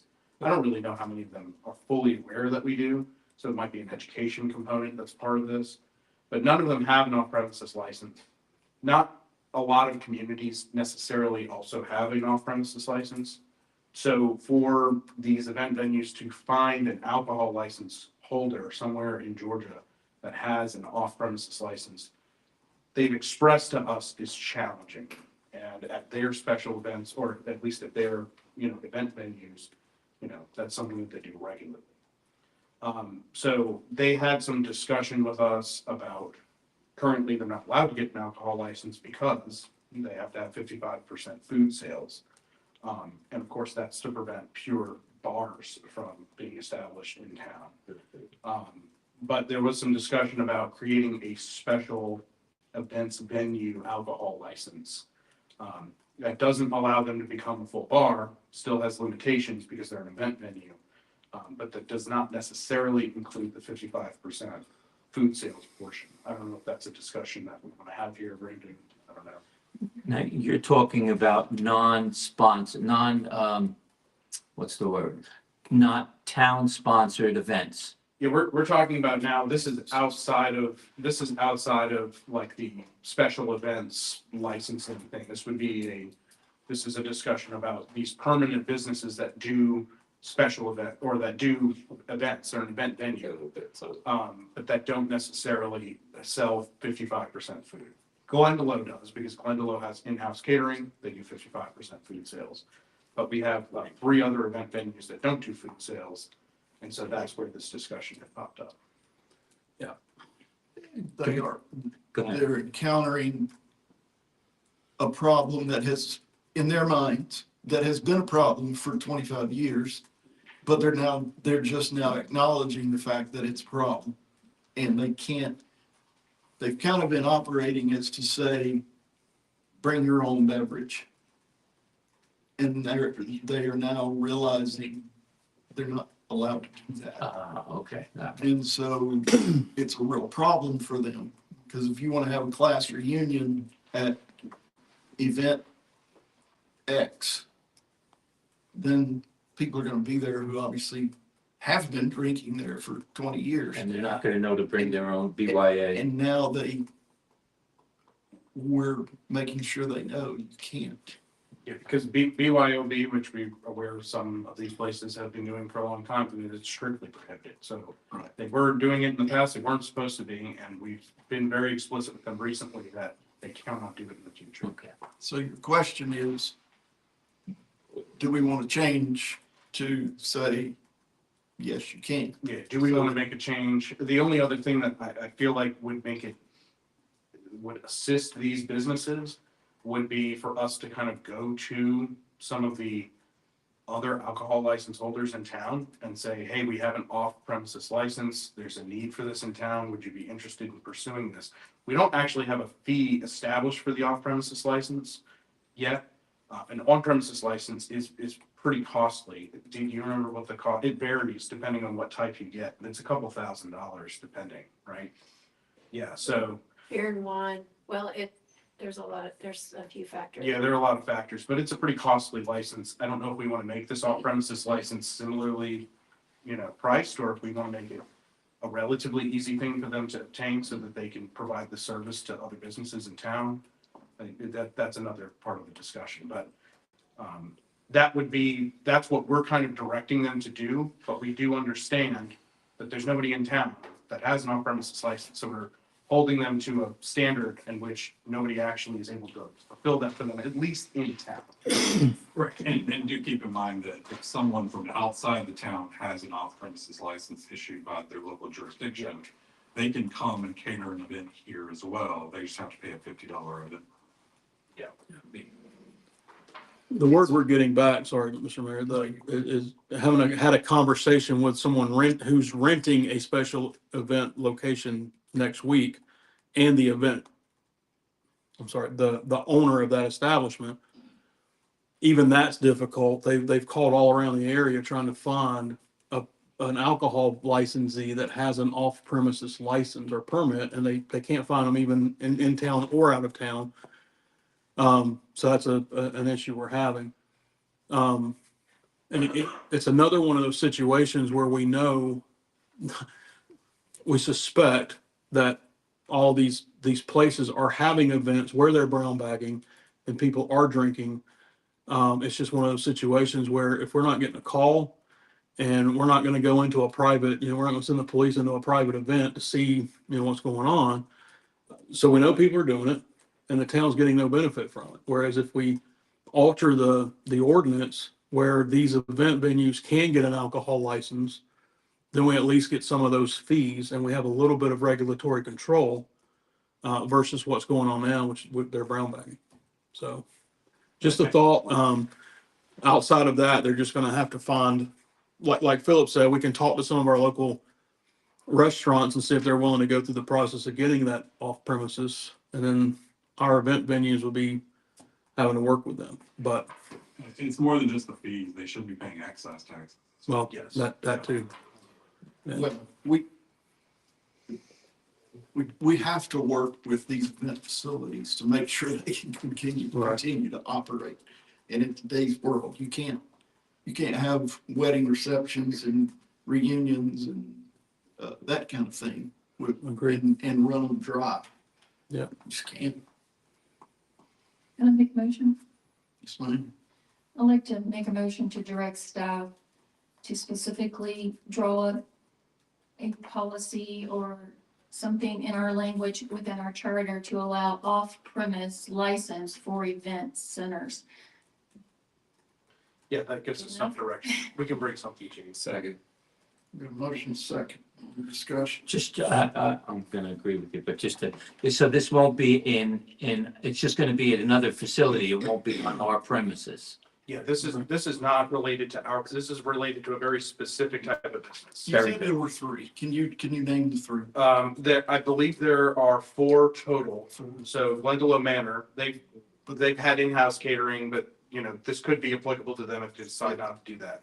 Glendalough Manor, there is the Tyrone Depot, there is Ritzy Royal Events, and then there is the other place. Off of Dogwood, I forget what it's called. 74, Yeah, and they'll be. Yeah. Orlingham.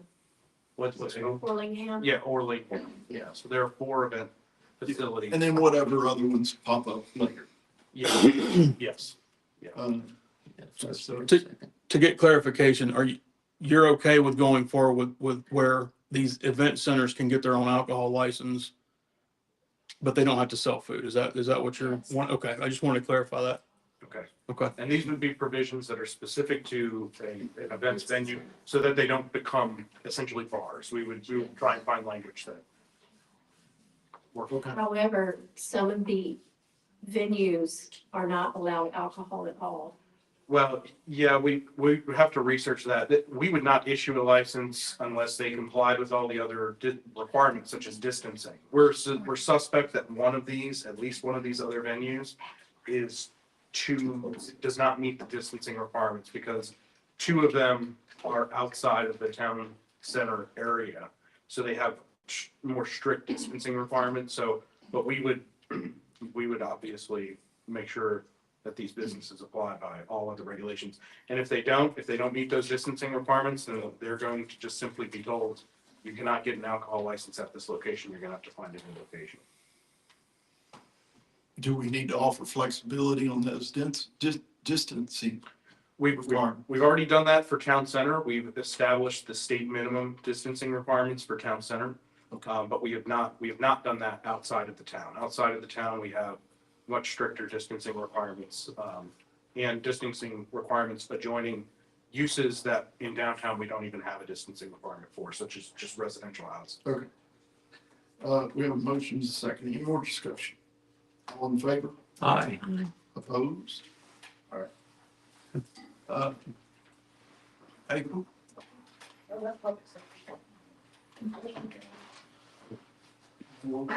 My agenda says municipal. Let's go with court first. Well, did you not add them? I added it to that last slide. All right, let's, we're gonna just take just a second. Yep, sorry. No, I won't bring you going now. Well, we just don't have your slides in here yet. I can pull them up from my email. Yeah, here, I'm gonna put it at the top of your inbox. I got it right here. Maybe. Yeah, here we go.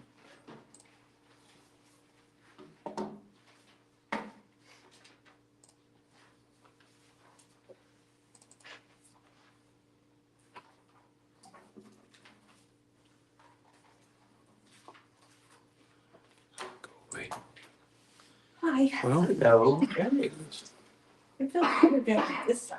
I like being on that side. You good? you ready? Yeah. Okay. Good afternoon, Mayor and Council. I'm going to present to you the Tyrone Municipal Court, kind of rewind from 2024, and just kind of let you know some things that we've accomplished, some things we're going to accomplish, and just to give you a little bit of idea of things that have happened within the court. So we'll move on to the mission statement for Tyrone Municipal Court. In the job that we do, we feel that it's very important that we commit to have the trust and the confidence of our people to serve in our constitutional role. We abide by that every day, whether we're in court, talking to someone on the phone, or dealing with somebody at the window. That is just very important.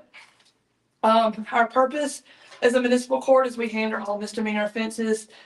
They're punishable up to 12 months in jail or $1,000 fine.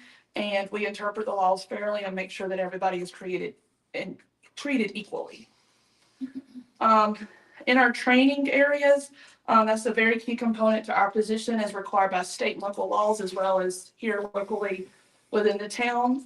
Judge Thompson accomplished her GCIC recertification, and she continued to do legal education courses and recertification through the University of Georgia. Elena Grenade, which is our prosecutor, she continued with her GCIC research and continued with legal education courses. Myself, I attended the Georgia Records Conference to maintain my Georgia Records Management certification. I'm in the progress of getting my Georgia Court Administrator's Master's certification. I just got back yesterday. And I also did my annual research through the University of Georgia and the GCIC recertification as well. Lindsay, my assistant court clerk, she has completed her GCIC research, and she also is doing her court clerk certification to the University of Georgia, and those hours are required yearly that we have to get those in order to be able to maintain our status as a clerk. Under some of the accomplishments, there's one thing I have not added, and I can add at this point. We had our GCIC audit on last Wednesday, and we were successfully compliant in all areas, so I was very happy about that. We successfully completed the town audit with Rushton and Company with the finance department. We continue to maintain all of our records in accordance to the Georgia Official Judicial Branch to make sure we're retaining the records in the proper times that the state is telling us that we have to. We have maintained a positive working relationship with Fayette County Magistrate Court. They handle all of our warrants for us and issuing the warrants, and so we've handled very many kind of relationship with them and state court and superior court, and being very collaborative with all those courts to make sure Tyrone is on the door, like, so people know who we are. We've also attended training for GCIC, and we also continue to maintain the operations within agencies to include daily audits and daily operation. And we have developed a collaboration between Tyrone Municipal Court and Fayette County Accountability Court. The Fayette County Accountability Court is ran by State Court Judge Thompson. They have a Veterans Treatment Court. They have a DUI court. And so for those repeat offenders, when it comes to mental health issues that stemmed from being in the military, Veterans Court is something that we can transfer them to help them be able to rehabilitate themselves, because going to jail might not be their fix. You know, paying a huge fine might not be their fix, but that gives them other options to be able to rehabilitate themselves, as well as DUI court. DUI court does the same thing. So if we get a repeat offender for DUIs, before getting them to the point where they're an HV, which is a habitual violator, we can transfer their case to DUI court. And it's a very strenuous program, whether you do the Veterans Treatment Court or whether you do the DUI court. But it helps them have a chance to fix their problem. Jail might not fix their problem. A fine might not fix their problem. Like with the DUI court, they have guidelines such as they can't leave their house between certain hours. They might have an ankle monitor. They have to report to certain classes. I mean, they are very strenuous as far as what has to be done. So it kind of helps them reel them back in to say, hey, you have to be responsible. So it's been very, very helpful. Our court activity over 2024, we processed 1,250 citations. That included city ordinance violations, traffic violations, misdemeanor drug violations, and DUIs, and cases that were transferred over to another court. That includes the DUI court, accountability court, or whatever court we transferred over. And then this is just a general rundown. I'll let y'all kind of look over this just as far as like our monthly stats, as far as how many cases we adjudicated, how many payments we took via credit card, fines that were paid, fines that were collected, and then the amount of money that we were billed by the jail, because we do use them as our housing facility for our defendants. So I'll give you a second to look over that. And then at a glance on the next slide, it kind of just shows you a big overview as far as per year, any revenue that was turned over to the town.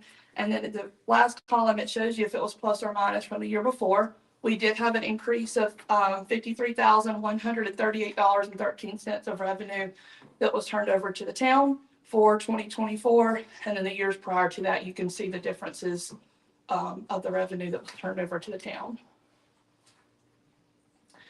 And then in closing, our goals for 2025 are to maintain all of our requirements as required by GCIC, to have no appeals or formal complaints, to complete all of our training requirements, to maintain courtroom security and to enhance our knowledge on Just FOIA that is working great for open record requests.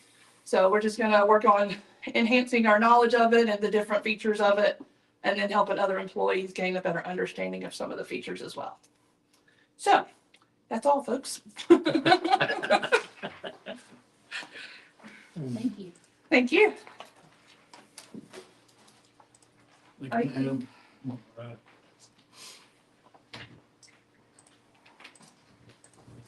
You guys have had a long day. We sent you the other one because you have a couple of slides after. We'll get ready, Mr. Perkins. Yes, sir. So I always start with last year and we go over the crime stats. So for the 6 years straight, absent the year 2021, which followed COVID when we really just had almost no crime, our part 1 and part 2 crime stats have come down. Sometimes just slightly, but they've come down every single year. Obviously, I can't promise that trend will continue because at some point we'll get to where we have to import crime just to have something to report. But thank God for that. Training, our officers logged 1,176 hours of advanced post-training. We took 323 incident reports, 301 miscellaneous, and we worked 176 accident reports. Total of 2,796 traffic stops, resulting in 1,067 citations. And kind of par for course for us, we issued 2,028 warnings. So when folks tell you that we're really hard on people in traffic, we pull over a lot of cars, but we give out a lot of warnings too. We were thankful to have 0 fatalities this year. It was good news. We did 846 residential checks. Those are checks where we check your house while you're out of town on vacation, or just because you have an issue with someone and you want us to keep an eye on your house, we'll go by there and check it. We also checked 5,342 businesses. We weren't able to pull off our Citizens Police Academy in 2024 because we just couldn't get enough participation this year. We were very successful in the past, but we just couldn't get the numbers. Philip Nelson likes to say that Mr. Perkins stole all of our participants for Tyrone 101, but that's fine because we get to participate in that too. But we did pull off the trunk or treat, the zombie apocalypse, of course, Founder's Day, the first Fridays, the Christmas tree lighting, and see you at the pole at the Baptist Church. It's an annual event. And touch of trucks and several HOA meetings. Coffee with a cup, you didn't have any of that either? Yes, we did. That's every day. Yeah. I don't know if you've walked into surf at 8 o'clock. I know Mr. Hunter has. I'm across the street, I could There you stop go. in. It's not far, sir. So moving ahead, our goals are always to maintain a part 1 crime rate under 100 and a part 2 under 200. And as you know, by looking at the stats, we significantly do better in that. But I don't want to jinx us, so I'm going to leave those goals the same. Community outreach, we are hopeful to have that 5th Citizens Police Academy, and of course, Coffee with a Cop and the rest that you see listed there. We anticipate, when I've issued 2 conditional offers of employment, both of them were accepted. One of those 2 has been accepted into the Fulton County Police Academy with a start date of April 7th. The other one has not. She couldn't get her paperwork in order in time to get in there. So it will be July before she is able to attend academy, because that's the next scheduled academy. It will likely be in Fayette County. That's their next schedule. But when that happens, we will be fully staffed. That will be all 18. And of course, one of those 2 positions is the position that you guys gave us last year. So that's where we're at with that. Money. I'm going to hit you guys for 2 more Ford F-150s. And I've already told you guys several times why I like them. They're very durable. They're versatile. You can patrol in them. You can carry stuff in them. The guys like them. So we're going to look at doing that. Those are the numbers that I have put together for 2 of them based on quotes. But all of you have been on this council long enough to know that prices change really quick, typically about 30 days. And by the time we get to buying it in July, it may be a little higher, it may be a little lower. Usually it's higher, but that's pretty close to what it's going to be. Also, I'm going to be asking you guys to equip the Ford Explorer that's sitting in the back. If you'll remember, we had an accident with a car. And when the insurance check came in, I came to y'all and said, hey, I'm going to need some more money to go with this insurance check to buy this car because we're going to need it to buy it. And y'all gave it to us. And that's what's sitting out there right now, Ford Explorer. But I didn't ask you to equip it at the time. So we're going to equip it out of this new budget year if you guys give us permission to do so. Mr. Perkins, with that, I am done, sir. I want to ask a question real quick. On the post-training, Mhm. I think it was 1,140 something hours. That's probably correct. I'm always interested in what is required versus what y'all are doing. So currently you're required to get 20 hours of post-training a year per officer. So that's to keep my certification, I have to have 20 hours of post-certification. We've always exceeded that. So that's just under 400 hours for the department. Yeah. And You're at 18, yeah. We're approaching 1,200. Yes. Yes. And we're fortunate because we have in-house instructors. So we don't have to ship somebody to Forsyth, Georgia or to North Georgia for a week at a time. We can teach classes here. Also, Officer Banks provides a lot of training for us online. So we're able to do that. Very fortunate. So we still have the program where are any of the officers going for other certifications? And then we're explain that we're still doing that as well, they're getting bonuses, if you will. Yes, sir. Y'all approved that. We greatly appreciated that as well. So what he's referring to is a post-intermediate, advanced, supervisory, and managerial certifications. These are 4 certifications above and beyond the basic one you get when you go to the police academy. And we're allowed, what is it, $500, I think, for each, I believe it is, annually. So for each one that they get $500 more a year towards their salary. Additionally, and you heard a little bit about this earlier, the field training officer program. We are now paying the field training officers to train new officers because it's more work. Sure. And of course, they don't get it all the time. They get it while they're training people, which makes sense. So if I'm an FTO on the street and I got a new trainee, I'm getting a little more an hour for as long as it takes me to train them, usually 6 to 8 weeks. So yeah, they appreciate that as well. Now, along those lines, I guess this is more for Brandon. Do we offer this to our other employees as well if they want to go for other certifications? I mean, it's something we need to look at. The police department's there are certifications available for a lot of our positions. I mean, but no, it's not something that we're currently doing for other departments where you can get a certain certification and get more money. But it's certainly something that if you guys want to look at, we can. It's definitely a retention and attraction benefit. We would have to identify those certifications that would be, on the admin side, that would be equivalent. It's very straightforward with the police. We'd have to identify those. So just so you know, if you don't, some of you probably do. These certifications, it's not just one class that you go attend. So for like intermediate, and please don't quote me on this, but I'm going to be in the ballpark. It's like 5 or 6 week-long classes that you have to attend. And in addition to that, you have to have college credit. You have to present a transcript. So if you go to these classes, but you've never gone to college, you can take the classes and get a diploma, but you will not get the certification unless you've gone to college and you've got a certain amount of college quarter or semester hours.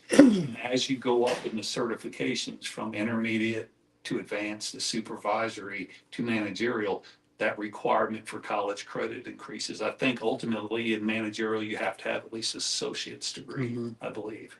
So that's the way that works. All right. Thank you, Chief. Yes, sir. I think you can stay there. I think I will. Let's talk about mental health. But is this mental health week? Am I kicking this off, or are you I think Brandon told me he was gonna start the We conversation. can follow your lead. If you want to kick it off, that's fine. If not, I can introduce the topic and we can go from there. Well, let me just say something and then I'll pass it off to you. I think this was something that I triggered, because, as first responders are experiencing more and more, challenges in the areas of mental health and wellness. I wanted to make sure that we are offering enough flexibility in the ways that we uh, offer assistance with this, and that we are putting in place enough funding for it. Because I mean, we already have a line item for this, correct? The mental health and wellness options. It's not a specific line item, Okay. but But we do offer support when necessary. yes. Okay. So maybe it needs to become a line item, I don't know. And I'm not thinking that it has to be a significant amount. For example, we have chaplaincy. We have other psychotherapy options that are available. Is that through insurance or is that EPA? Yes, it is mentioned. Okay. I had someone come and meet with me who offers equine therapy for first responders. That doesn't mean that every officer who is dealing with some type of mental health challenge would want to go for equine therapy, but it's a certified psychotherapist who has horses in a barn, and that's what they do. And so I asked the cost, and they said, well, it's $100 for a session. And you wouldn't do more than, if I was working with an officer, you wouldn't do more than 3 sessions a month. So thinking $300 a month, why wouldn't we at least have that in our, as an arrow in our quiver of things that we could offer to our officers if they need it. When we had that officer involved traffic fatality, we were going through a situation where we knew that there were officers that wanted things, and I don't recall that we just laid out before them, okay, here's what you can do if you need it. We all know about dogs. Dogs can be a little bit more expensive, and but I asked Brandon and Randy, can you all let us know what's out there so that we are being very intentional about having a program that's available. Yeah, you did. And so what we did at the police department was reach out through an organization called GPAC. And that's our Georgia Police Accreditation Coalition. And it's like the Halo officer banks of all the police departments in Georgia that are certified, state certified. And we asked them, what are you doing? And what we found out was most of them were doing exactly what we are doing now. And that is, of course, we're police departments. We can send them to an employee assistance program, EAP. A lot of them have a chaplain. Some of them do, some don't. We do have a chaplain. He's always available. I mean, always available. And every Monday he meets with us and citizens. Sometimes as a group, right down there at Circuit Coffee Shop for about 30, 45 minutes.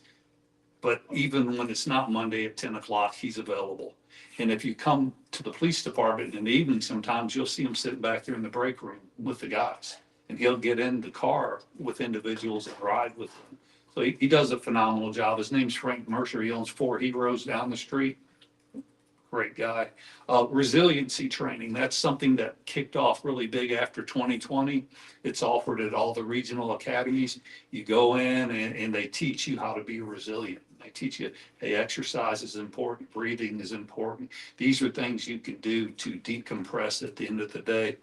The thing that 5 of them, I think it was 5, I don't have my email I sent to you, but I think it was 5 of the ones that responded, actually contract with a mental health professional, a psychologist or a psychiatrist. And what we did in the case that you illustrated with the accident, and was we actually reached out to a professional. And we don't have a contract signed with that person, but they made it clear that we can send people to them when we need to. So one of the things, if you wanted to consider, was like, hey, we need, and that was, it was kind of in North Atlanta too, right? Yeah, that's where we did the wellness, right? So someone local would be better. Somebody locally that would be willing to enter into an agreement with us saying, hey, you know, maybe you come by the PD once every 6 months and these guys have 30 minutes to talk to you. You know, you just schedule them, and if they have something they want to talk, and you're available if they need you in the meantime. That may be one idea. So that's what 5 of these folks that responded said. Nobody talked about equine, but because you mentioned it, it was the first I had heard of it. I did some research and I found a couple in our area, and I don't know which one you had bumped into. SOFA, SOOFA. I think they're out of Atlanta, SOFA Ranch, and they specialize in public safety. And another one in North Georgia called Harness of Hope. This was Flying Change, and it's right there on, just across the Fayette County border in Fairburn. Flying Change. Her name is Lissa Corcoran. Yeah, so like you, I don't know who would be willing or who would need it. I know when I've discussed it with a couple people, they all wanted to go just because they wanted to ride a horse. Yeah. But you know, but maybe that's something. Well, it may not, I mean, we may not take advantage of it for 2 years, but then when we need it, it would be on our menu of options. Yeah. So I certainly wouldn't be opposed to that. And I would propose that we provide some modest contribution to Frank Mercer's. That I would jump 100% behind. Yeah, I mean, that's, wouldn't have to do much. So he's never asked for a dime, ever.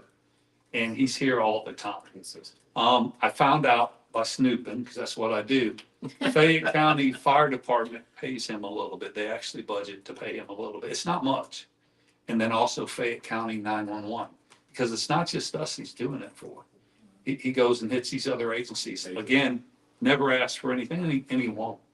I know him well now. He won't, but I'd be 100% behind that. Is $500 a month reasonable, or? I think he would be elated to get that. I don't know what what type of numbers they look at, and I don't know what this body is comfortable with. I'm just trying to throw something out there. Well, I think that would be a fantastic number, but And he has his, I defer to you guys. he has his thrift store. Yes, he does. Yeah, and so that thrift store, if you know, it's not just a thrift store, it's a thrift store to pay for what he does for us. He takes those proceeds and that's how he does what he does for us. And he does a lot. I mean, Huddle's fantastic. It started off with me, him, and like 2 other cops sitting there. And then all of a sudden, a civilian walked by, a person, normal person. Hey, what are you guys doing? Well, we're talking about the Bible, and we're talking to him about our what we got on our heart. And he's telling us, well, can I join you? Well, you sure can. You know, we're entertaining 15, 16 people. Yeah. They had to give us our own room over on the antique side. They really did. And it grows he's been there. Yeah, it grows all the time. And he's just very kind and gracious, and we worked our way straight through the book. And then you have time to sit there and talk to him, either in a group or one-on-one. And the guys love it. So to put a bow on it, I think what I am asking is that we have a little bit more formal and deliberate list of options for our officers to access if they need it. And we all know that officers are not very good at asking for it. And then once that's put together, we also, for next year's budget, we include Frank. You got it. In some type of modest contribution, whatever it is, couldn't be 2, 3, 4, 5, whatever. Okay. It's just my opinion. Okay. That's something we create a line item for. We could create a line item or just stick money in another one that's already there, but we can. But to include the entirety of the list, I would think, right? The whole list. Can we just have a mental health and wellness line item? Want to keep it separated out so you can say, I know we've spent X amount of money on this. Yes, we could do that. Okay. And then pay him out of that if council approves. Yeah. That is, sir. Must council ask questions. Thank you, Chief. You're welcome, Thank sir. All right. Very interesting. All right, does anybody want to make a motion to that effect? Yes, I'd like to make a motion that we, I guess, create a health and wellness, a mental health and wellness category on our spreadsheet to use towards that purpose. Second. Any discussion? All in favor? Aye. Thank you. All right, any public comments? All right, it's staff comments. I have one thing other than to say, thank y'all for your time. This was, I told you to, of course. You were close. Yeah, so the pews, the church pews from the old 881, we surplused them, put them on auction, nothing going there. And then we set a price for them and advertised that. Had several people reach out, wanting to buy them. Had one guy wanted to buy 4, he backed out. I have, I think out of several people who tried to claim them, we've actually had one person actually come pick one up. So all that to say, I've got a couple of people to follow up with to see if they truly want these things. And if they do, they need to come get them. Otherwise, at this point, I don't see any remedy other than to just toss them. It doesn't seem like anybody wants them. We certainly don't have anywhere to put them. We don't have any use for them at this point. So if you guys, I mean, y'all have already voted to surplus them. I just want to make sure that y'all are good with, I mean, we're essentially going to trash these pieces of history. Donate them? I mean, we could, if we could find somebody that wanted them. What I'm running into when people come to see them is they're in various stages of disrepair. Some of them are, you know, a whole piece of the bottom's broken off. One of them's discolored and it looks like had some water damage. Some of them are, I don't know. So anyway, the boards are splitting. So anyway, when they come to claim them, they're saying they're picking over them or they're saying, maybe not. So I can certainly look into seeing if anybody wants to, if anybody like a better way or somebody wants to come pick them up. I don't know what they do with them before we throw them away, but I just wanted y'all to know that. Where are they? In the old There's PD? most of them are in old PD, and then there's a couple at 881. But yeah, they're literally in the chief's old office and the courtroom are full, and there's 3 or 4, maybe 5 at 881. Wonder if you could take them and you could make them into chairs. Well, you know, you cut one down Yeah. that was in my old office. That one's in the basement at PD. I'm reluctant to get rid of that one because it is kind of cool. It's like a I know. 2-person wide. And I think the museum has another one. I think Yeah, they have. Billy Howard might have cut one down. So yeah, if somebody knows what they're doing, they could take the 2 ends, cut it, and put them back together. But it's a lot of work and a lot of stuff. But yeah, I mean, it's I'll take a look at them. okay. That's all I have. I have I a, I have didn't know. Go ahead. I forgot to tell y'all, I'm ashamed. We passed our 3rd Georgia Chief Association state certification inspection. It took a while, it was a little tougher this time than the previous 2, but they notified me by email about a week and a half ago that we had passed, so we'll be getting a new plaque out there in the hallway. I meant to tell you guys earlier. Very good. Thank you. What were you saying, Ms. Furman? No, I'll wait till council comments. I'm good. Is that it? Any other staff comments? I have one real quick one to the public works crew for the public works crew for getting out there so quickly on short notice and helping secure the area for CSX and their subcontractors to be able to work safely and help them get started as quickly as they could in the recovery of the incident. To that point, I guess I would be remiss if we didn't recognize the fact that it was one of our police officers out on routine patrol, Lieutenant DeLuz, recognized the issue with the tracks and called it in. Unfortunately, I don't know what happened, still under investigation, but it's out in the media now that we had prior notice and we had let them know. So kudos to Lieutenant DeLuz for doing what cops do, being out there, knowing their area, patrolling and observing and finding things that are out of place and reporting it. So It was in the Citizen, I read it this morning, that clearly noted that we were. yeah. Really? That's Yeah. unfortunate, but. Yeah. So kudos to him for doing what he could. All right, council comments? Glory, we'll let you. I just have a question, kind of a personal question. Since that fire was at the Fayette County dumping area, are they still taking stuff? I mean, can you still take? Back. I think they're back. I don't think it was the county. I thought it was there's two dumps there, is there not? One is all owned by Waste Management. Well, the county turned over management of that to Amwaste. Amway. So, yeah, but it was the county facility that caught fire. But my understanding is they're back in operation. That's correct. The transfer station's back online. Yeah. It was partially open last time my husband was there for 2.5 hours. Okay. So. All right. Any other council comments? Yeah, I just wanted to thank all the other law enforcement officers who came on the scene to help with the incident in Tyrone. I know it was the Fayette County Sheriff's Office, Georgia State Patrol.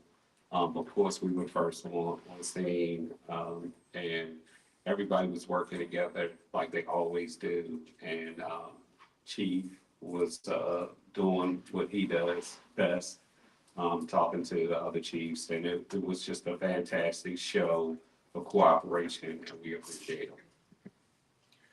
And I would say those businesses right there, from the barber shop up to Partners, I guess, I underestimated the traumatic experience they had.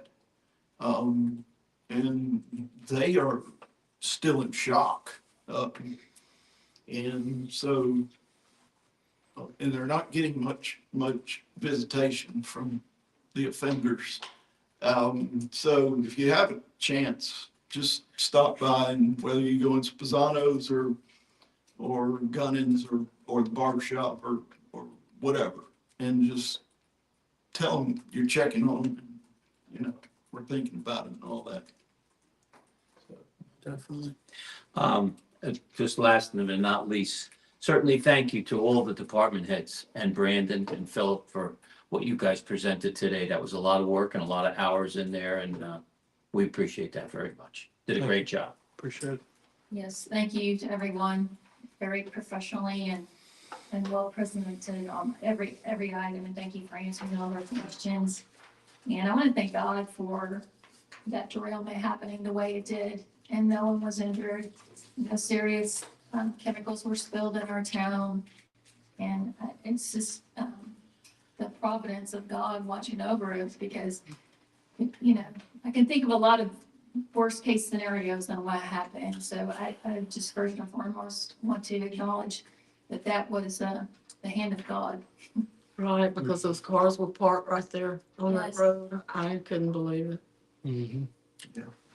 Well, I would have freaked out. any other council comments? I assume there's no need for executive session.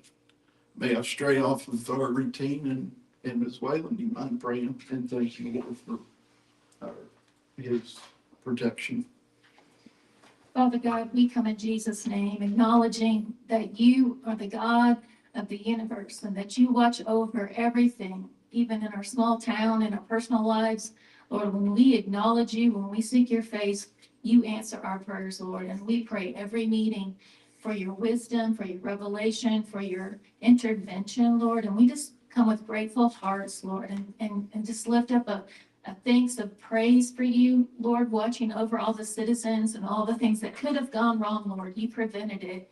And I thank you, Lord, that even angels were there. We pray for those in those businesses, Lord, who are dealing with PTS in a way, PTSD, Lord, in a way, Lord, just that they would find comfort in knowing that they can call on your name and they can have peace and that you comfort them by your spirit, Lord. And we just pray a blessing on them. We pray for increased business, Lord. And we thank you, Lord, that you continue to make yourself known to every citizen in this town in the name of Jesus. Amen. And there's our motion to adjourn. So moved. All in favor? Aye. Thank you all. So you do now.